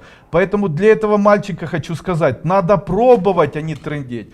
Нужно пробовать, а не предполагать. Нужно что-то делать. Для того, чтобы что-то делать, нужно делать, а не рассуждать над тем, как ты это делаешь. Потому что самое легкое занятие это рассуждать, и самое сложное это делать. Я вижу каждый день миллионы людей, которые великолепно разговаривают, миллионы, которые все прекрасно знают, миллионы людей, которые что-то делают, прекрасно знают, и они великолепны. Но Эти люди ничего не хотят делать, они не хотят предпринимать, они не стремятся предпринимать, они ничего для этого не делают. Я иногда поражаюсь. Почему я поражаюсь? Сегодня смотрел вот на ребят молодых, которые на улице находятся, и просматривал, что их, ну вот чем они, что их заряжает. И я могу сказать, что 90% его в жизни на протяжении дня интересует алкоголь, его интересует музыка, его интересует с кем переспать, его интересует, что попало вообще. Там что попало в голове? Женщин, за кого выйти замуж, где взять деньги, как там что-то сделать и так далее. Тоже музыка, тоже там, тоже секс и так далее. Как попало и не есть. После этого я вот что подумал. Если бы человек, который занят всем этим маразмом, был также сосредоточен на том, как заработать, то у нас бы не было бедных людей вообще. Люди о чем угодно хотят думать, они что угодно хотят делать, они хотят свои груди выставлять, я не знаю, там губы выставлять, все, ну там выставляют, потому что хотят их продать, это понятно. Но там все что угодно хотят делать и все что угодно делают, не сосредоточившись, и у них не хватает денег. Так можно этого всего не делать, можно просто сосредоточиться на том, что ты хочешь заработать деньги, искать. Если бы эти дети были целиком сосредоточены на том, чтобы зарабатывать деньги, и все их мысли были бы в это погружены, то они были бы следующими миллиардерами, даже не миллионерами. Даже в тех странах, которые есть. Есть ли люди, которые в Уганде стали миллиардерами? Да. Самые бедные страны Африки, Заир, Зимбабве там, и так далее. Там есть люди местные, которые не были у власти, которые стали в дальнейшем сверхбогатыми людьми. Как они это сделали? Потому что они не рассеивали свое внимание на чепуху разную, на то, что кто-то влияет, портит, сглазивает, там, беспокоит там, и так далее. Они были нацелены на то, чтобы бесконечно думать о том, как заработать. Когда человек бесконечно думает о том, как заработать, к нему идеи приходят. А почему так происходит? А люди сейчас, понимаете, у людей сейчас какая-то такая тенденция. Сейчас все перешло в виртуальный мир. Смотреть на то, как кто-то живет, не жить самому, это нормально. Смотреть, заниматься, извините, даже секс уже стал у нас виртуальным. Люди живут в заключении. Жизнь, самая высокая драгоценность сейчас разменивается на то, чтобы смотреть на чужую жизнь в интернете. Гораздо важнее чужая жизнь в интернете в виде сериалов, в виде инстаграм-страниц, в виде чьих-то фотографий. Важнее, это важнее. А своя жизнь не имеет значения. Людей это вдохновляет. Ну, я сделать с этим ничего, к сожалению, не смогу. Ну или к радости. Но самое дорогое, что есть у человека, это его собственная жизнь. Я об этом раньше говорил. И при этом человек это все меняет на что угодно, лишь бы не жить. То есть они меняют на таблетки, лишь бы не жить. Они меняют на, не знаю, там, что угодно, лишь бы не жить. На телефон, на таблетки. Они стараются убежать из этой жизни, она кажется им плохим. Но она же самая дорогая, ведь ты живешь.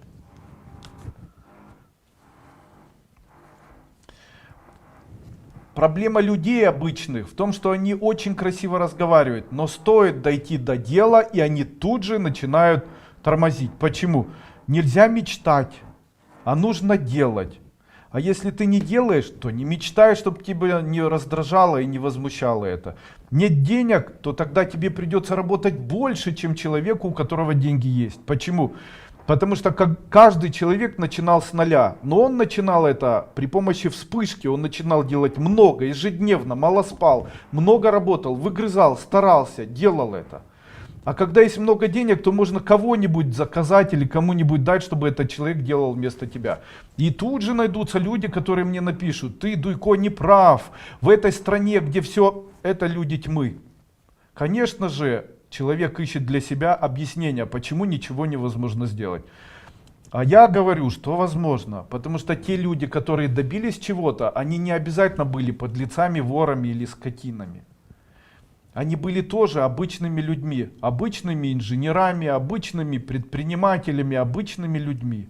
Да, возможно, звезд с неба и не сняли, но они могут предпринимать, выживать, зарабатывать, развиваться, расширяться. покупать себе что-то и так далее. Да, их щемит власть, их мучает там что-то. Это нормальный процесс. Власть для того и дана, чтобы человеку, ну, чтобы людей притеснять и людей мучить и там, вставлять палки в колеса. И ничего в этом страшного нет, понимаете? Ничего в этом страшного нет. Почему? Один раз упав, человек поднимется. Потому что каждый человек сильный. Падаем, поднимаемся, падаем, поднимаемся. И так всю жизнь. Как быстро научиться зарабатывать деньги? Есть такой принцип. Чем больше людей тебя знают, тем ты богаче. Вот Пугачеву много людей знают, тире она богатая. Поэтому коммуникация является для человека очень важным элементом. Как быстро выйти замуж? Творчество. Если женщина занимается творчеством или чем-то ей это нравится, она 100% выйдет замуж. Это тоже такие вот проверенные варианты.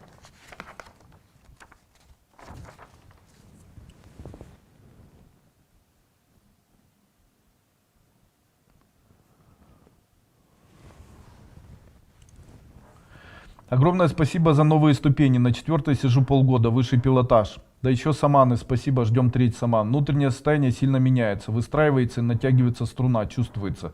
За 4 года с вами только сейчас, наверное, стало понимать и чувствовать внутреннее состояние стабильности, уверенности, правильного выбора. Спасибо, ваша ученица Чистова Татьяна, пожалуйста.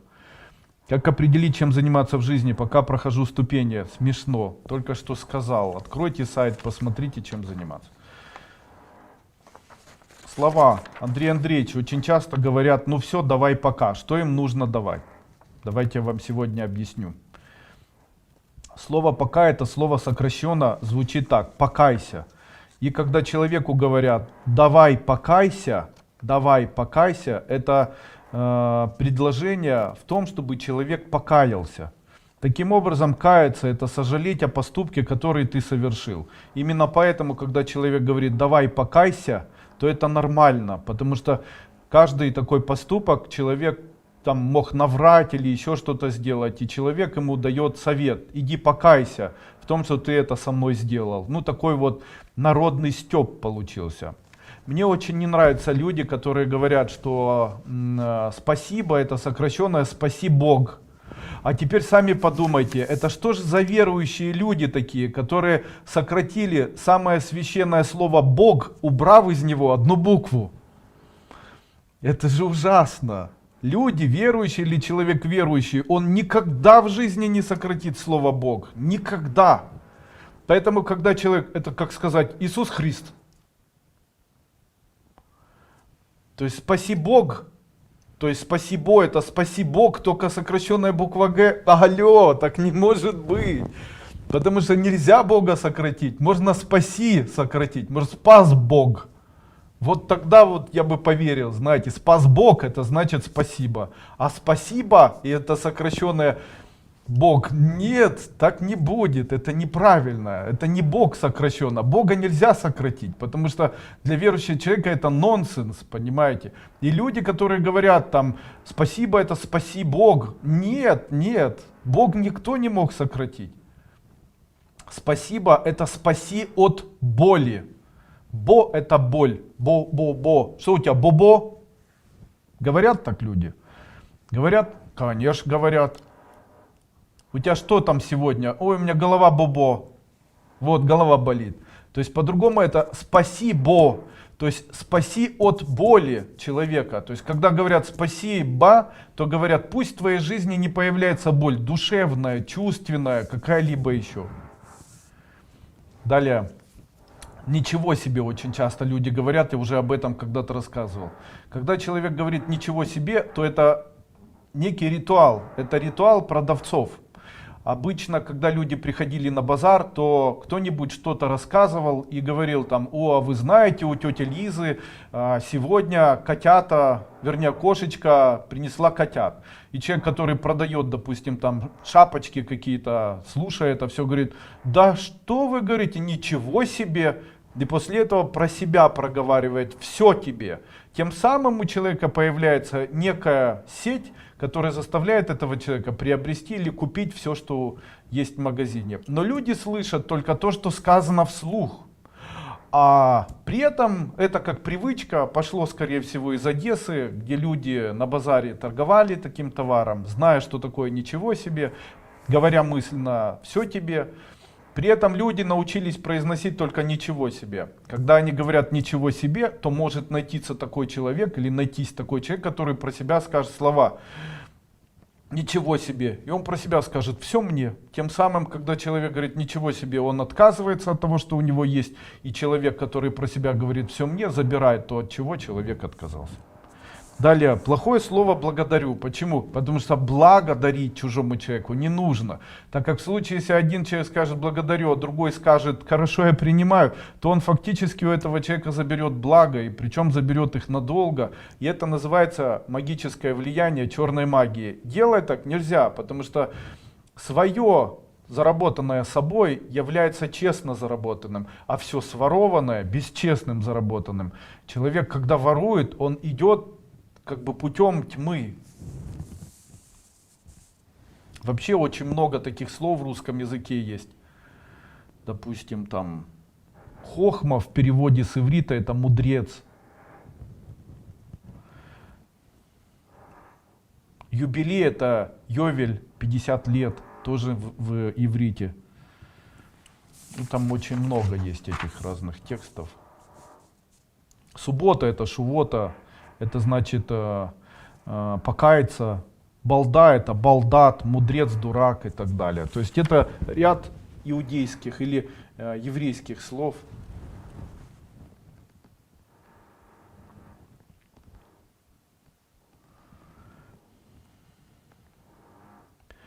Андрей Андреевич, 2 недели постоянно вижу сочетание 3 шестерок, не знаю предупреждения о чем-то плохом. Давайте еще раз расскажу. Видеть много шестерок — это значит найти свою любовь. Видеть много четверок — решить проблемы. Видеть много единичек — начать новое дело. Видеть много двоечек — приумножить начатое. Допустим, у вас горе, и вы увидели много двоечек, значит горе прибавится. В случае, если у вас любовь, вы увидели много двоечек, любви прибавится. Если много единичек каждый день, новое дело пойдет или расцветет. Если много троечек, то тогда то дело, которое у вас находится, будет иметь много движения, то есть придется похлопотать, хлопоты.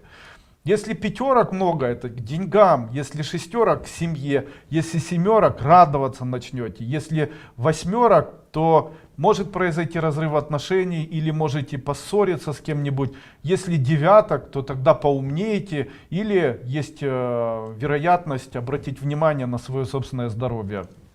Ба-бам! Приобрела тренажер «Абсолютное везение судьбы». Скажите, нужно ли со вдохами-выдохами приносить вслух коды? Можно читать про себя. Все со вдохами-выдохами. Про себя ничего. Расскажите, что происходит возле дольменов. Ничего не происходит. Тяжесть 4-й чакры не проходит. Практикую заклинания. Что сделать? Что сделать при передозе от шумов? Совсем бросить не могу. А придется. Нужно все бросить. И не забывать, что основная философская доктрина нашей школы звучит в следующих словах. Всегда, независимо ни от чего, получает в жизни состояние радости и удовольствия. Вторая доктрина звучит так. В нашей школе нет ничего обязательного. Мы всегда говорим, неважно, не парься, не заморачивайся. Поэтому все важное для человека неважное, если оно переходит границы для человеческого комфорта и испытывания человеком состояния радости и удовольствия. Третье. Человеческая жизнь для человека является самой высокой драгоценностью, которую необходимо более, чем все остальное в жизни ценить. Именно поэтому не стоит менять свою жизнь на какую-нибудь ерунду. Как можно поменять свою жизнь на какую-то ерунду? Ну какая вам разница, где и в каком городе, в каком мире или где-либо происходит коронавирус? Вы его не можете поменять? Нет, не тратьте свою жизнь на вот эту информацию. Вообще не тратьте жизнь на информацию, которую вы изменить не можете. Живите своей жизнью, влияйте на свою жизнь. Жизнь слишком коротка для того, чтобы тратить ее на всякую чепуху. Если завтра вы умрете, то разве это не повод для того, чтобы сегодня полежать, порадоваться, кого-нибудь обнять, сделать что-то для близких людей, заняться творчеством, изучить что-нибудь. Вы что думаете, вы будете вечно жить, и никогда ваше тело бренное не будет подвержено страданиям и болезням? Вы ошибочно полагаете, что всегда будет хорошо? Нет, это не так. Наша жизнь коротка, и необходимо ценить каждый день. Необходимо понимать, что каждый день важен для человека. Необходимо понимать, что каждый день это драгоценная награда, которую человек получает от Бога. Человек говорит, для меня важно зарабатывать. Не важно, важно жить. Потому что когда ты заработаешь, ты с собой деньги в могилу не заберешь. Человек говорит, для меня важно там близкие. Это неправда, потому что ты близких с собой в могилу не заберешь. Для человека единственное важное, что есть, это важность его собственной жизни.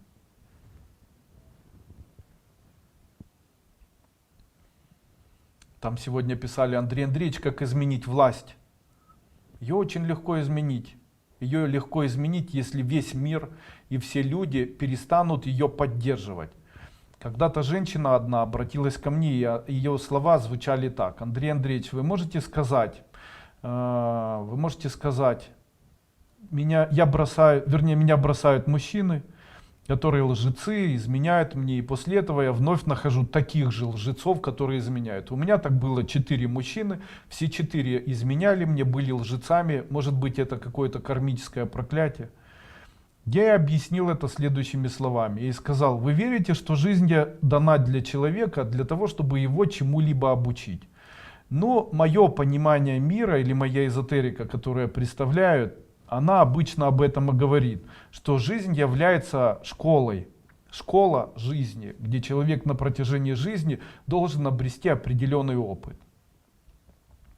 Скажите, когда человек решает задачи, то что является квинтэссенцией решения задачи, ее как бы сердечной эссенцией задачи? Это вывод или решение задачи. То есть не важно, что такое 7 плюс 5, 7 плюс 5 умножить на 16, умножить на 22. Главное равняется и дальше вот эта цифра. Потому что эта цифра является правильным выводом. Итак, самое важное, что должен делать человек на протяжении своей жизни, он должен делать вывод. Таким образом, я и объяснил женщине, вы, зная, что человек был подлецом, не должны воспринимать в дальнейшем этого человека как нормального. Да, он был нормальный, ничего страшного, я ему все простила. Нет. Когда вы прощаете, то не ставится метка на этом человеке. Она не ставится, и в нем окружающий мир не будет видеть подлеца. Именно поэтому такого человека и нужно, в дальнейшем идентифицировать для себя как подлеца. То есть в тот момент, когда вы думаете об этом человеке, всегда произносите, вот это там, мама, это мой папа, говорите, да, это папа, про себя, подлец, подонок, паразит, негодяй, скотина, бросил меня с детьми. Вот так идентифицировать. Смотрите, та власть, которая была у вас, вы ее как идентифицируете? Они хорошие или они плохие, но они власть. Одних снимают, других ставят. Почему же люди прощают власть? Ведь если прощать власть все время, то тогда никто в этой власти не будет видеть тех, кем они являются. Именно это и происходит. А если бы все верили и все знали, и все бы верили в свое, то, что говорит сердце, в том, что это все-таки те, кем они являются, то тогда весь мир бы видел в них это. Но для того, чтобы народ не видел этого в них, есть специальные системы, которые закупаются властью, которые постоянно пишут в интернете, в газетах, еще где-то, и прославляют тех людей, которые на самом деле такими далеко не являются, а являются совершенно другими людьми. И тогда этот вывод бы сделал идентификацию этих людей. И эта идентификация бы создала совершенно новую власть. Но это как бы глобальная такая соционика, об этом даже говорить не нужно сейчас. Андрей Андреевич, что делать, когда любишь человека очень сильно, но не взаимно? Вся жизнь так устроена. Человек мечтал о том, чтобы найти человека, которого будет обожать. В тот момент, когда он нашел человека, которого обожает, то этот человек не должен обожать. Почему? Мир устроен по принципу: один стакан пустой, один переполнен. И человек, который ищет другого человека, он ищет фактически пустой стакан, потому что он наполнен. Я его буду обожать, я влюблюсь, я буду очень сильно обожать. То человек, который пустой, он должен говорить: мне вообще все равно, никого не хочу любить, не хочу вообще никаких там ни мужчин, ни женщин, мне безразлично это. И вдруг полный стакан нашелся, он говорит: я тебя обожаю, я волью в тебя это. Если любить долго человека, который вас игнорирует и которому вы безразличны, знайте, со временем это выровняется, он тоже вновь начнет вас любить. Но в этот момент у вас произойдет разочарование. Почему? Потому что стаканы перельются.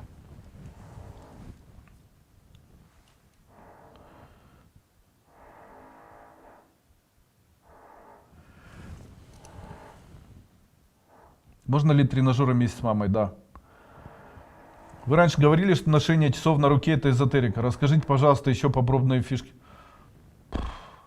Мне очень нравятся люди, которые смотрят мои семинары и после этого, не дослушав что-то или вырвав где-то кусочек, начинают складывать из этого свое мнение.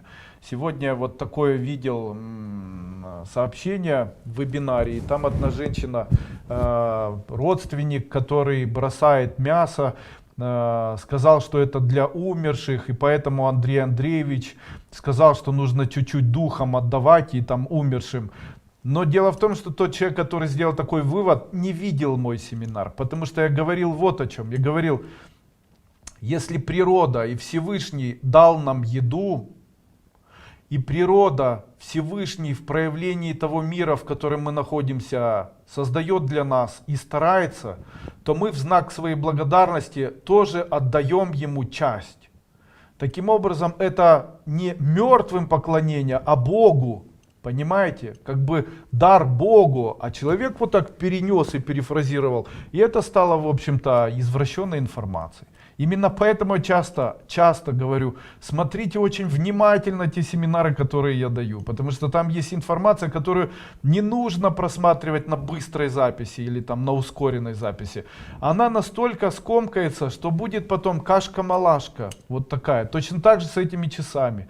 На одном из семинаров я сказал, что обычно талисман какой-нибудь или талисман влияния, как я их называю, обычно люди вкладывают под правую руку или приклеивают на кисть правой руки, на кисть дающую. Таким образом, почему? Чтобы талисман влиял, давал. Но для того, чтобы его закрыть, берут часы и перевешивают эти часы так, чтобы талисман был закрыт. Потому что обычно талисман цепляют на внешнюю часть, а не внутреннюю часть. И я говорил, что вот видите, у многих людей на правой руке есть вот такие часы, особенно большие. И говорил: видите, это магия. Тут же начали обсуждать, а Дуйко сам носит на левой руке. Почему я ношу на левой руке? Я ношу на левой руке, потому что я не использую такую примитивную магию. Мне такая примитивная магия неинтересна. А использую более реальную магию. Понимаете? Поэтому Дуйко и не носит на правой руке. Почему? Зачем мне использовать магию? Я использую магию, если это необходимо. А так.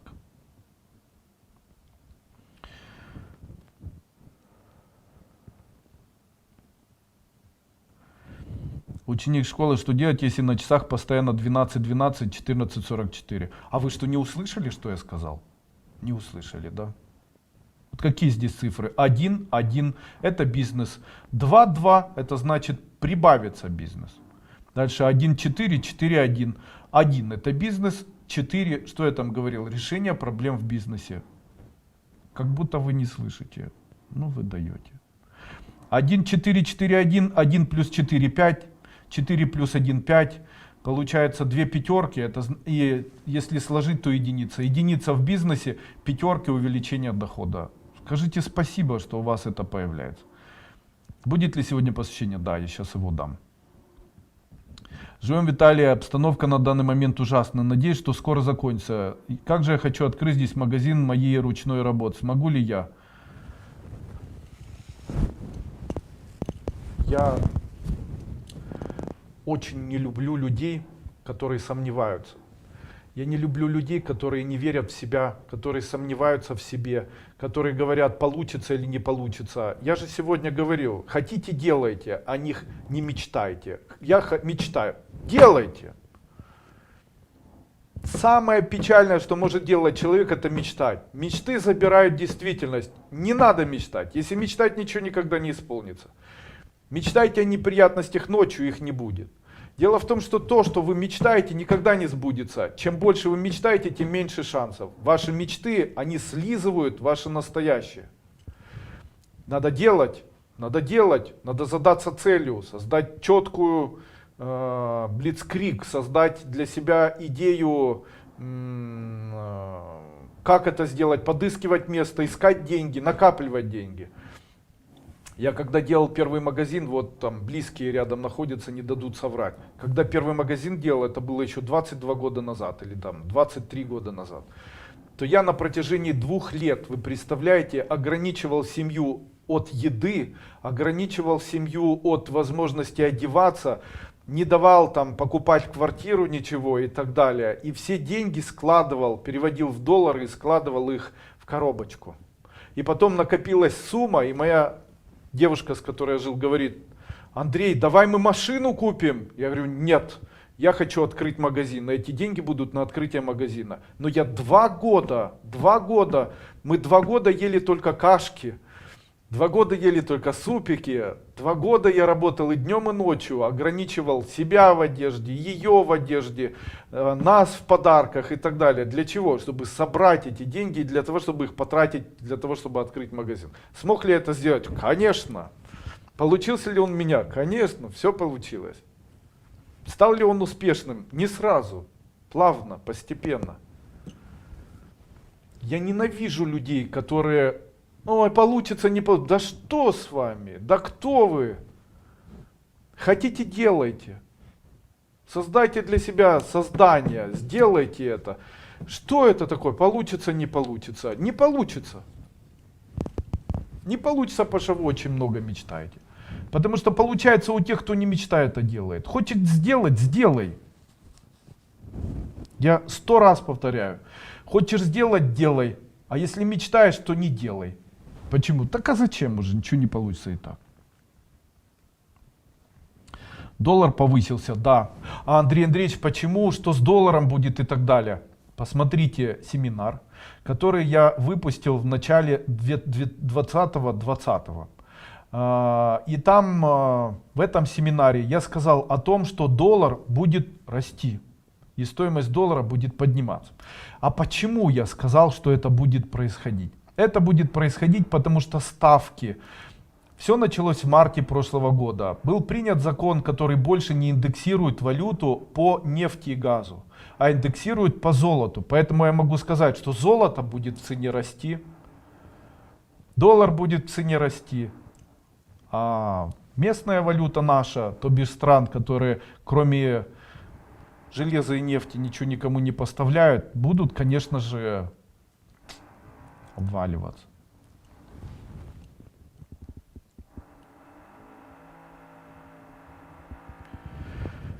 Если женщина после развода получает алименты от бывшего мужа, то это считается ее деньгами? Да. Расскажите о кухонной посуде. Как-то вы упомянули, что важно для женщины. Не понимаю, что вы спрашиваете. Расскажите, какие практики не рекомендуется делать на съемных квартирах. На съемных квартирах рекомендуется выполнять практики запечатывания и освещения пространства и очищения с мантрами. Там, ну, допустим, мантра очищения, там палочки, я об этом рассказываю на первой ступени. Также какие практики не стоит делать, ну, допустим,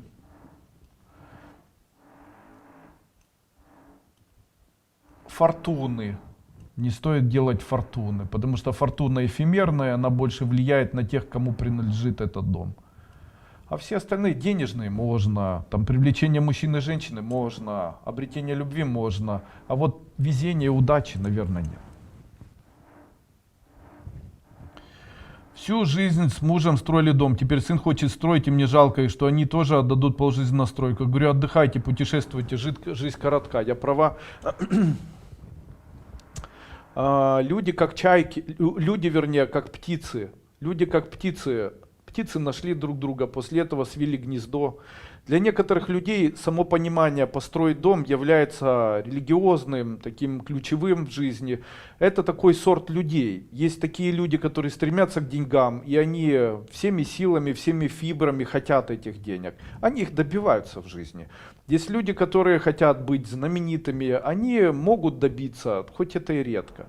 Они потом зарабатывают, у них получается, потом платят деньги для того, чтобы стать знаменитыми. Кстати, люди, которые говорят, у меня есть талант, я хочу стать знаменитым, ошибаются. Знаменитыми люди талантливые не становятся. Талантливые люди никогда не станут знаменитыми. Знаменитыми становятся те люди, у кого есть деньги. Поэтому нужно искать деньги, а после этого эти деньги сделают вас знаменитыми. И все будут видеть в вас талант, даже если у вас его нет. Там, Андрей Андреевич, там нужно ли им путешествовать? Нет. Пусть люди хотят делать то, что им идет и то, что им нравится. Если человека это вдохновляет, если это его как бы заводит, если это его такая миссия дом построить, пусть строит, это хорошо. Он хочет путешествовать или вы? Если вы хотите путешествовать, тогда почему вы не путешествуете? Жизнь коротка, почему вы не путешествуете? Где ваши путешествия?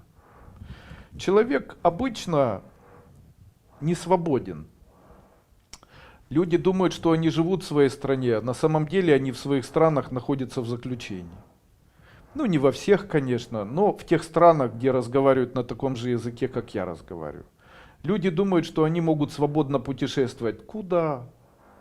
Путешествовать в страны Африки, где очень плохая жизнь.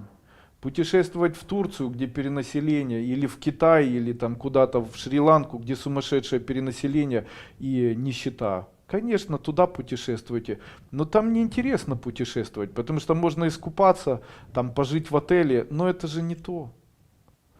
Путешествовать это, допустим, там в Индию поехать или там путешествовать где-нибудь по горам походить.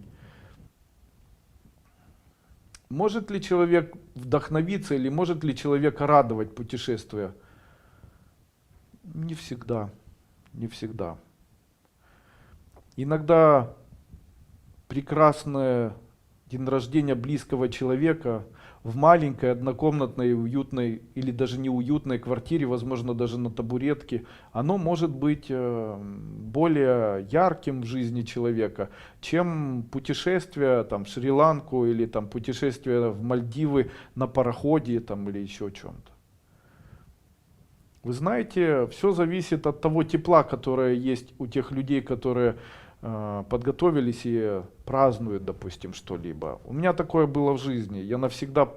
Я не забыл, как у меня рождались дочери. Это были очень трогательные моменты. В моей жизни был трогательный момент, когда я был маленький, мне было 7 лет или 6 лет, и мама с отцом, они делали ремонт в комнате и поставили деревянную такую табуреточку, на нее поставили там какую-то очень несложную еду, разлили в маленькие рюмочки вино, вот они выпили вина, мне подарили хлопушку и там какую-то мандаринку, и это очень теплые отношения были, сидели, разговаривали, что-то у меня спрашивали, мама была такая розовощекая, знаете, было тепло, приятно, очень хорошо. И вы знаете, я бы это мгновение хотел бы пережить еще десятки тысяч раз. Я бы их с удовольствием поменял на путешествие, которое у меня было в Мальдивах, там путешествие в горах Тибета или еще где-либо. Да, поменял бы. Потому что отец уже не живет, мама уже старенькая. И, конечно же, когда они были молодыми, когда было это тепло, когда я был беззаботным и очень маленьким, это нельзя вернуть, и это было очень приятно. Я бы это не хотел бы я это еще раз пережить? Да, хотел бы. Так вот мы и живем. Знаете, иногда для мужчины, который построил свой дом и после этого сел со своей женой, и там дети нарожались, и они будут рядом с ним находиться, это будет 1000 раз приятнее, чем путешествие где-то. А что дает путешествие? Там побегал, посмотрел, но оно же все равно не твое. А твое дома, оно родное.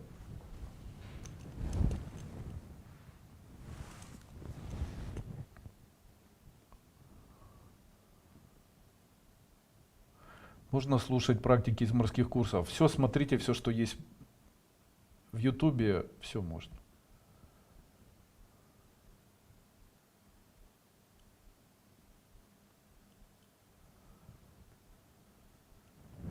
Говорили про доллар, что он упадет на 11 пунктов. Да, именно это сейчас и происходит. То есть вы считаете, что доллар растет, а я считаю, что он не растет. Я немножко неправильно и сейчас выразился. Дело в том, что доллар не будет расти. Почему? Дело в том, что все связано с тем, что доллар падает, и на его фоне все остальные валюты тоже падают. Почему? Потому что доллар точно так же привязан к нефти и газу. Поэтому это и будет происходить. Все, что я говорил, все правильно. Еще раз просмотрите, все, что было предсказано, так и будет. В конце года потом откроете и будете в шоке. Просто вы видите гривну или видите свою валюту, которая там удерживается или не удерживается и так далее. Но вы должны зайти на международные валютные биржи. Сейчас, после того, когда произойдет вот этот коронавирус, после этого напечатают доллары, начнут давать займы. При этом стоимость этого доллара, пока эти займы будут выдаваться, будет снижаться. А потом, когда начнут отдавать эти доллары, то стоимость доллара будет возрастать. Такое уже происходило в наших странах в 90-х годах, вернее в 2001-2004 году. Нет, в 1994 году это происходило, в 1995.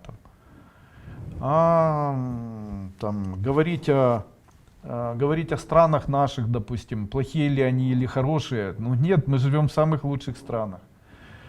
Мы живем в самых лучших странах, мы живем в самых лучших, наверное, местах. Почему? Потому что там, где ваше сердце, там, где ваша семья, там и есть самое лучшее место. Можно ли найти что-то хорошее в том месте, где вы живете? Послушайте меня. Все могут найти в тех местах, где живут, что-то хорошее. И поверьте мне, что везде можно найти и что-то плохое. Там в Америке можно легко заниматься бизнесом, да, но там зато придется платить каждый год налоги. Если у нас можно их не платить, то там тебя за то, что ты не платишь, посадят. Могут вот так взять и на улицу тебя вместе с мебелью выставить. А у нас можно там не платить. Как развиваются наши страны? Наши страны развиваются по принципу капитализма. То есть капитализм должен эксплуатировать трудовой пролетариат. И это будет продолжаться долго, до того момента, пока не появятся профсоюзы. А их нет, и они не появятся долго. Именно поэтому беспредел власти, он будет как происходил, как будет происходить, так и дальше будет происходить. Потому что нет прослойки между эксплуатируемыми буржуазным обществом, трудовым пролетариатом, которым являются профсоюзы. А у нас еще профсоюзом должно пройти, ну я не знаю, лет 10, наверное, или 15, чтобы профсоюзы, чтобы богатые наелись, а профсоюзы образовались. Ну вот где-то так.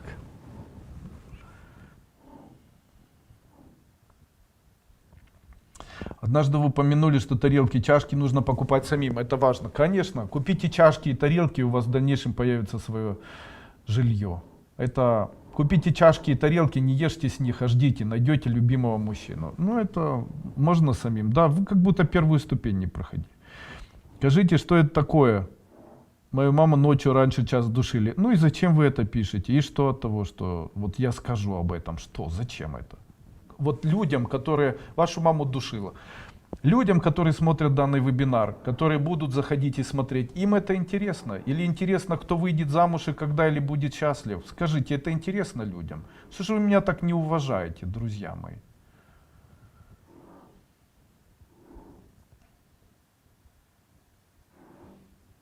Когда мама и папа жили вместе, помню момент, когда стояла на балконе, наблюдая за мамой, любовалась. Папа газету читал, мама готовила на кухне. Это правда теплые моменты. Найти самое ценное, и это за то, что можно найти самое ценное. Да. Живу в Италии, не могли сказать, сколько продлится эпидемия. До апреля месяца она продлится.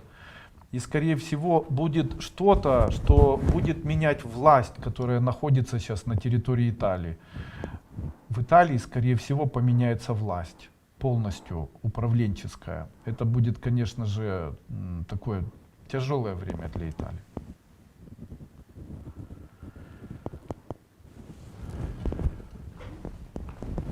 Поставьте указательный палец правой руки перед собой, дотроньтесь к колбу, сделайте вдох, сделайте выдох, закройте глаза, уберите руку и смотрите левый глаз в левую, а правый глаз в правую сторону, а в середине пустота. Делайте вдох и выдох. Я вас поздравляю, теперь вы являетесь учениками первой ступени, получив от меня прямое посвящение в ученики первой ступени. Пользуйтесь этим. Даже те, кто просмотрел бесплатно.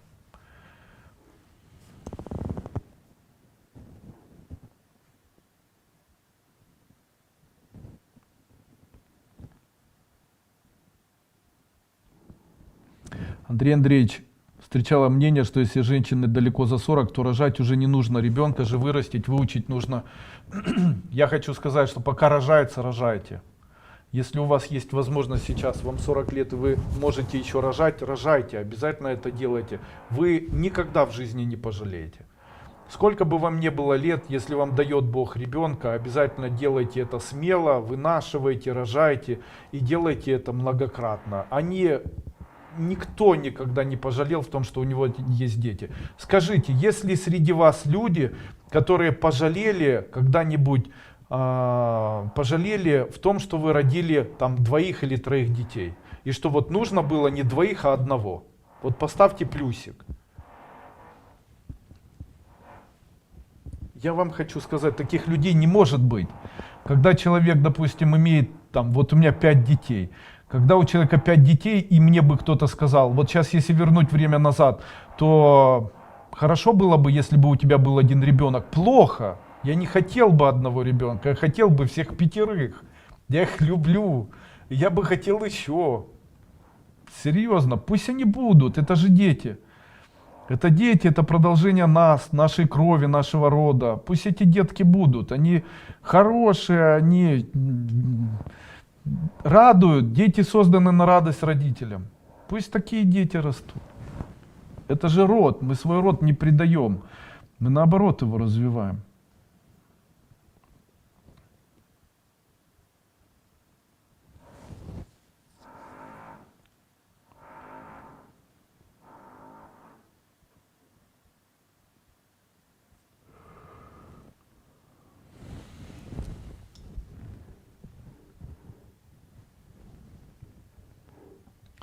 Как же прекратится этот вирус, прекратится он и так далее.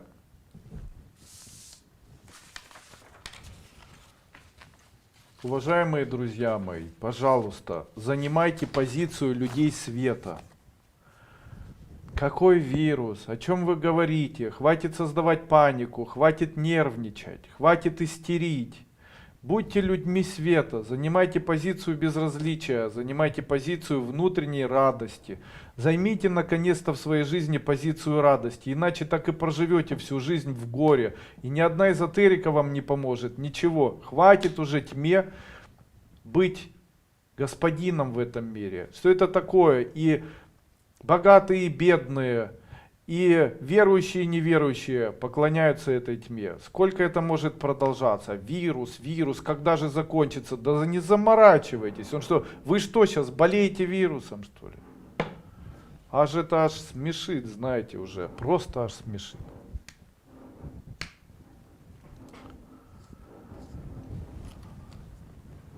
Скорми птицам проблемы, они умирают. А чувствую вину, поэтому не скармливаю свои проблемы. Анастасия, а как вообще использование других методов убирания проблем? Как вообще другие методы? Ведь методов их множество. Там, со свечой я метод давал, там, уходи в дождь. Неужели нужно обязательно птиц этих убивать? У вас нет других идей, как это делать? Я знаю, почему вы задаете этот вопрос. Вы увидели просто кусочек этого вебинара в интернете, а вам необходимо просто заниматься профессионально этим. А профессионально это потратить время и изучить даже бесплатно выложенную первую ступень. Почему-то не хотите этого делать. Очень зря. Я желаю всем успеха. С вами был Андрей Андреевич Дуйко. Женя, можешь включить сейчас, чтобы была надпись моего сайта? Вот включи. Сейчас Евгений напишет адрес нашего сайта. И не убирай, пусть он будет.